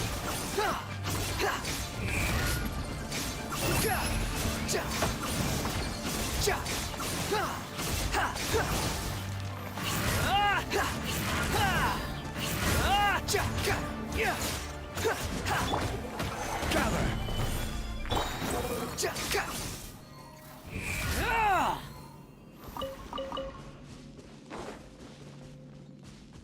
Quit following me. The wind rises.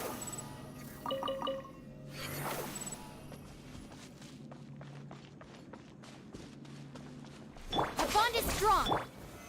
Solidify! Right!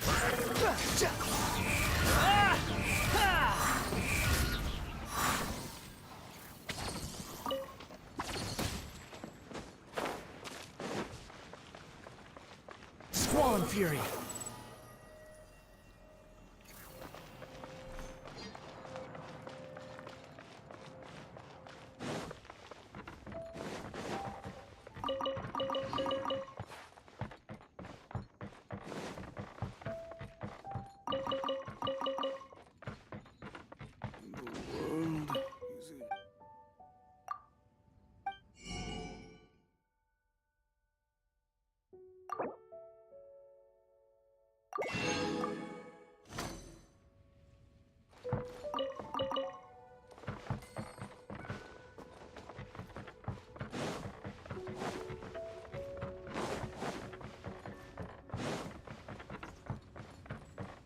wind rises.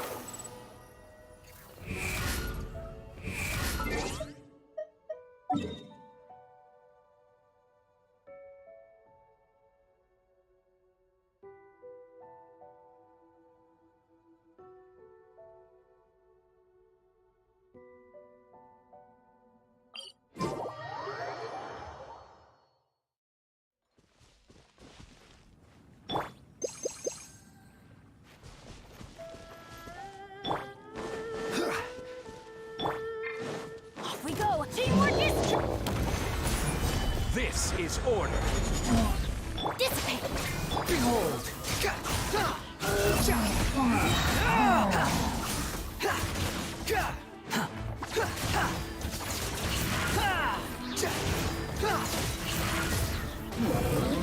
Upon the gale. Our bond is strong! Wretched vermin!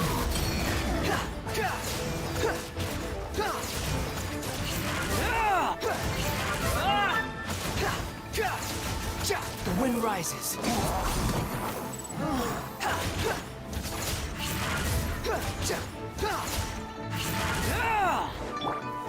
Stabilize.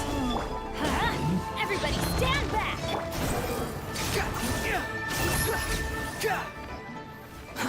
Too slow.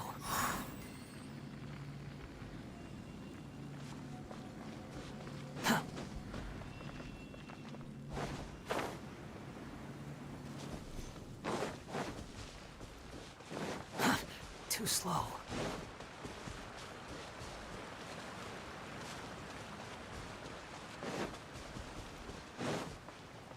Quit following me.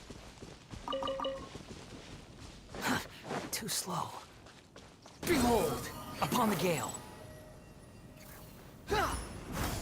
Quit following me. The wind rises.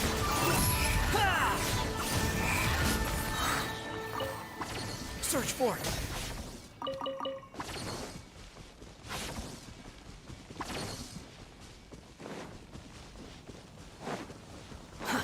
Too slow.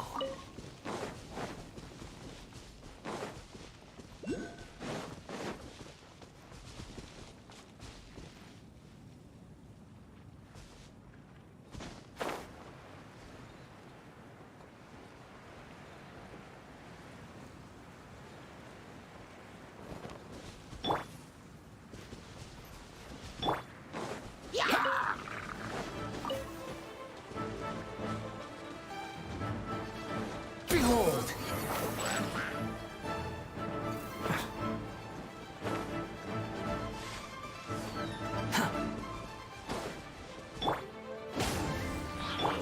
Quake! The wind rises.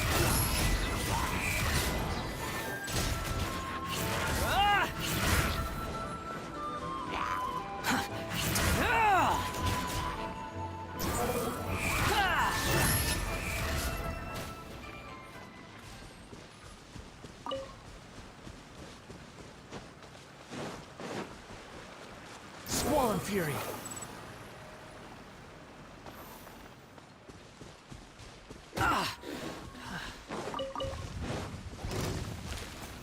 The wind rises.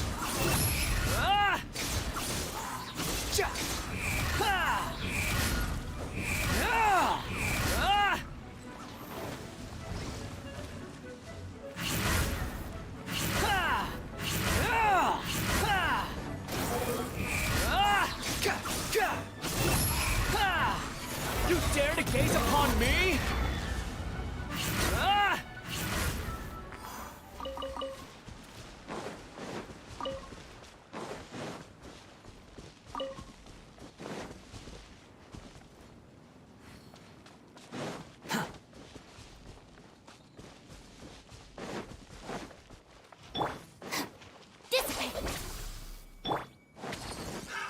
Another time. Squall Fury.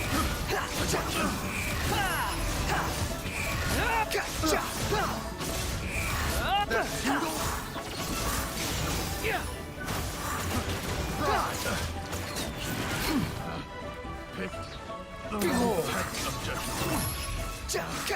Search for it. The wrong test subject. Too slow.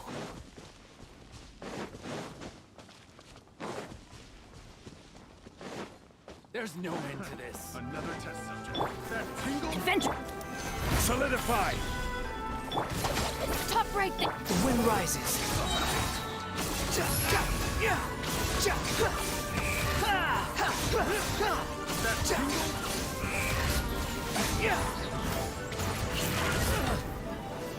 Cry loud!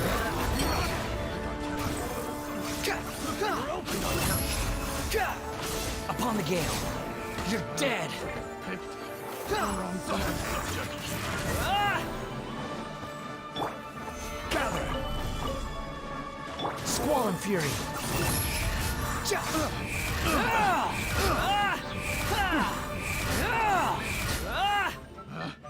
Picked the wrong test subject.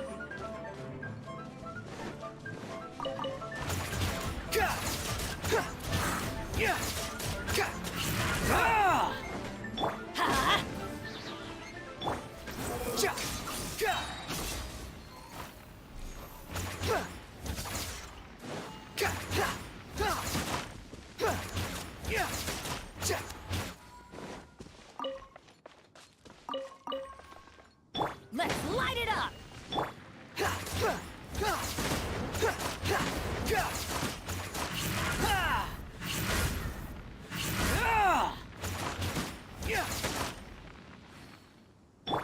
Huh? Let's light it up!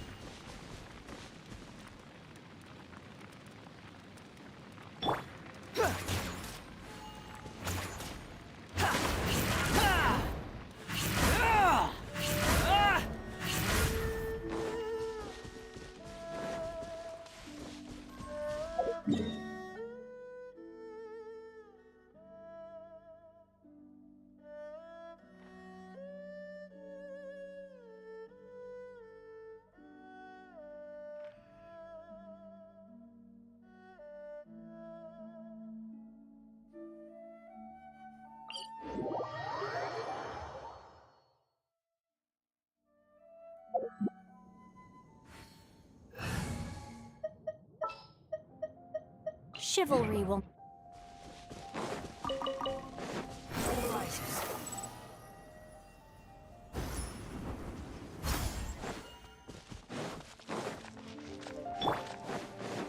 Time to act.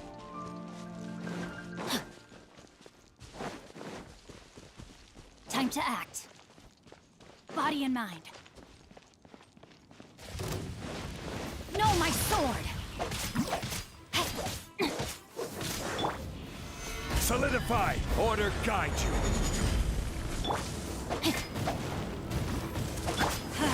Adventure time!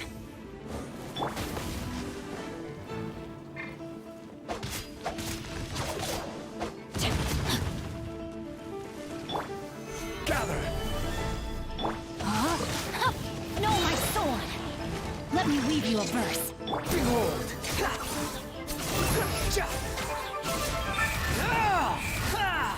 Know your place.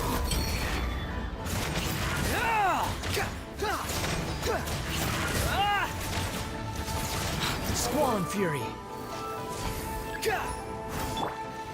Solidify!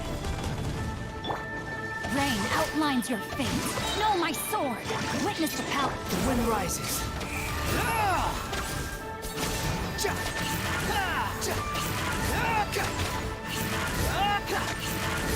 Squall and fury.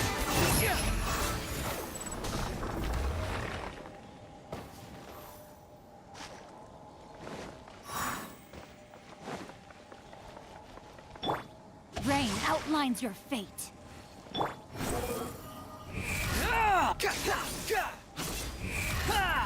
Upon the gale.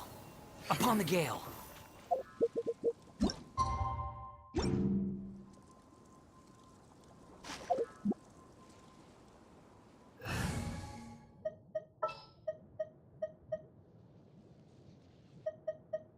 I'll take care of it.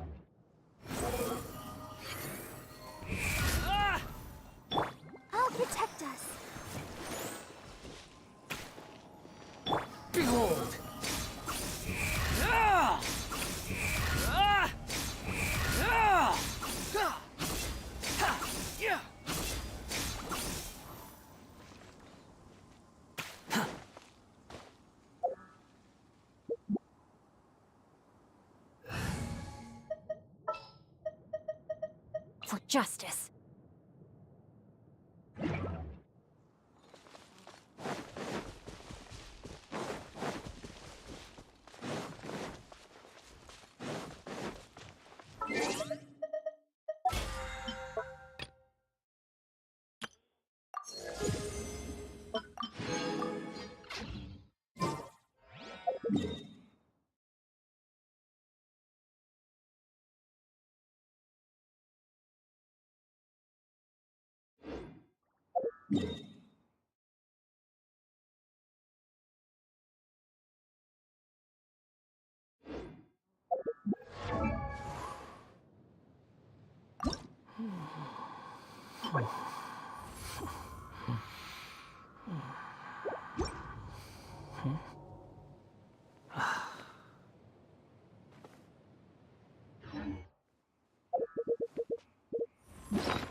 You want to use my hat as an umbrella? The audacity to even make that request.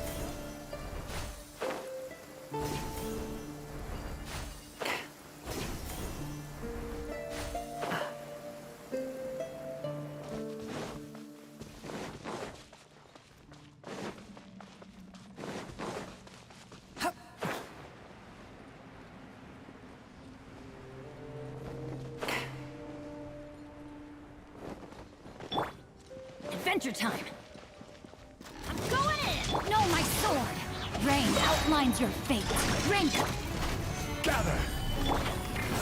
Ja, ja, ja. Ha, yeah. Ha. Ja, ja. Ah, ha. Ka. Ha, ja, ja, ja.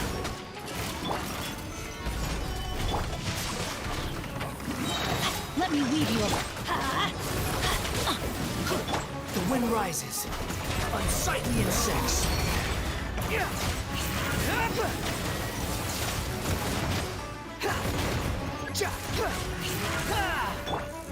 Stabilize!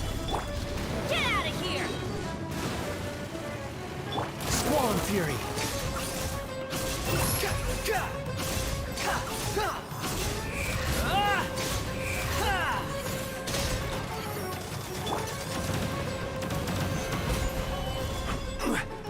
This is order.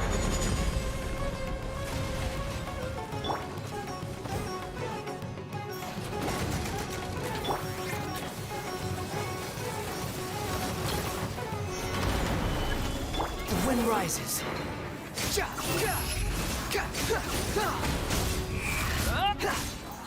Teamwork is dreamwork! Let's look! No, my sword!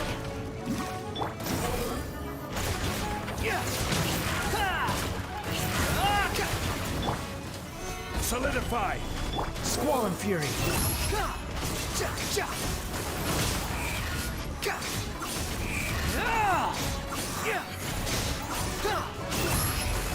Quit following. Stabilize! Ring cutter!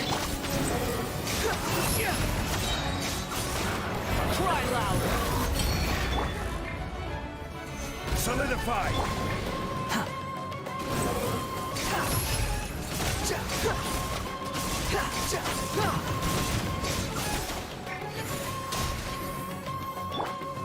Stabilize!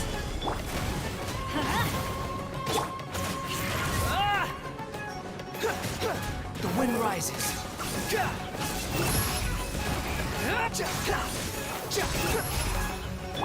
No, my sword! Rain outlines your fate. Let's light it up! Everybody stand! Squall and fury.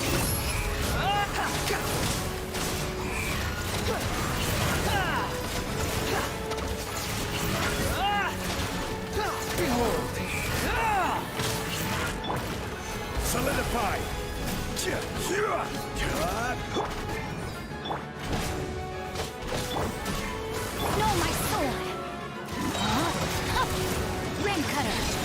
We'll have order. The wind rises. Bow your head.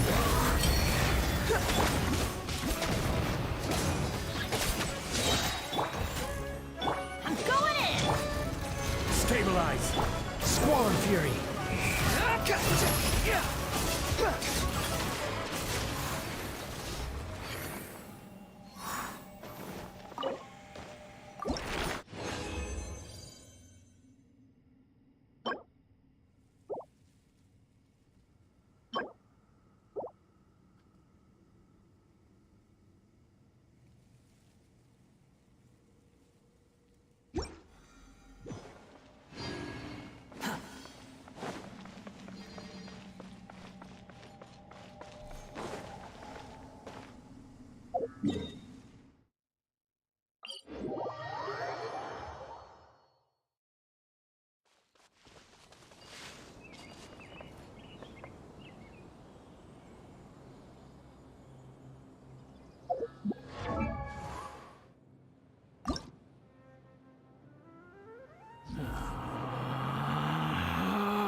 Relax.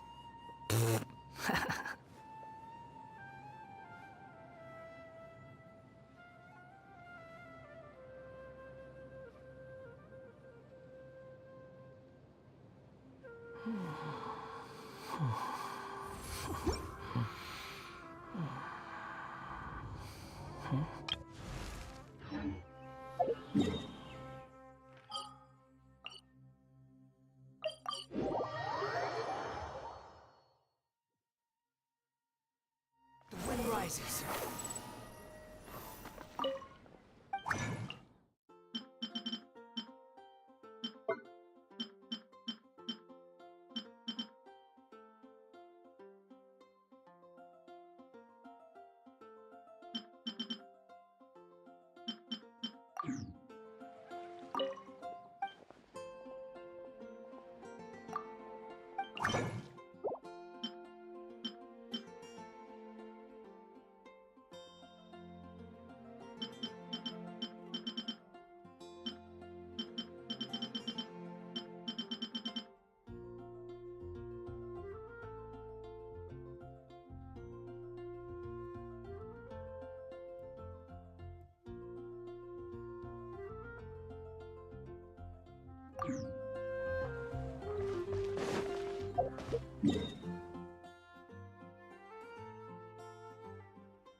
There's no need to exchange pleasantries. It's rather pathetic to force a conversation. Squall and Fury.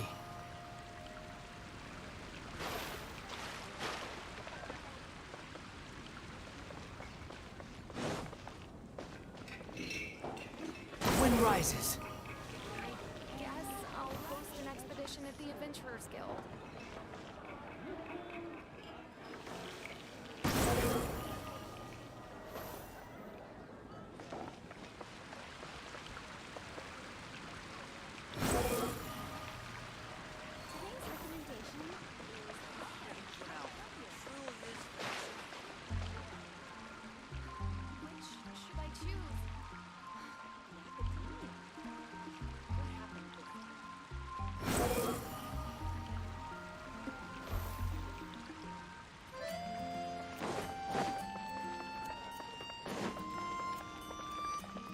Squall and Fury. Quit following me. Too slow.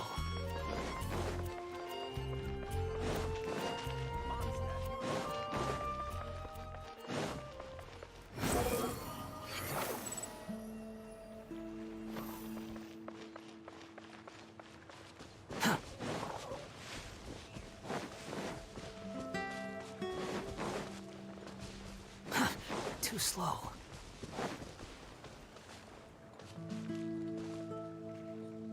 Behold!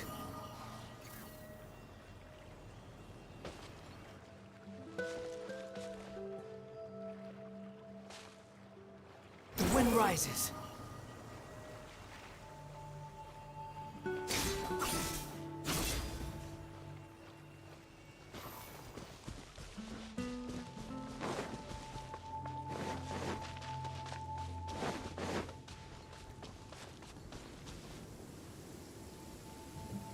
Behold! You want to use my hat as an umbrella? The audacity to even make that request.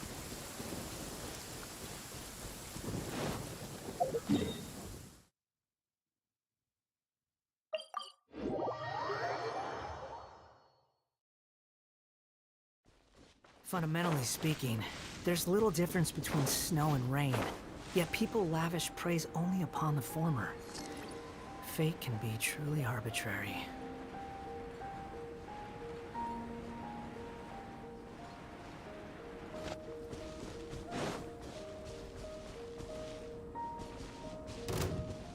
I'll put you on level with this! Ridiculous!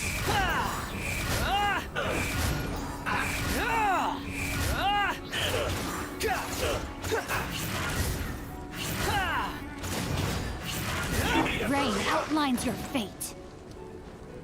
Roasted fry! Squall and Fury! You need to hurry up! This was well done! Quit following me! The wind rises! An unfortunate fault!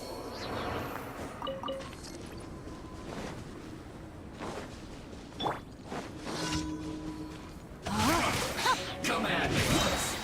Witness the power. Squall and Fury!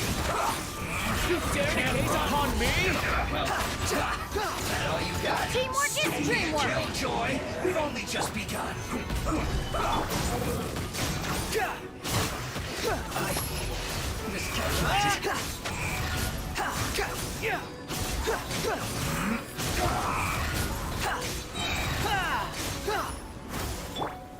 Gather!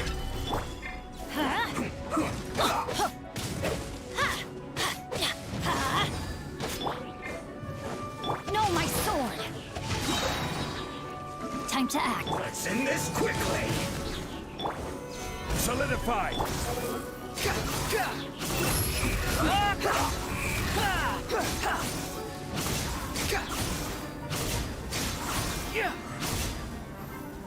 Let's light it up! Wretched vermin! Behold! How amusing! Gather!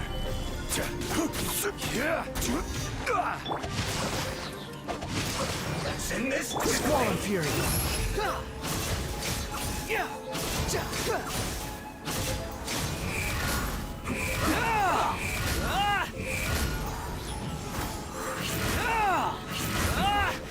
This isn't good.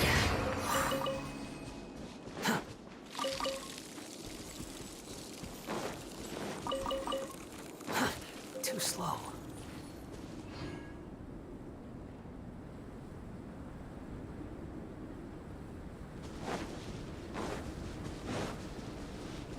Quit following me. Behold!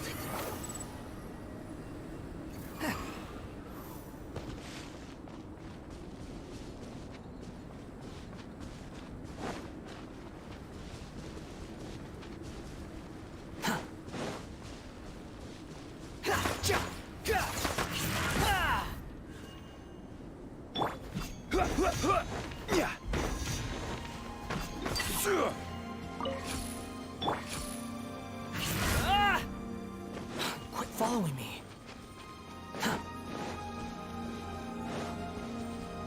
Squall and Fury.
following me.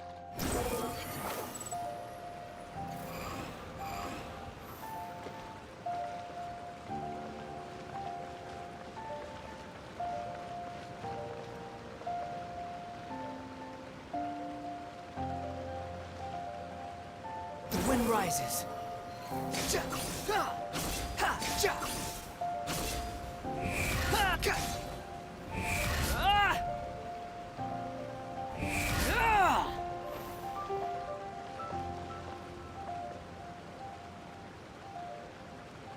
Squall and fury.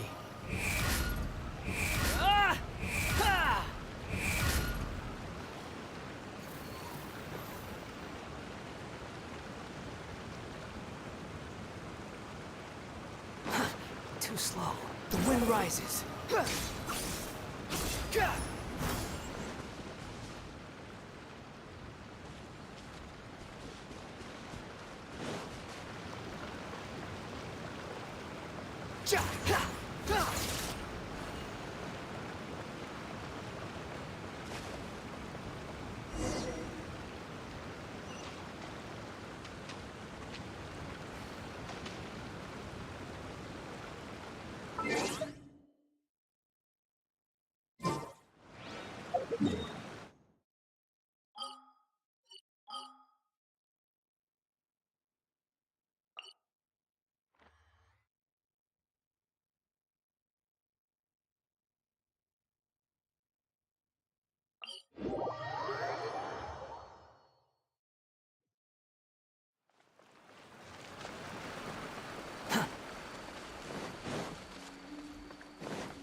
Too slow.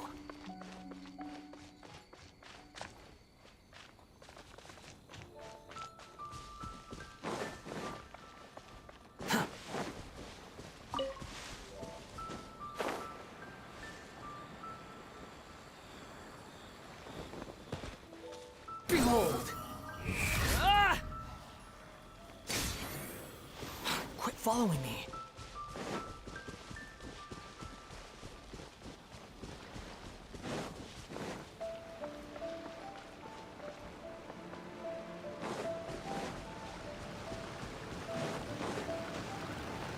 Squall and fury.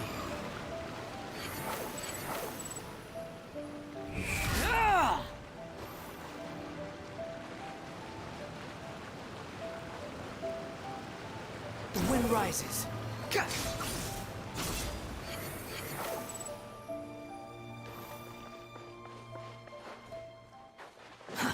Too slow. Quit following me.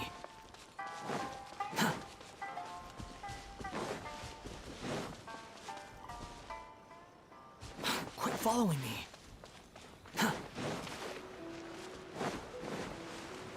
Behold, let's get down to business.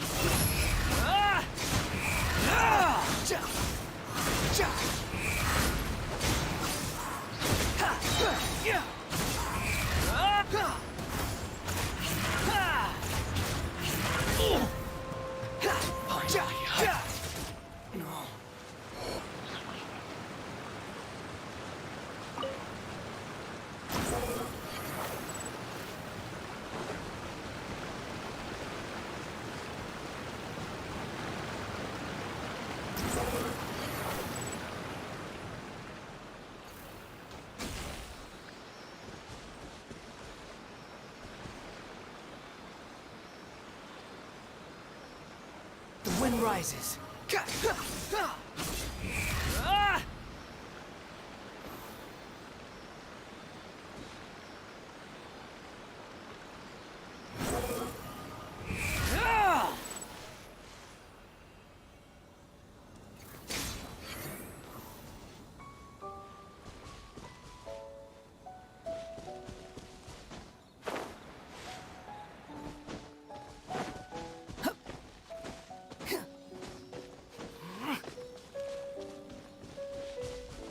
Squall and fury.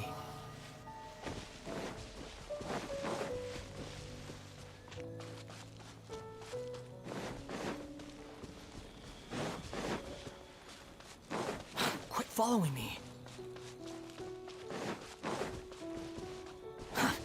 too slow. Quit following me.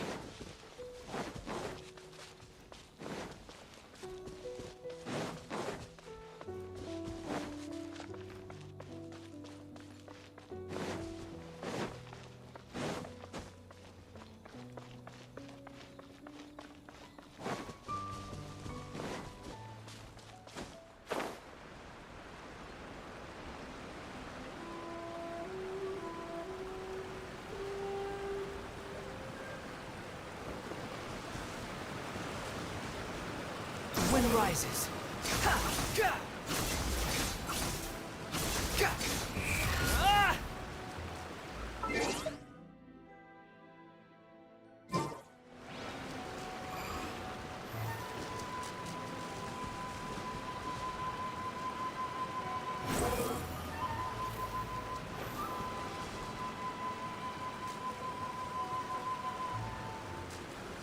Squall Fury.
Too slow.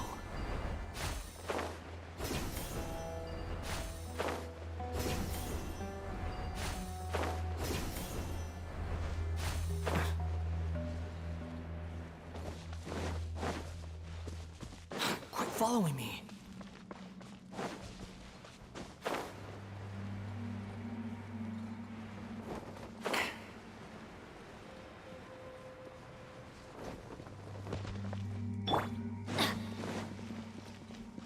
Everybody stand! Let me weave you a verse. Rise! Order guide you. Solidify! Behold! Unsightly insects.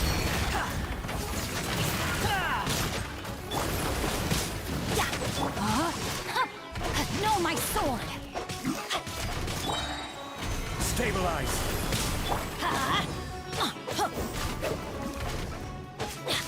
Let's light it up! I'm going in! Ring cutter! Squall Fury.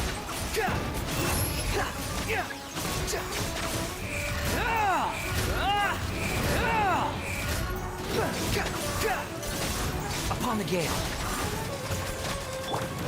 Gather!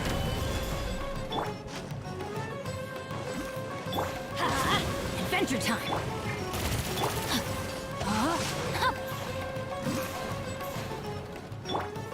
Stabilize! Behold!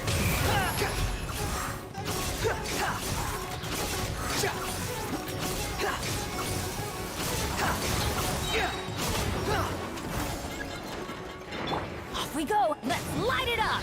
Everybody stand! Know my sword! Let me weave you a verse. Squall Fury. Bow your head. Solidify! I will have order!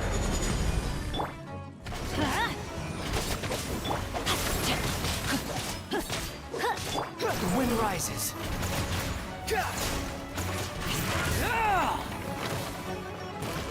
Adventure time!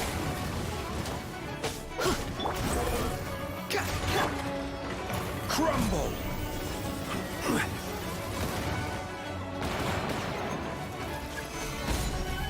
Let's light it up! Teamwork is strength! Rain outlines your fate. Huh? Squall and Fury.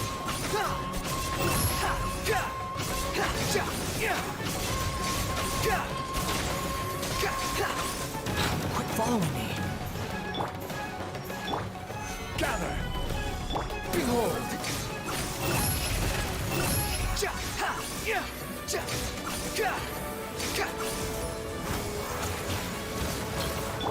Rain outlines your fate. Everybody stand!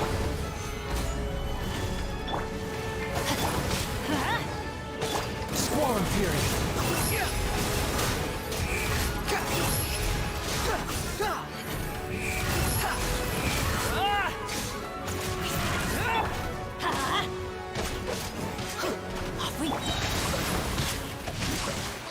Let me weave you a The wind rises.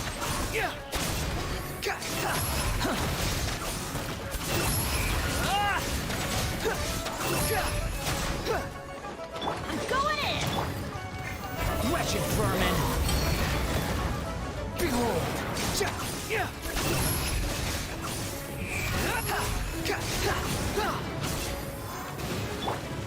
Rise! This is order!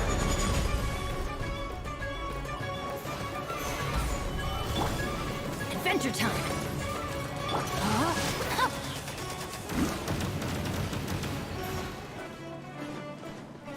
The wind rises.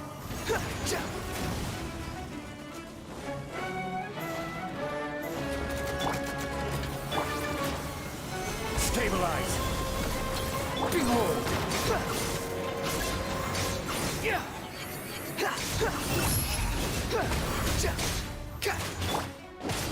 Rain outlines your fate. Rain cutter, know my sword!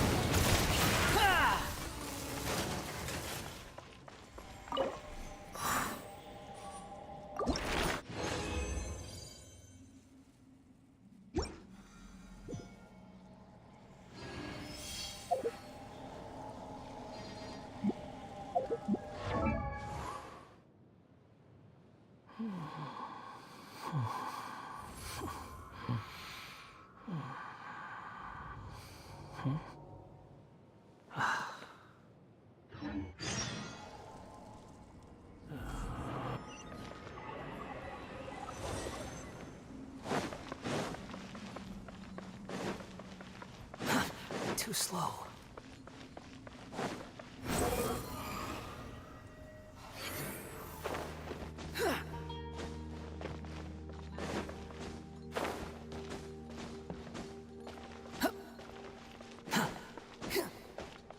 The wind rises.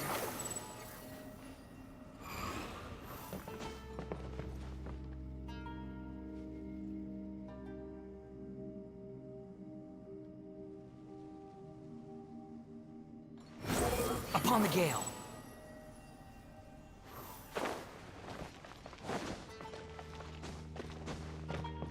Quit following me.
Too slow.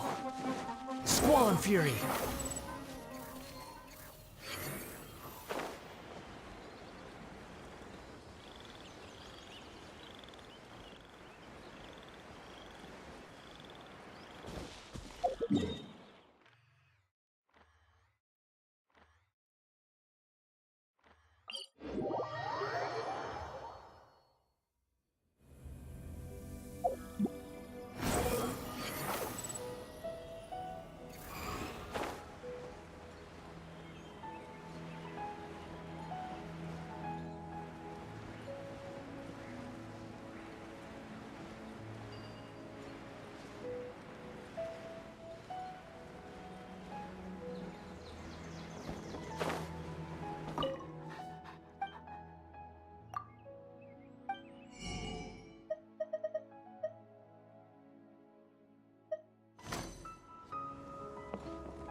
That's close enough.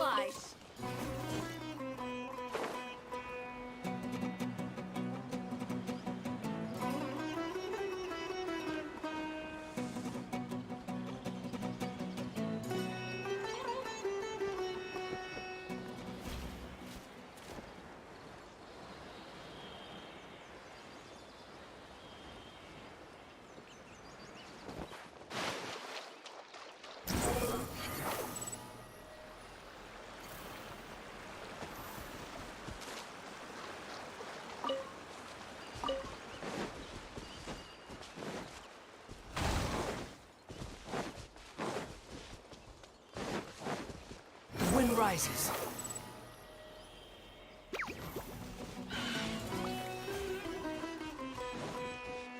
Quit following me.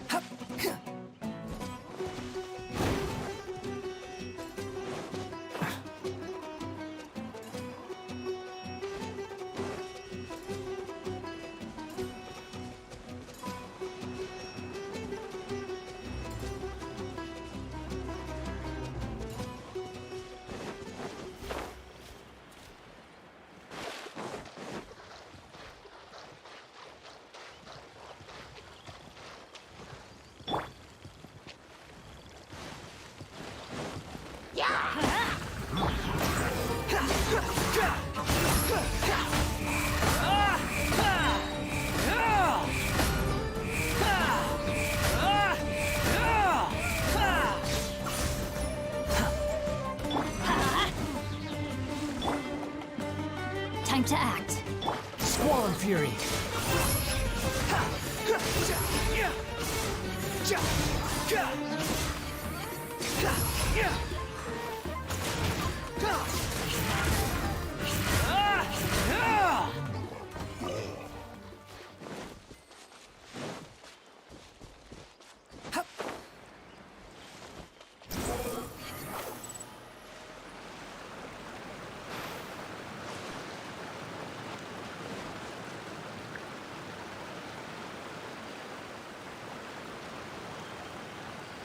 The wind rises.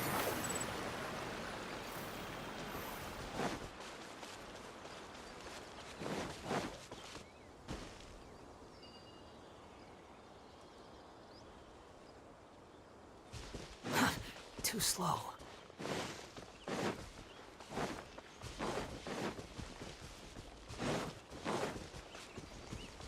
Quit following me.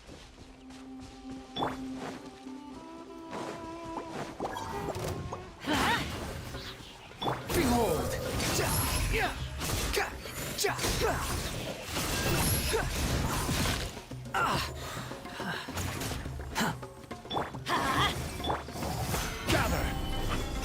Squall and Fury!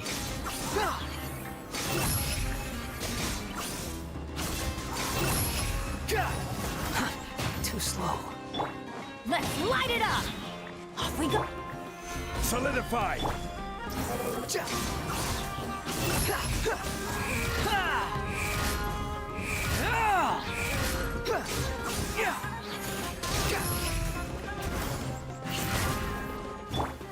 Stabilize!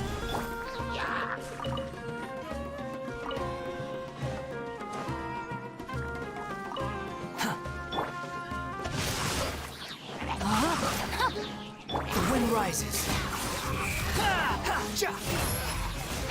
Upon the gale.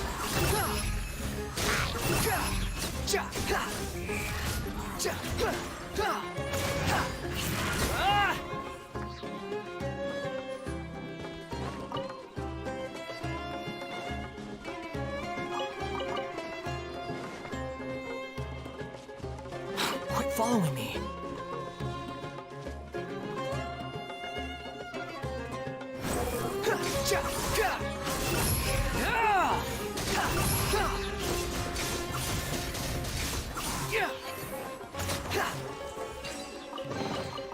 Unnecessary.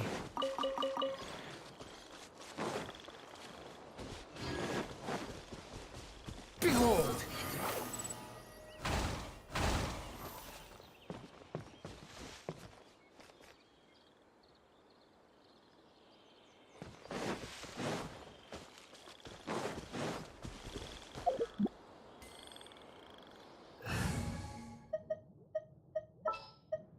Let's go gather some.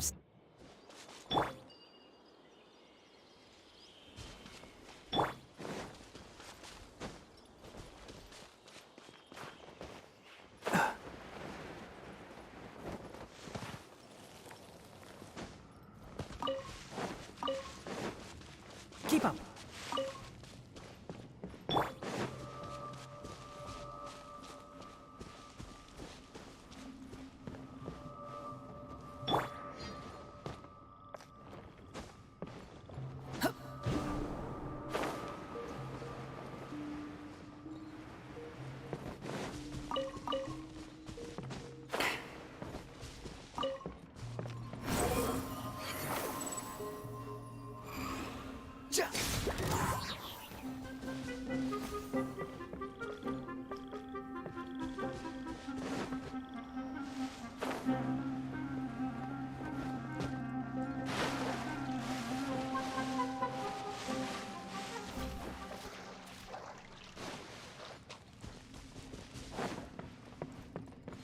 The wind rises.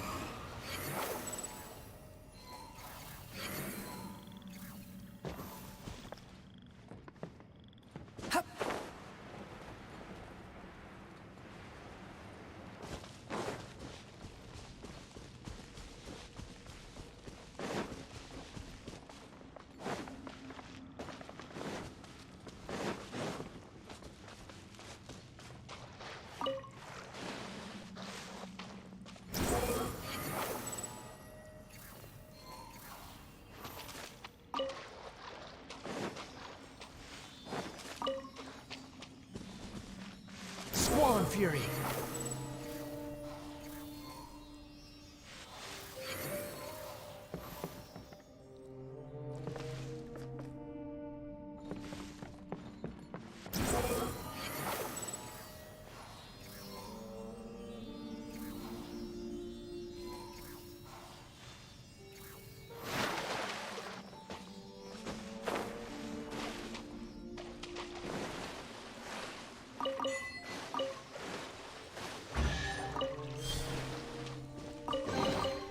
Unnecessary.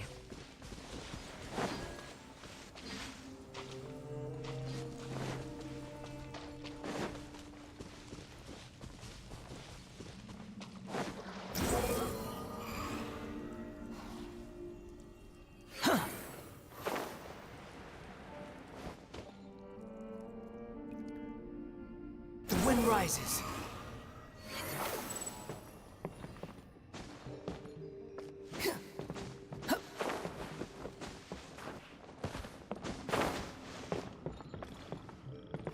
Fury.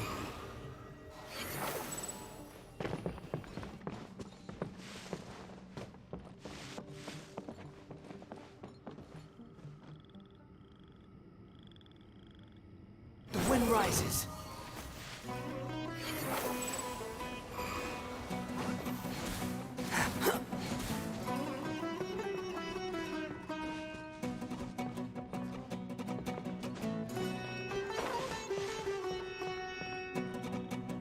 Squall and Fury.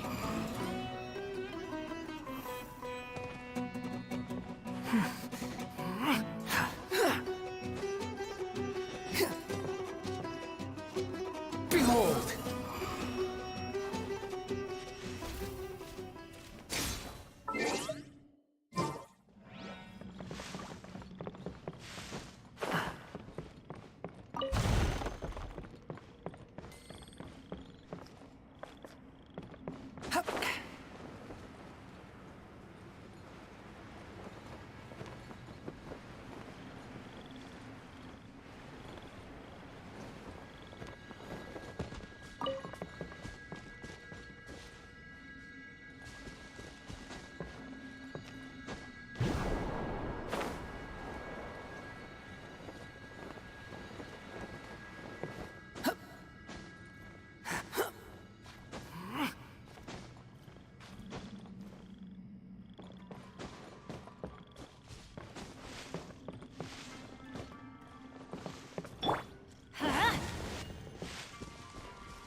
Squall and Fury.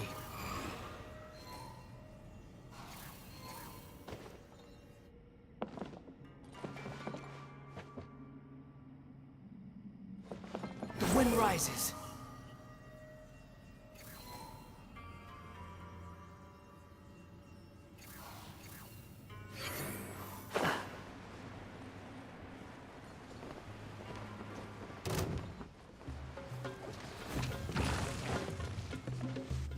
Squall and Fury.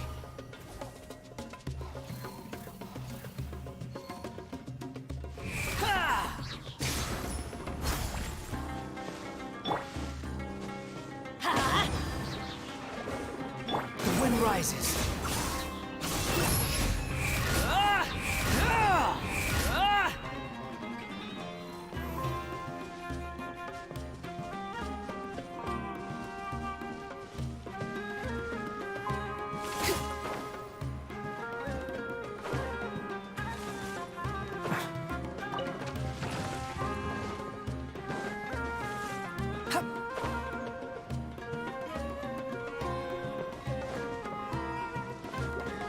Squall and Fury.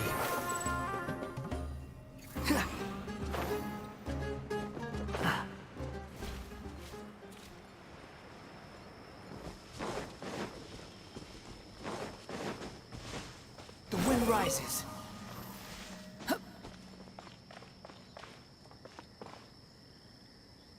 Squall and Fury.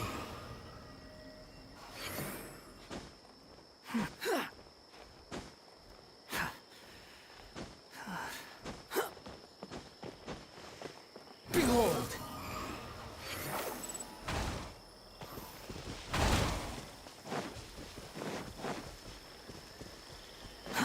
Too slow.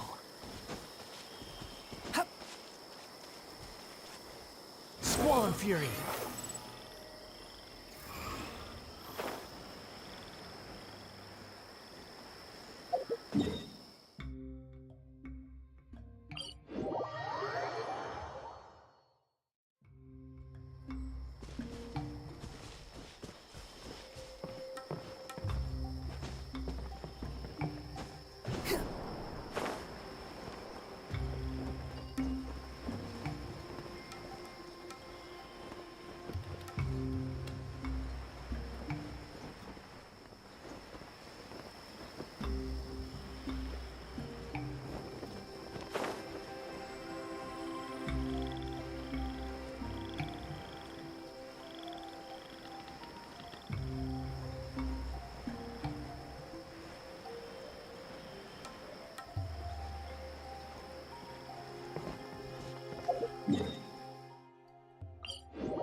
following me?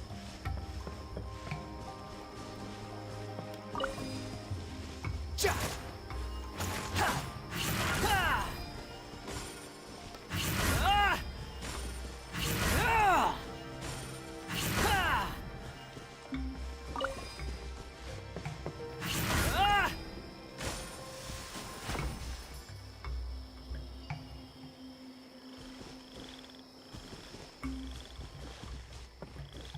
Behold!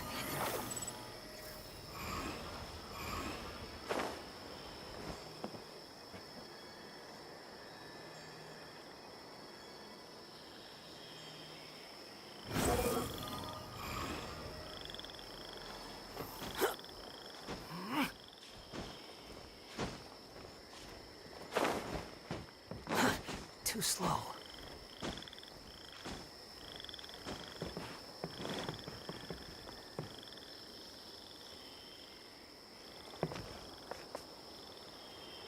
Squall Fury!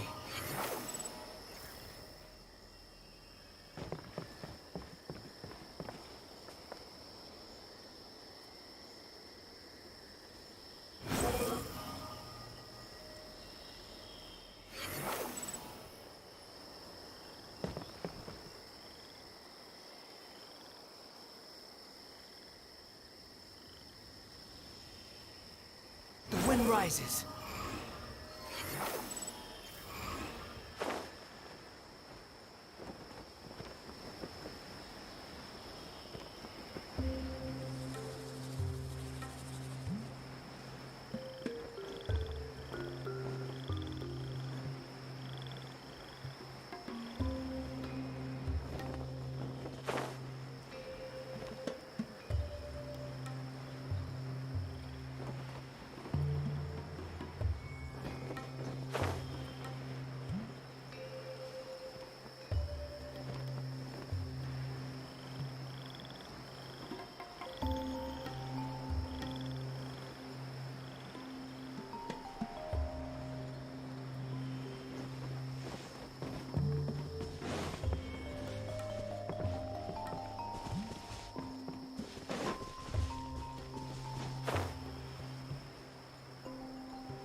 You think I've got a sharp tongue? Behold!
following me.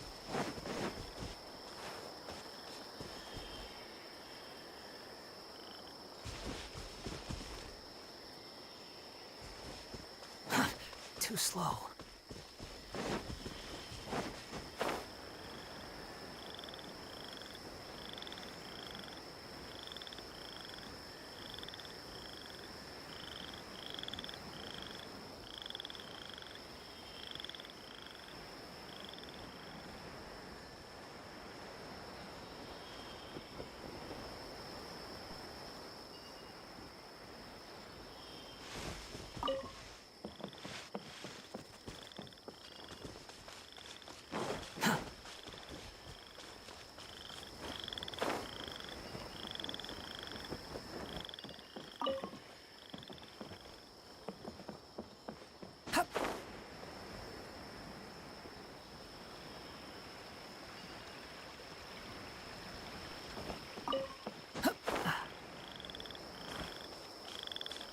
The wind rises.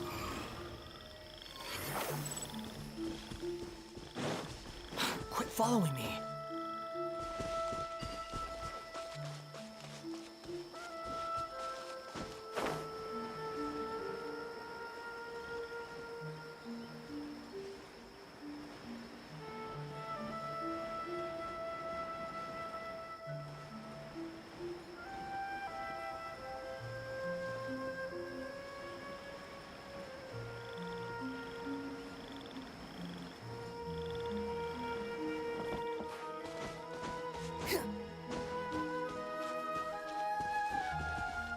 Squall and Fury.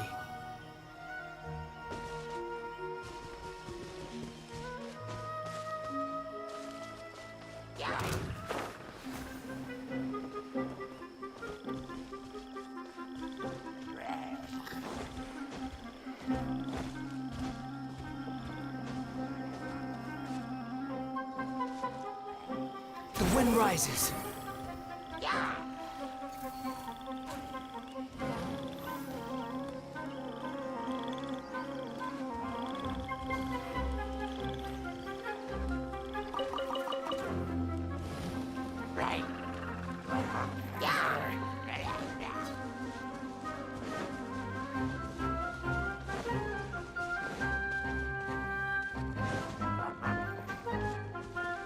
Behold!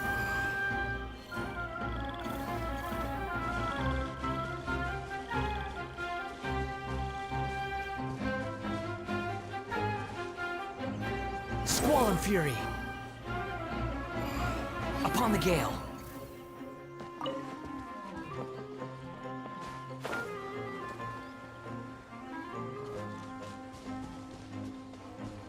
The wind rises.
Behold!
Squall and Fury.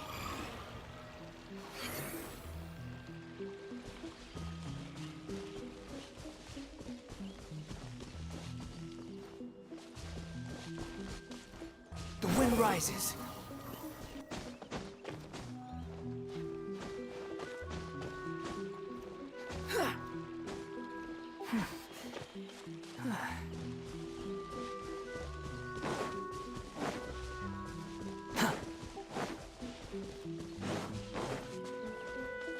Quit following me.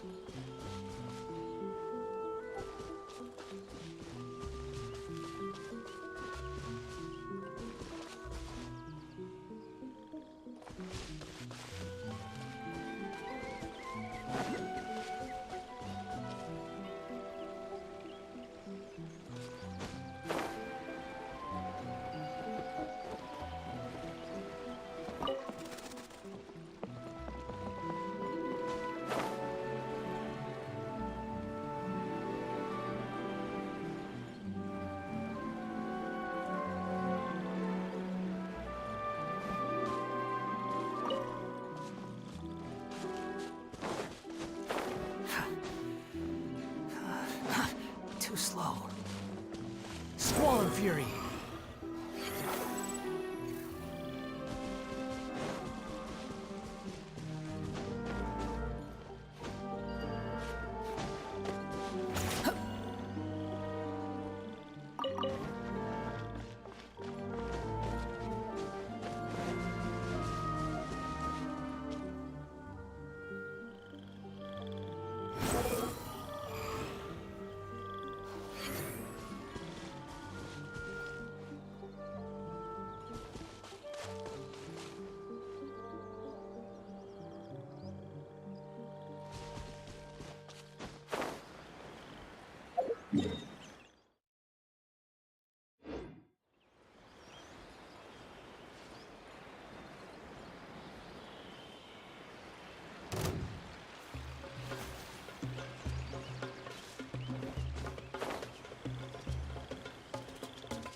Quit following me. Behold!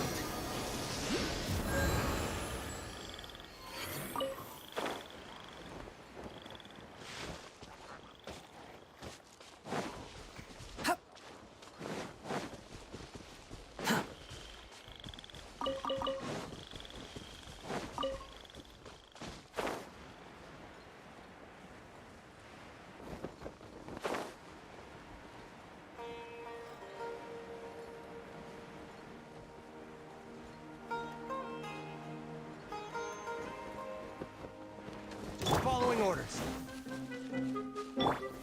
Gather! I will have order! Teamwork is dreamwork!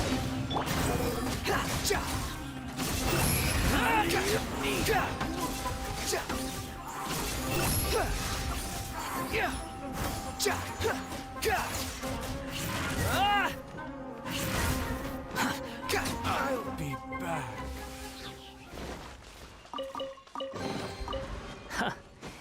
You even want this? Quit following me.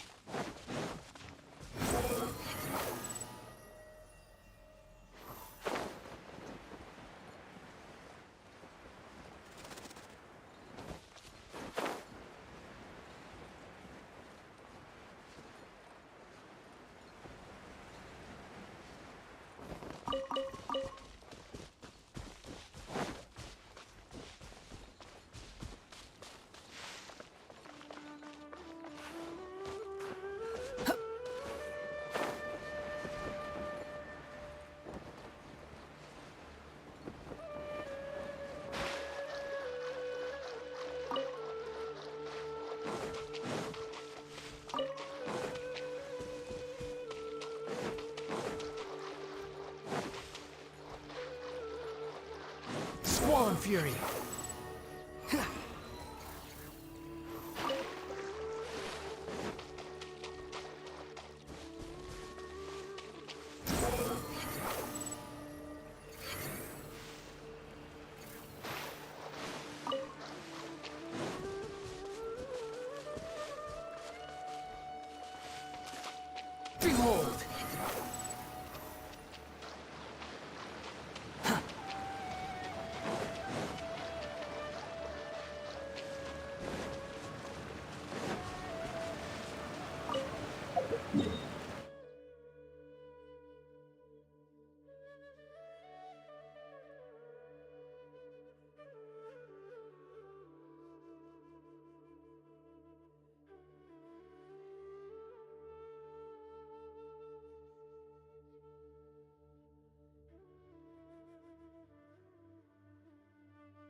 Quit following me.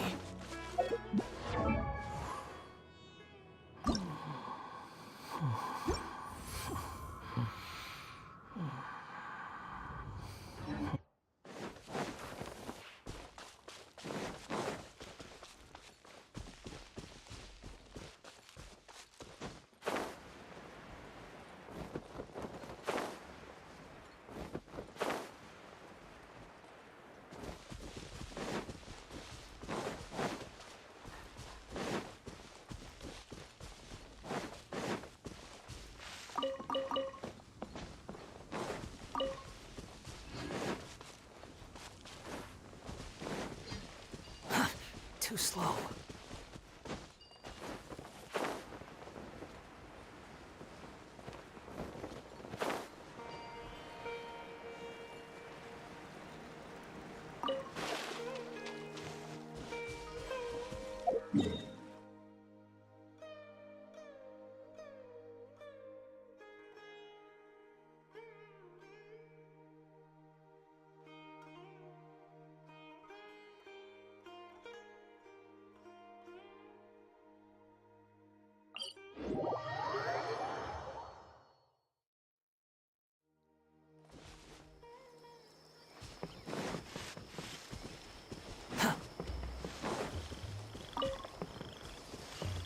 Quit following me.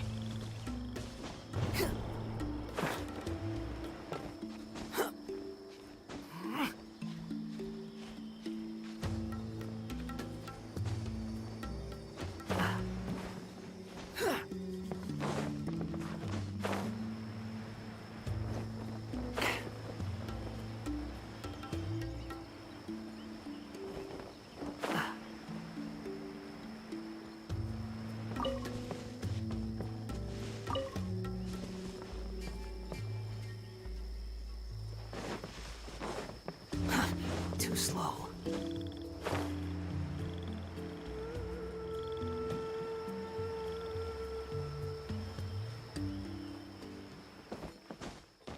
Squall Fury.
Too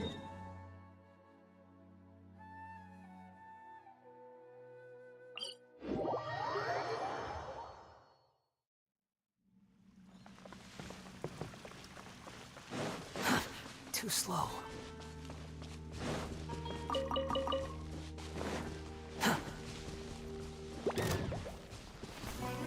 The wind rises.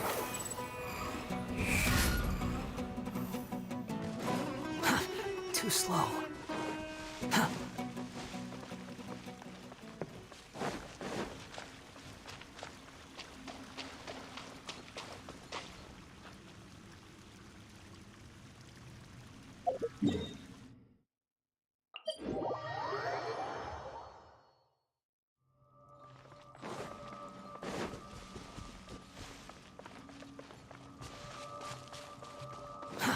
Too slow.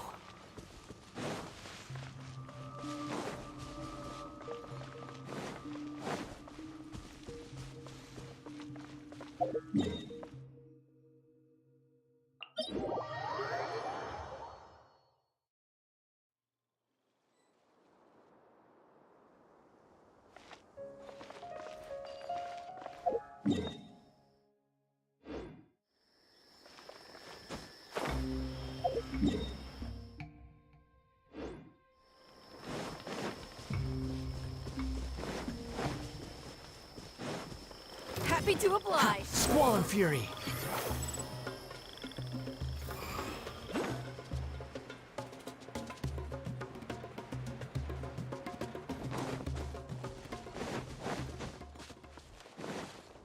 You are not Quit welcome following me. here.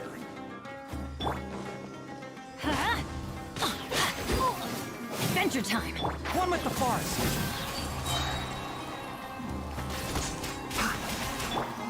Let's light it up.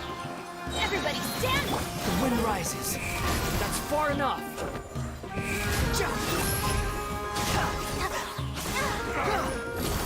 Cry louder. Let's nip that in the bud.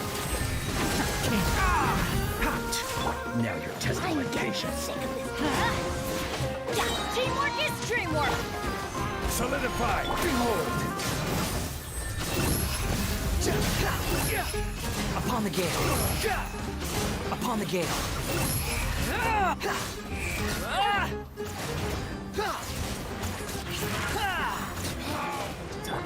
Order guide you. Stabilize. Squall and Fury. Let's light it up.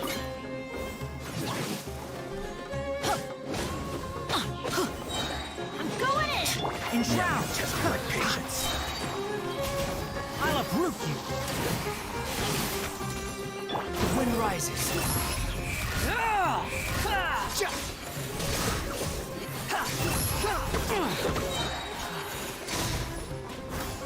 Unsightly insects. Can't see. Adventure time. Squall and Fury. Again.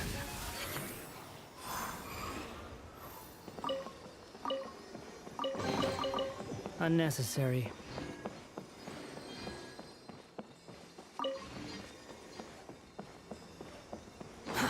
Too slow.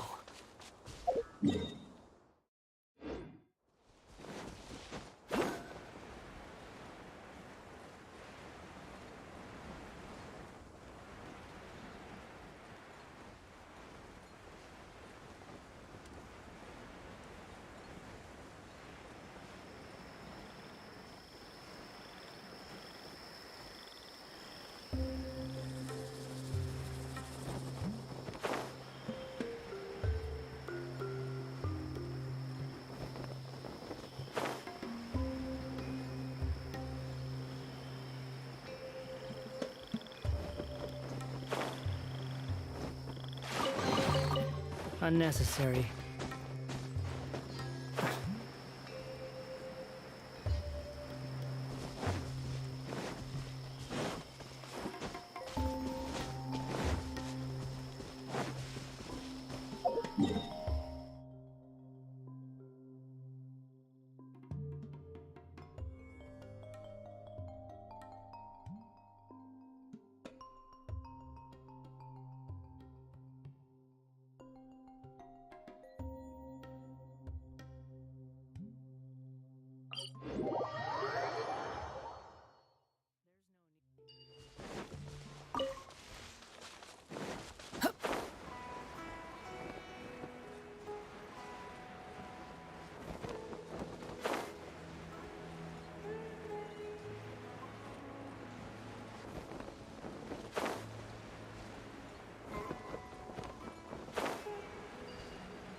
Too slow.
Behold!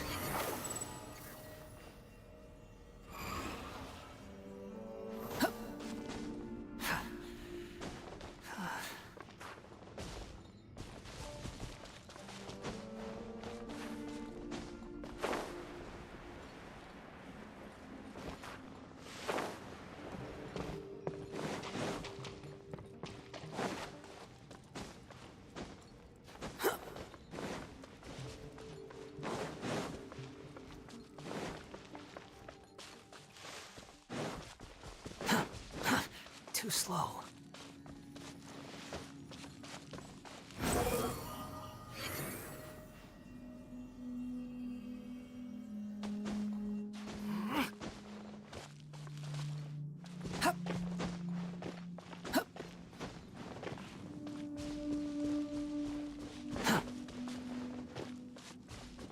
The wind rises upon the gale.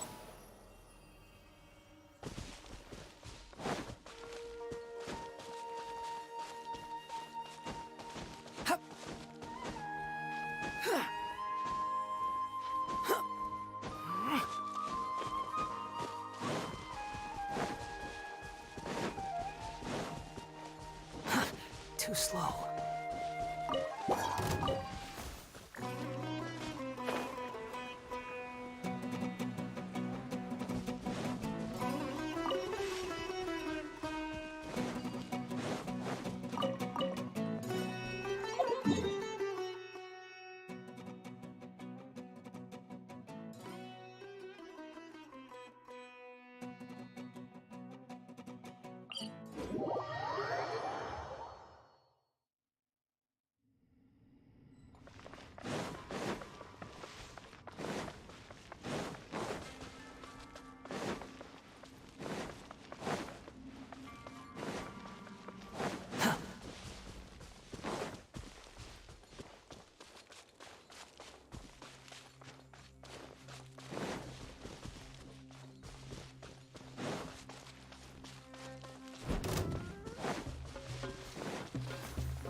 Too slow.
Squall and Fury.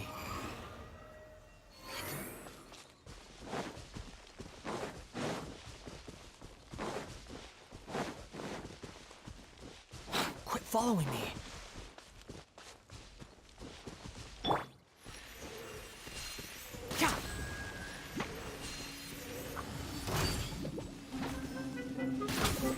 Enshroud! The wind rises.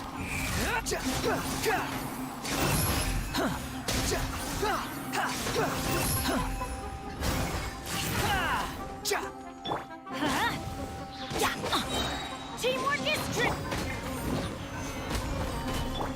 Squall and Fury.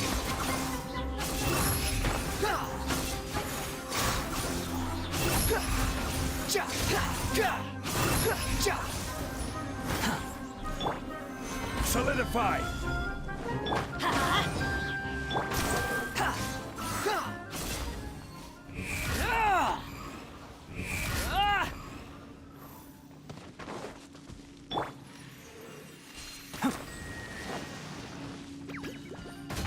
Can't see?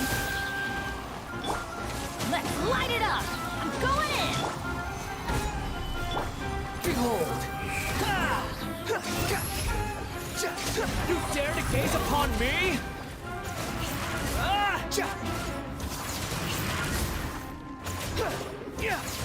Squall and Fury.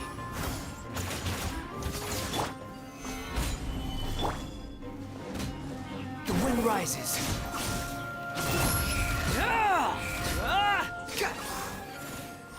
Quit following me.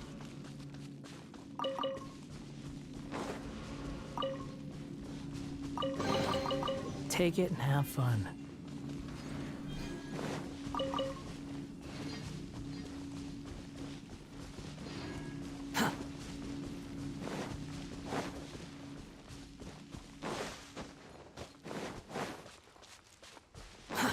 Too slow.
Keep up.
Quit following me.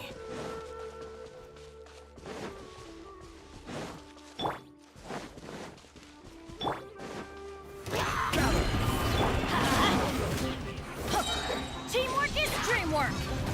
The wind rises.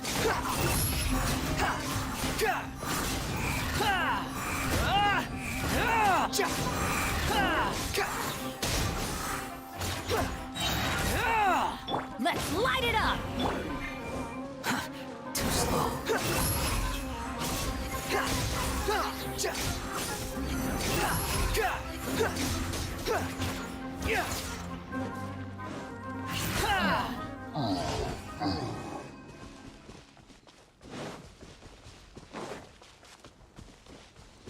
Quit following me.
Too slow.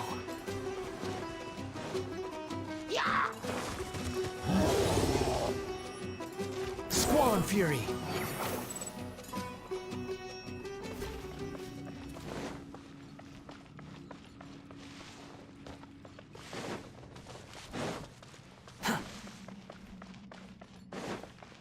Quit following me.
Relax.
Too slow.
The wind rises upon the gale.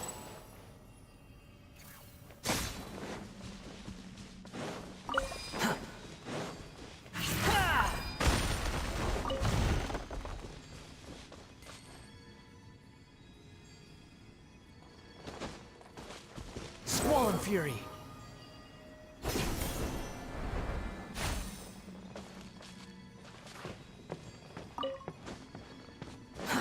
Too slow.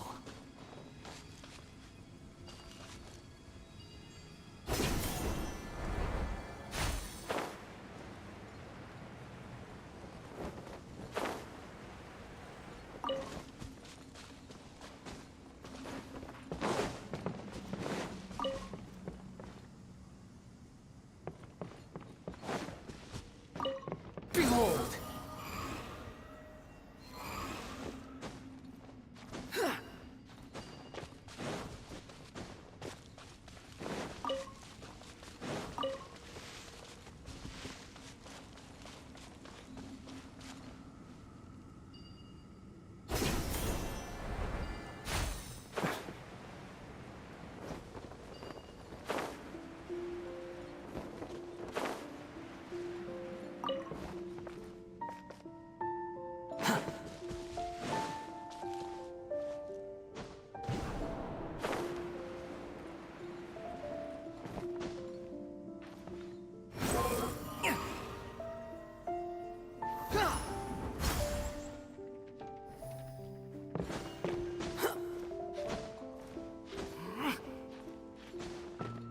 The wind rises. Quit following me.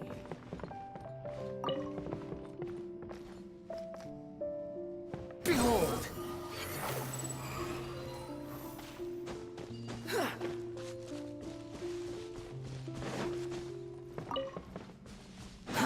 Too slow.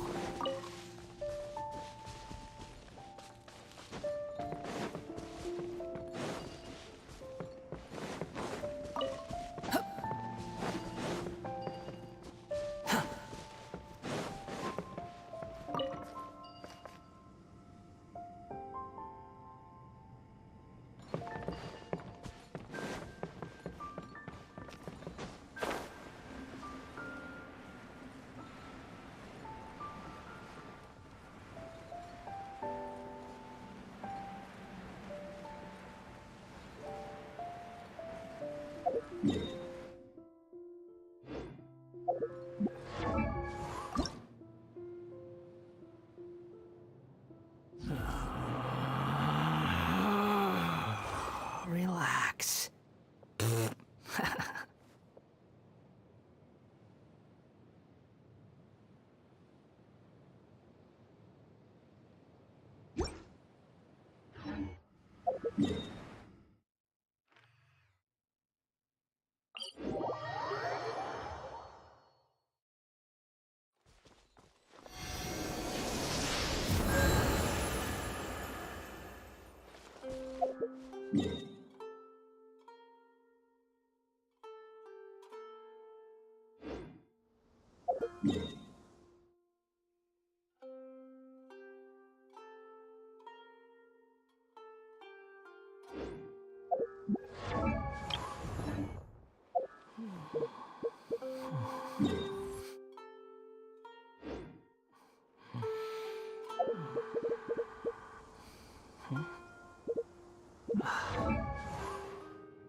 Time to go.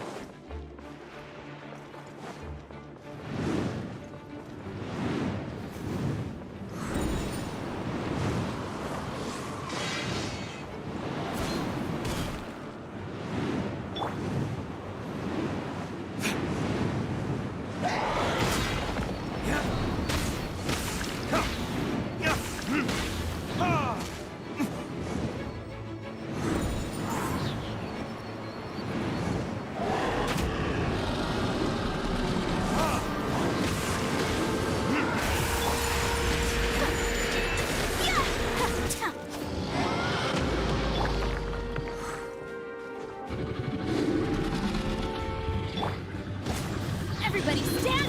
Embrace the ice! Time for retribution!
Snow! One with nature. Huh? Yeah, I'm going in! As one with wind and cloud. Take flight!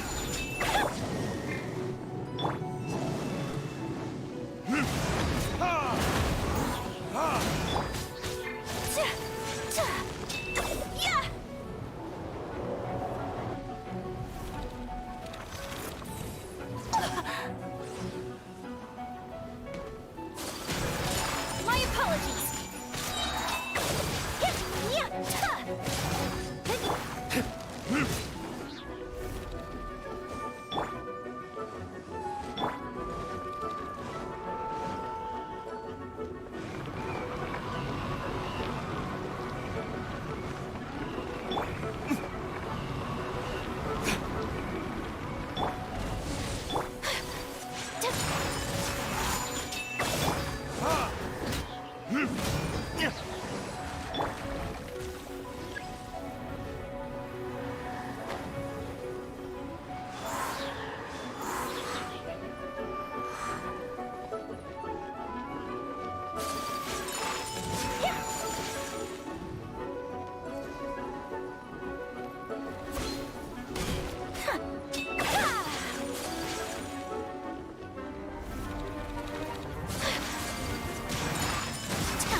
Add astro...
I carry memories of my home.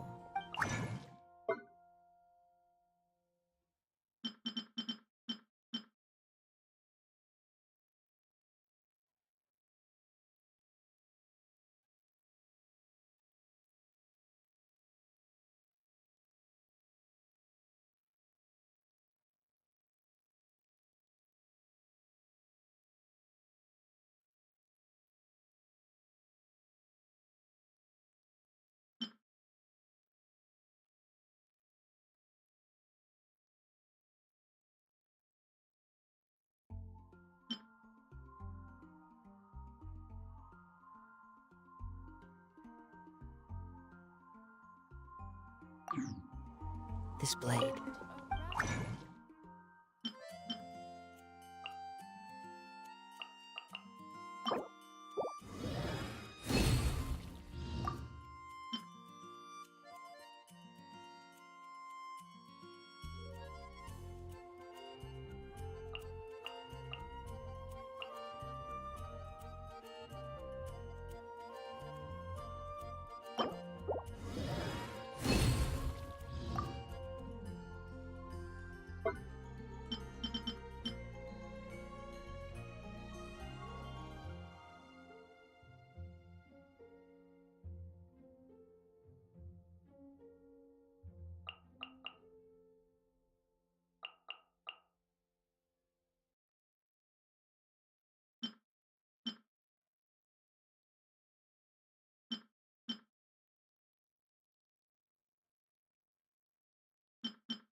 It is the last link I have to the...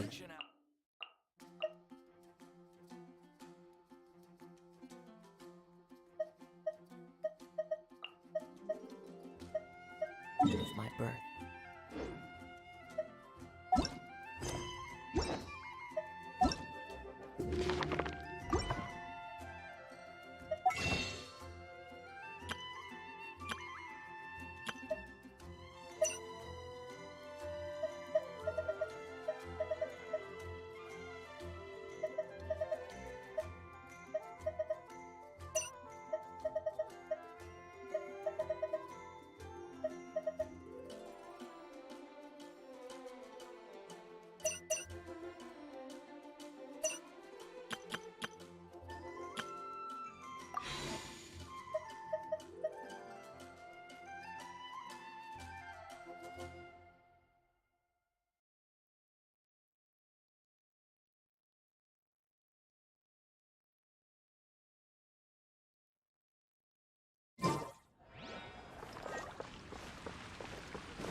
Relax.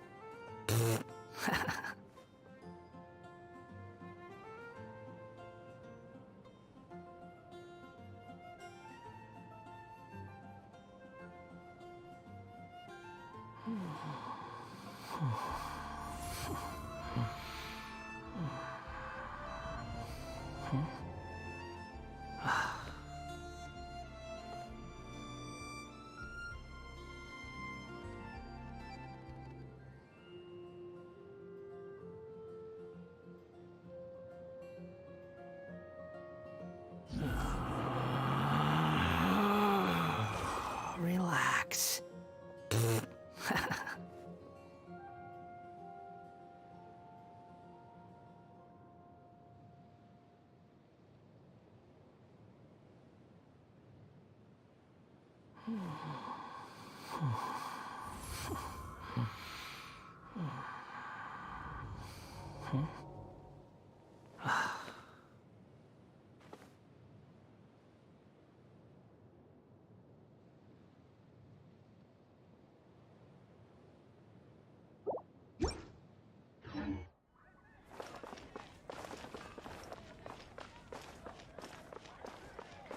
Add Astro.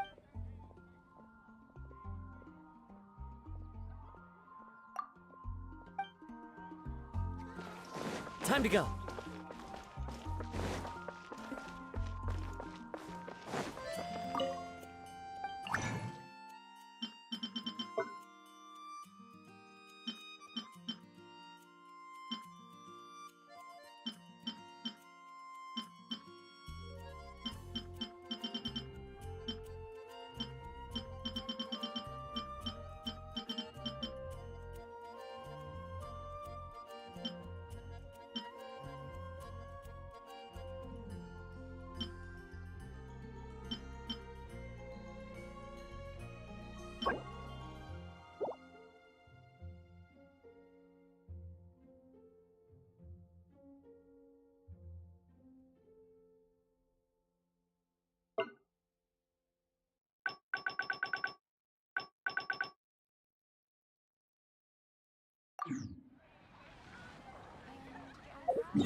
Wait for my signal.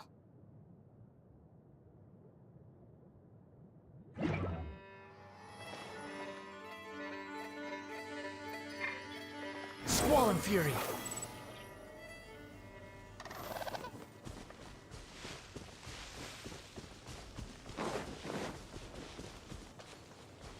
Quit following me.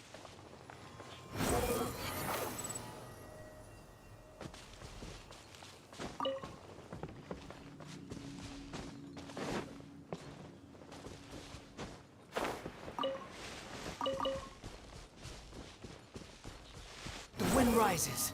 Search forth.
There's no such...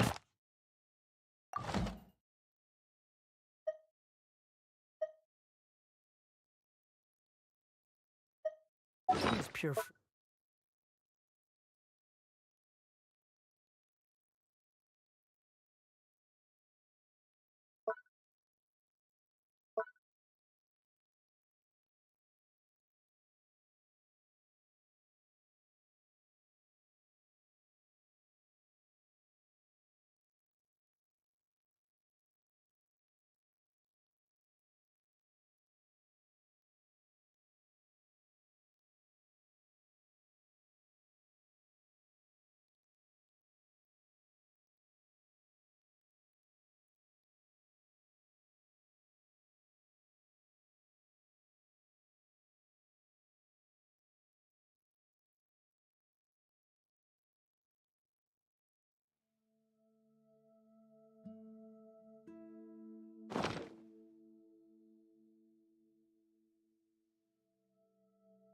in this world.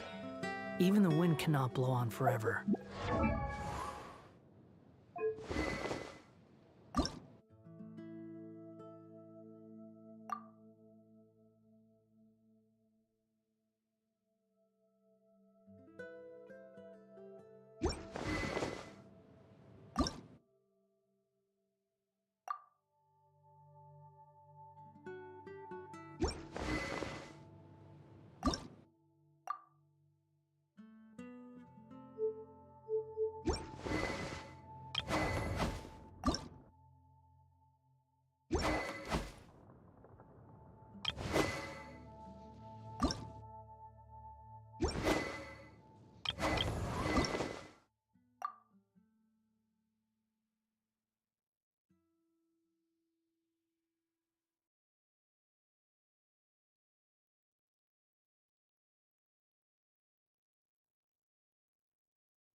Too slow.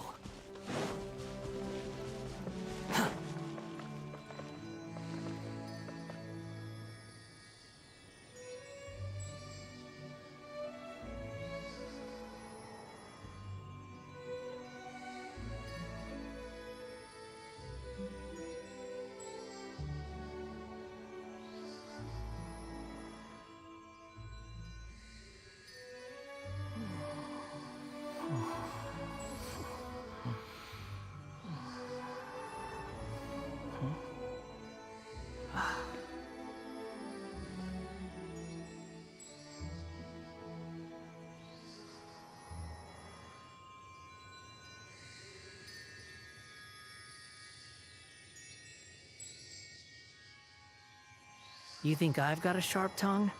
I just tell it like it is. If someone can't handle it, maybe that's their problem.